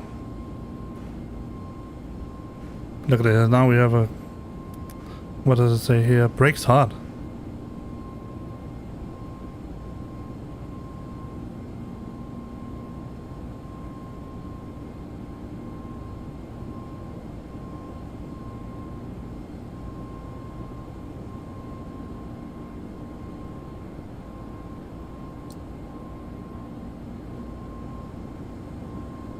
Yeah, we're fine enough, let's retract the flaps.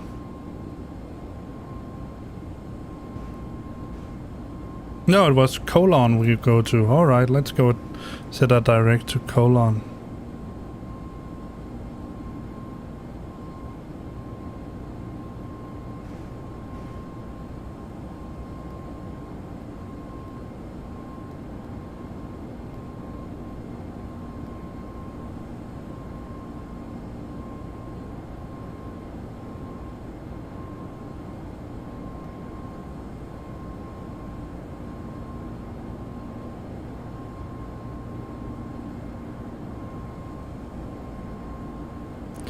Alright, this is really one of the most just hacked flights I've ever started.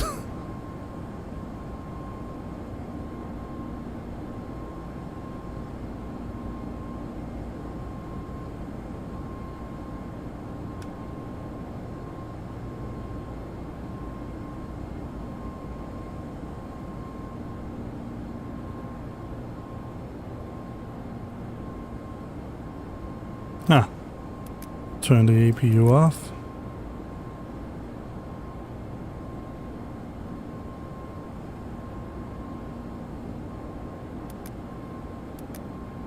I didn't know packs were off. It told me.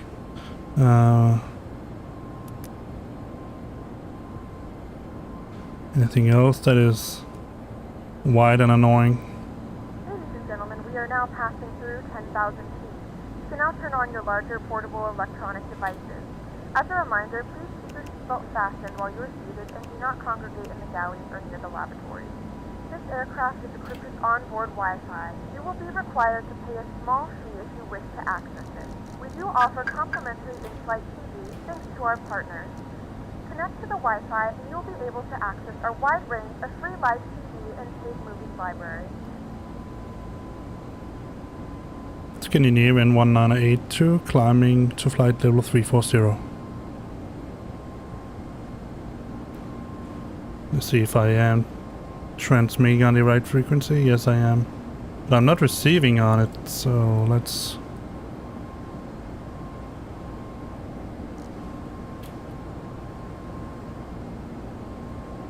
turn that off. On, not off.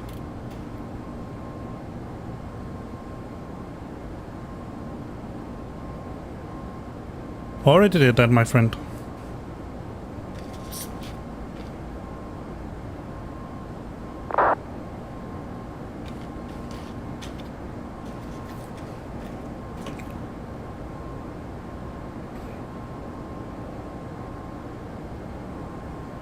Alright.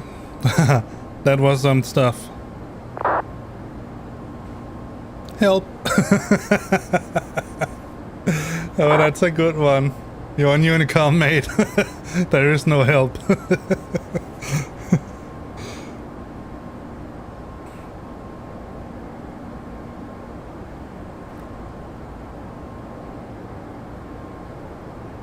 Alright, now that we are on OpenGL, I want to see something. Let me just see.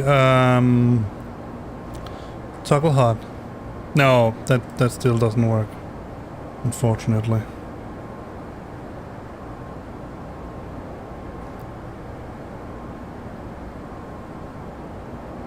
What the heck is going on here, man? It's like... there's a wind fest here.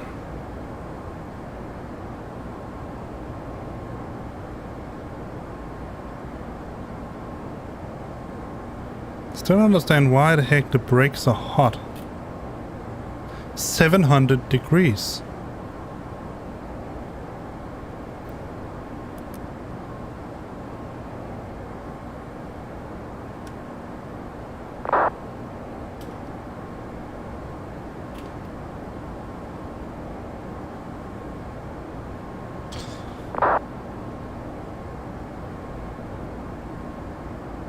No, you're on Unicom.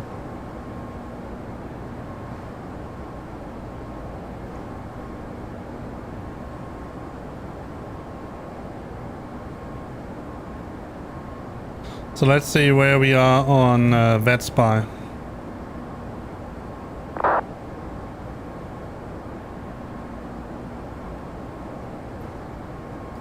Just quickly disconnect me and connect me as A321. Yes, and the cell cal is ADCP. There we go.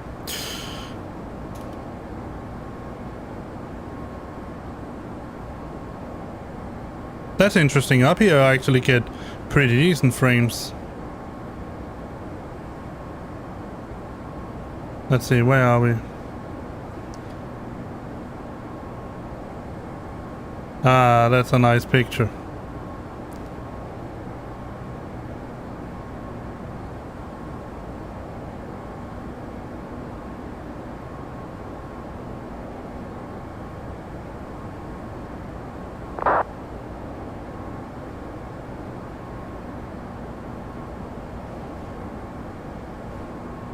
I think we should be able to make it.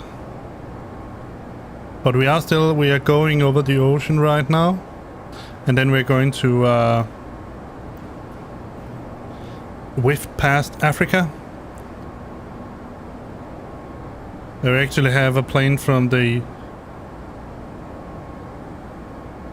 United Emirates, UAE, going to Dubai International. It's pretty cool, from Lisbon.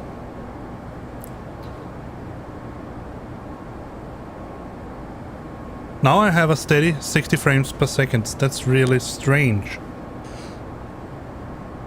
But I will say that they are sort of jumping up and down.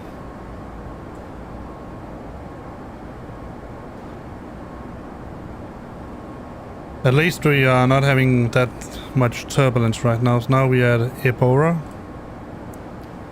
And now I have much better idea on how to operate the FMS. So let's see. Progress report. So we're going to reach off 1417 UTC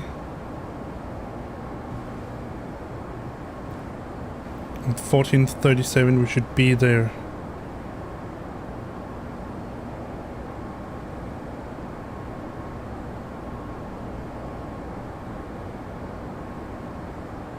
Let's hope we can make it, because I have to go down and pick up my kids and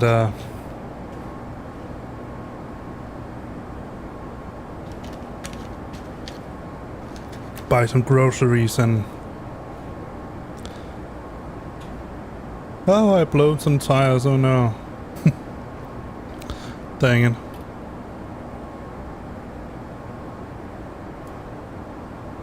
Actually, I've blown all of them. But why are they so hot? I honestly don't get that.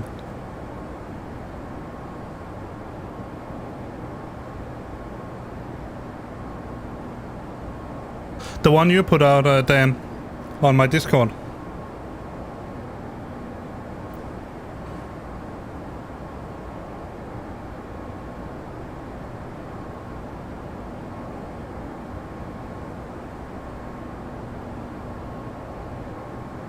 We only have one tire left. That's going to be a very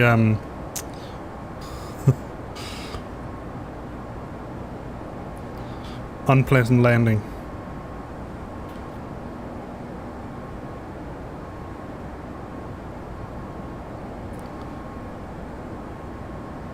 Let's see if ToLiss has the ability to give us some instant repair.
Oh well, we're going to see how it's going to go.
We're going to see how it goes.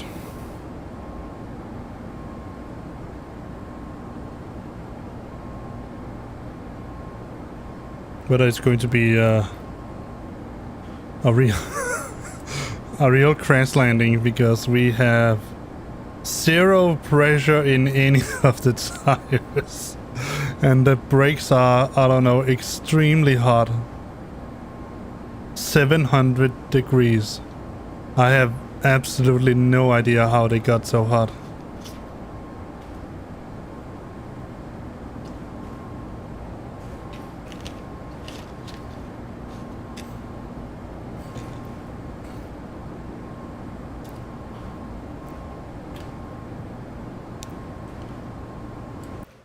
don't know if there's some settings I can...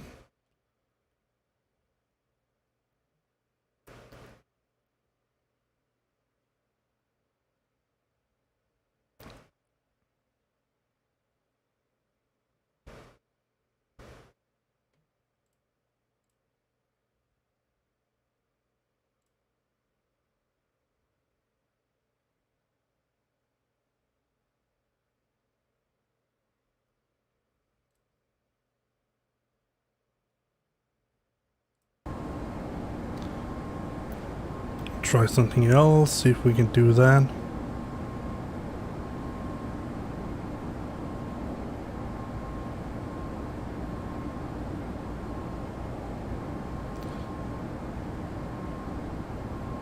So it works this.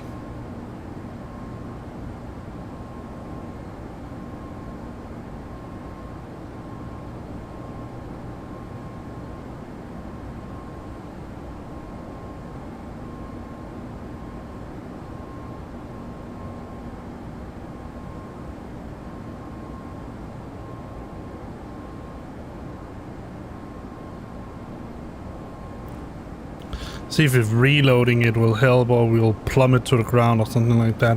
Otherwise, I'm going to end the stream right now. Well, V-Pilot's certainly disconnected. What about... No, this is still connected.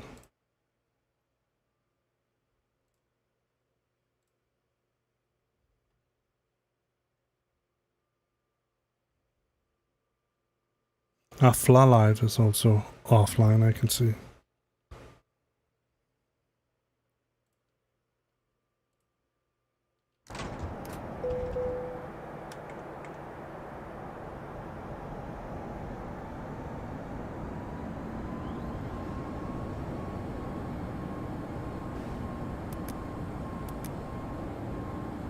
Well, engines are running.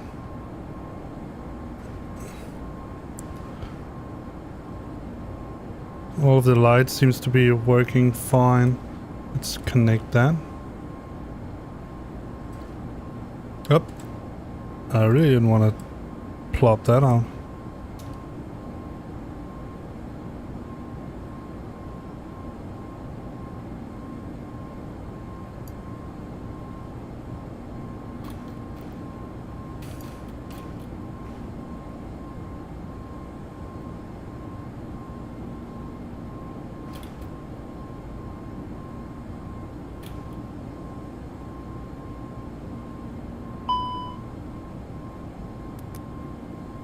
Yeah, that's fine. I don't know what the master quotient is.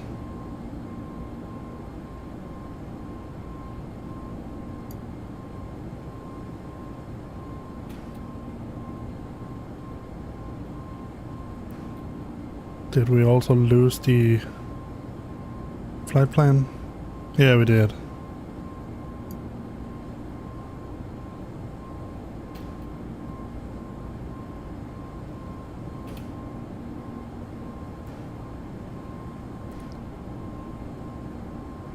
Packs 1 or 2 are off. Crew supply is off.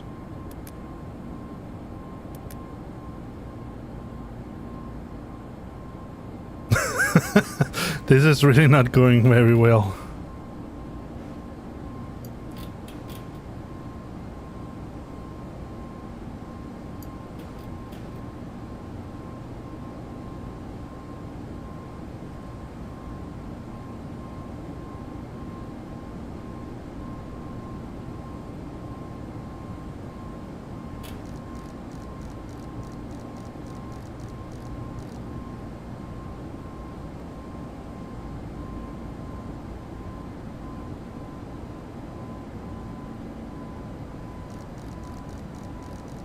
See, 240. Try to set it to 250. At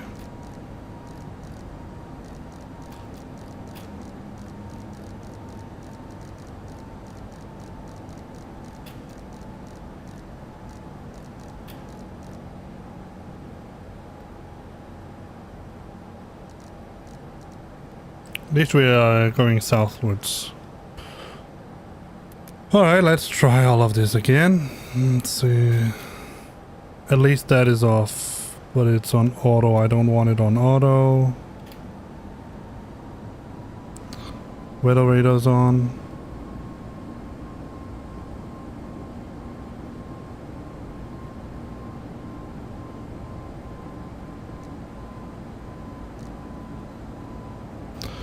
Alright, let's go over this again. Init. Company route. Let's see, it was ENGM to LMML.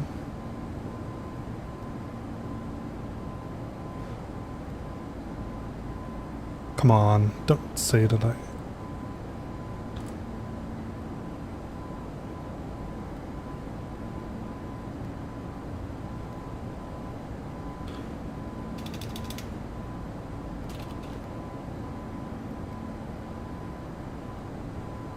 So I can't make a flight plan.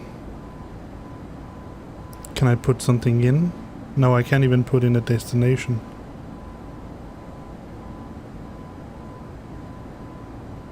See, can we do something here? General.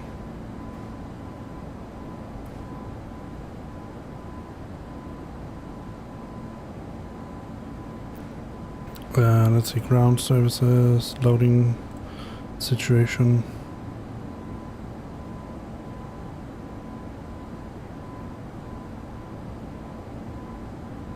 Oh well. In a few moments, we'll be starting our in-flight service. We'll be serving complimentary drinks and snacks. Please look in your seat back for our list of complimentary drinks. Premium drinks are available for a small charge. Please note that we only accept credit cards.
What do you know?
I'm just snoozing a little bit around in here to see if I can find a way to make this work.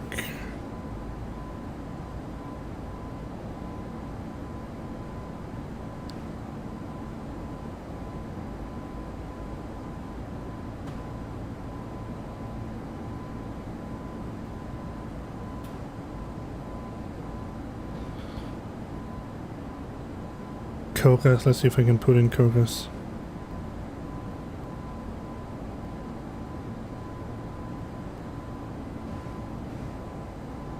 Huh? Then something happened.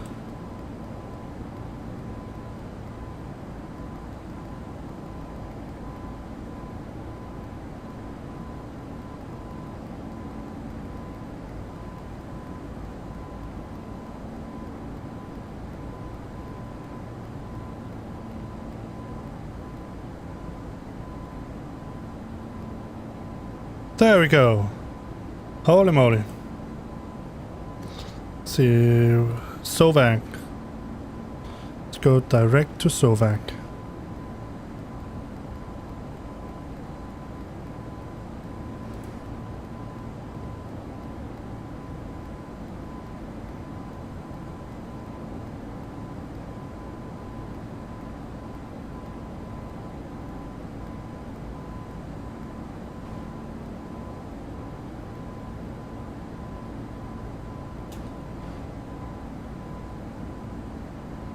That is some airplane hacking. Now we can go into managed.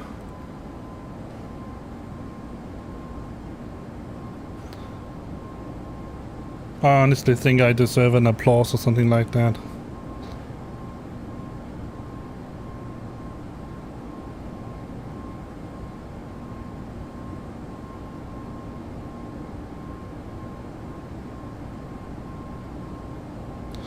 So it's 13 something.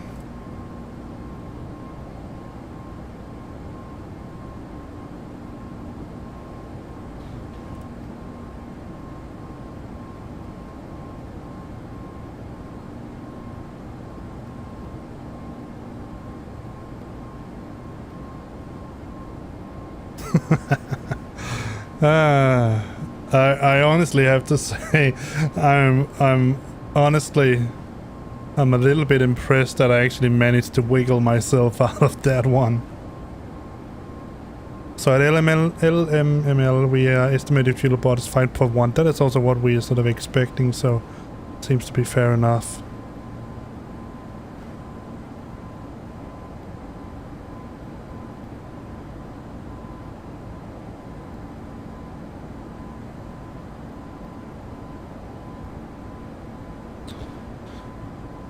But we don't have a top of descent. That annoys me a little bit, so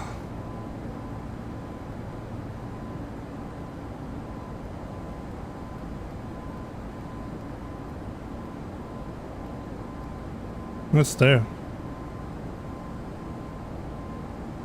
Adobix.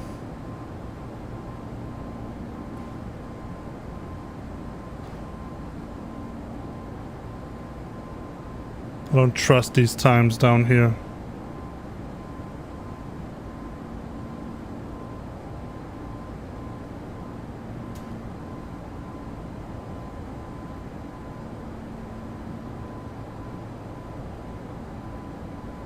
Alright, so here's the deal, guys.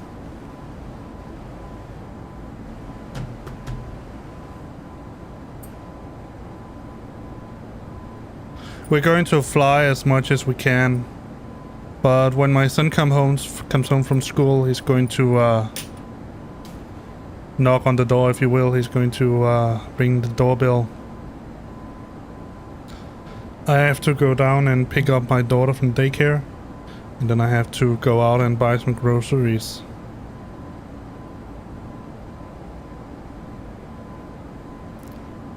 There is that option that I pause the game, log out from VATS and pause the game, come back right in. And then we pick it up from there. Well, I'll say that's a little bit up to you. What do you want to do? What you'd like? Because there's no way in hell that I'm going to let's just put up fly live here.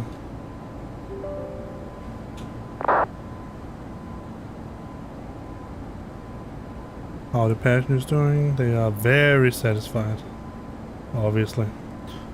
Let's see. ENNG. Yeah.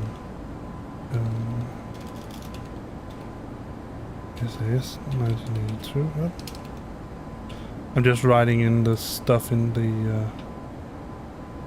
About an hour. It says we're about an hour out.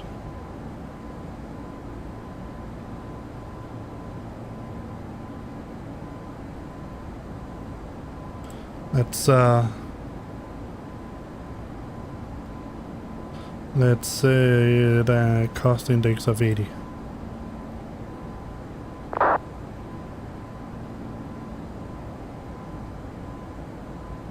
Not going to change much.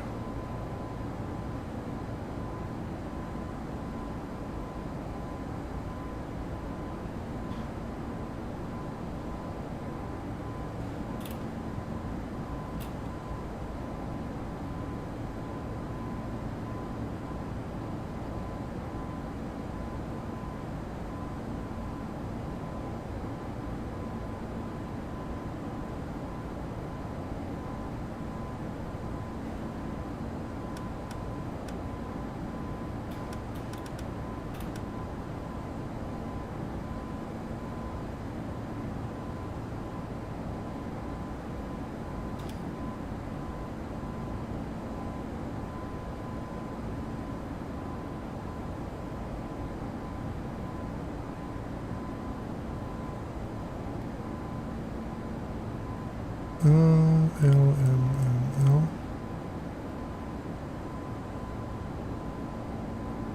About 400.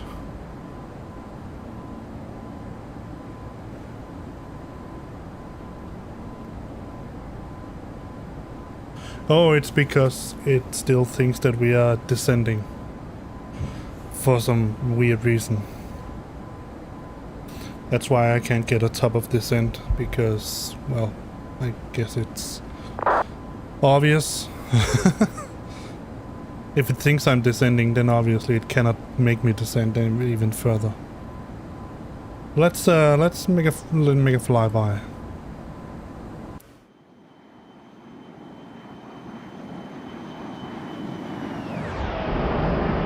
I think I have some wing views here. Yeah, I do.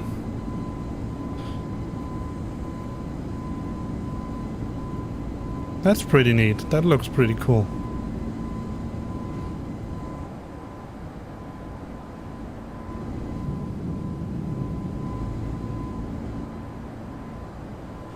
Oh, I didn't know I changed it to 8.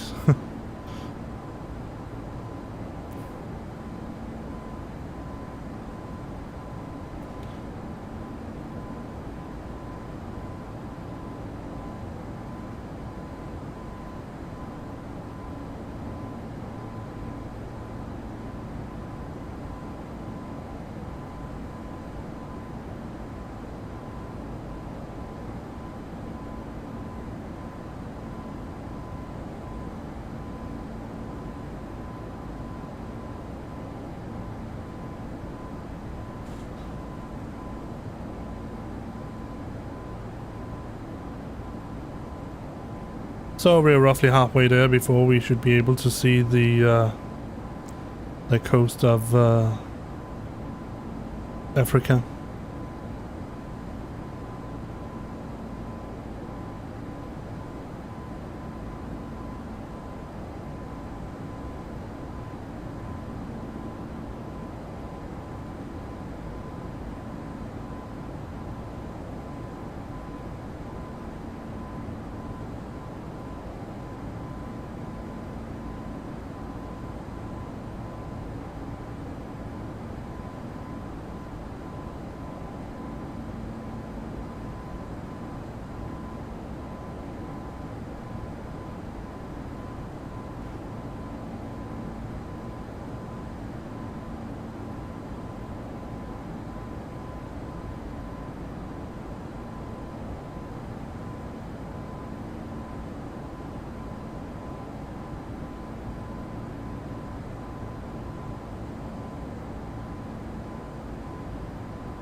So in a short while we're going to enter Algeric airspace.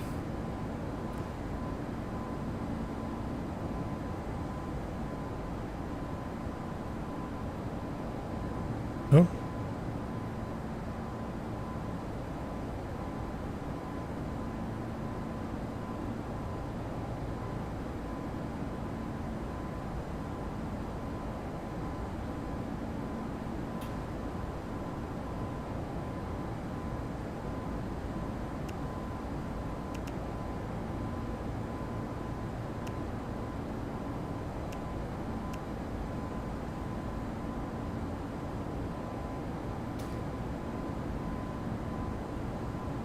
$50 frames per second, that's not bad.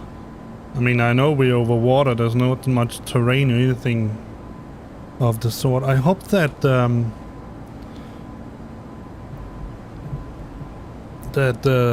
people behind XEnviro might find a way to solve this little issue, because it is a little bit annoying that that I sort of lose. That the game just crashes.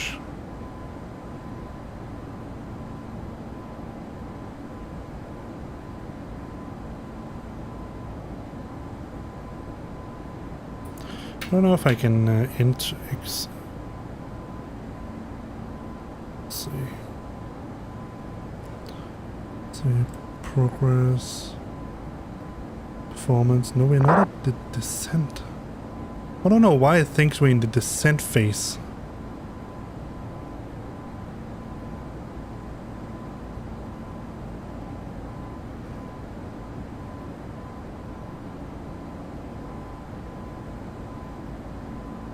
See if we can set it to point.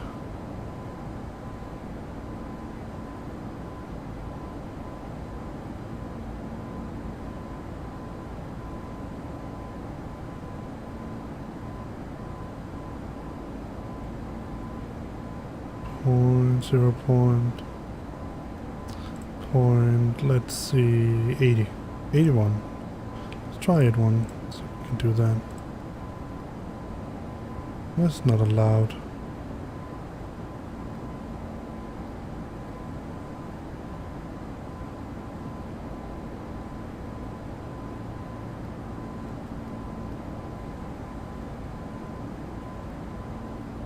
So we can set it to 340, 335.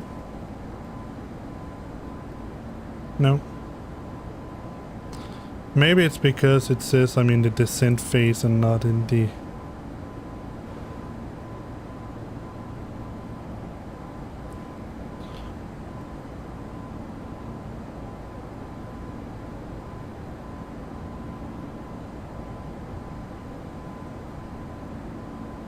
Oh well, then I'm going to help it a little bit.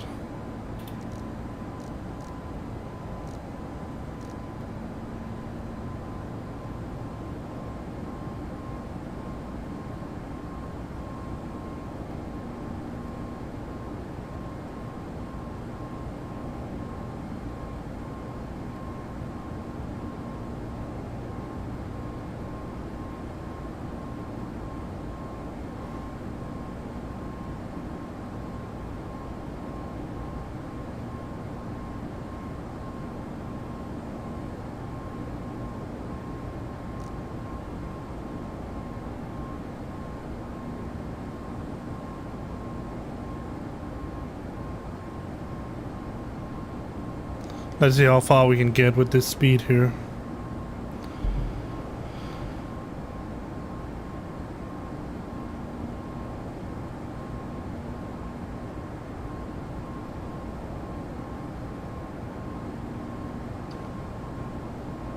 So I'm actually getting 50 frames per second here. That's pretty impressive.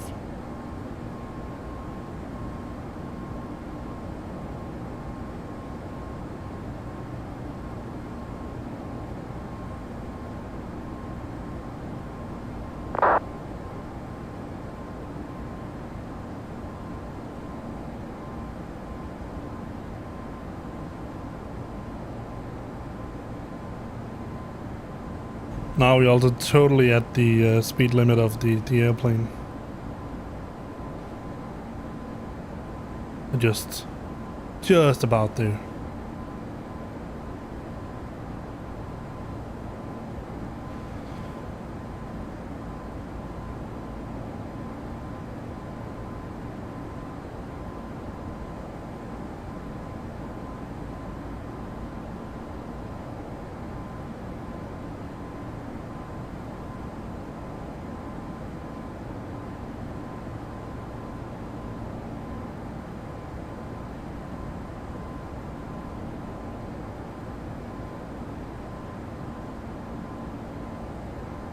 There he is.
Alright guys, I'm afraid I have to cut the stream off right now. Really sorry about that. I would really love to continue, but I have to go down and pick up my daughter. And well, it was just bad luck that everything went south from there on off. But we will pick up this flight. This is not the first time we're going to do the flight. Just a second.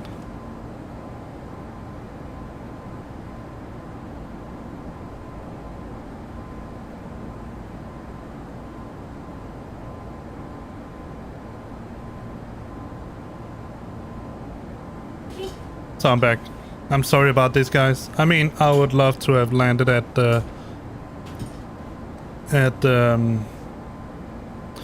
Malta, but we're going to try at some point to do it again, to make it perhaps from Copenhagen this time. I don't know when. It might be.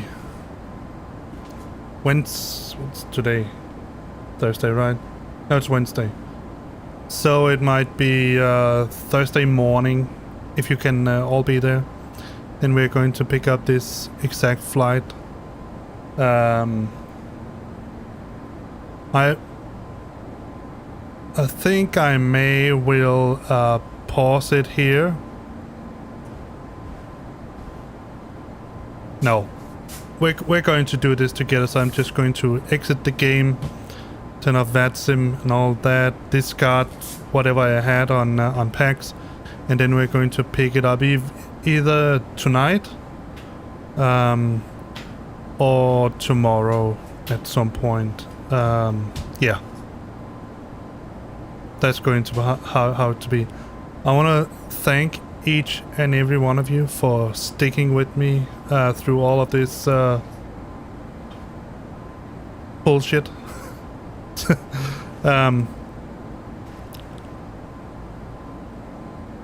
And I hope that I will see you the next time. I'm also working on a little video about Star Citizen. It's probably not your ballpark, but nevertheless I'm preparing that video.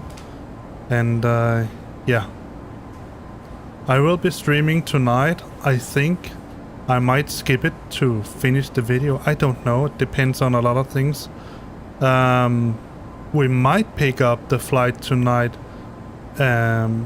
around 10 my local time.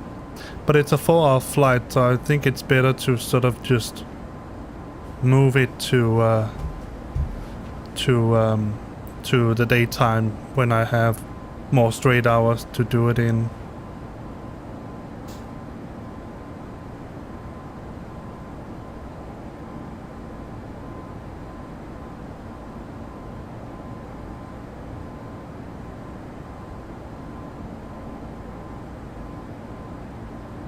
Alright, so yeah, I'm having a hard time about this because I really wanted to finish this flight. I hate not finishing things, but it's just the way it is. Let's disconnect from VATSIM. Let's disconnect PAX. Yeah. Disconnect see, what is our speed now? 478. It's pretty okay, pretty decent. And disconnect from the top bar, and then I will see you in the next stream. So yeah, see you around, guys. Hope that you'll be back, and hope that you will. Those of you who haven't already followed that is watching, please do so. It really helps, and I will see you in the next stream. Bye bye.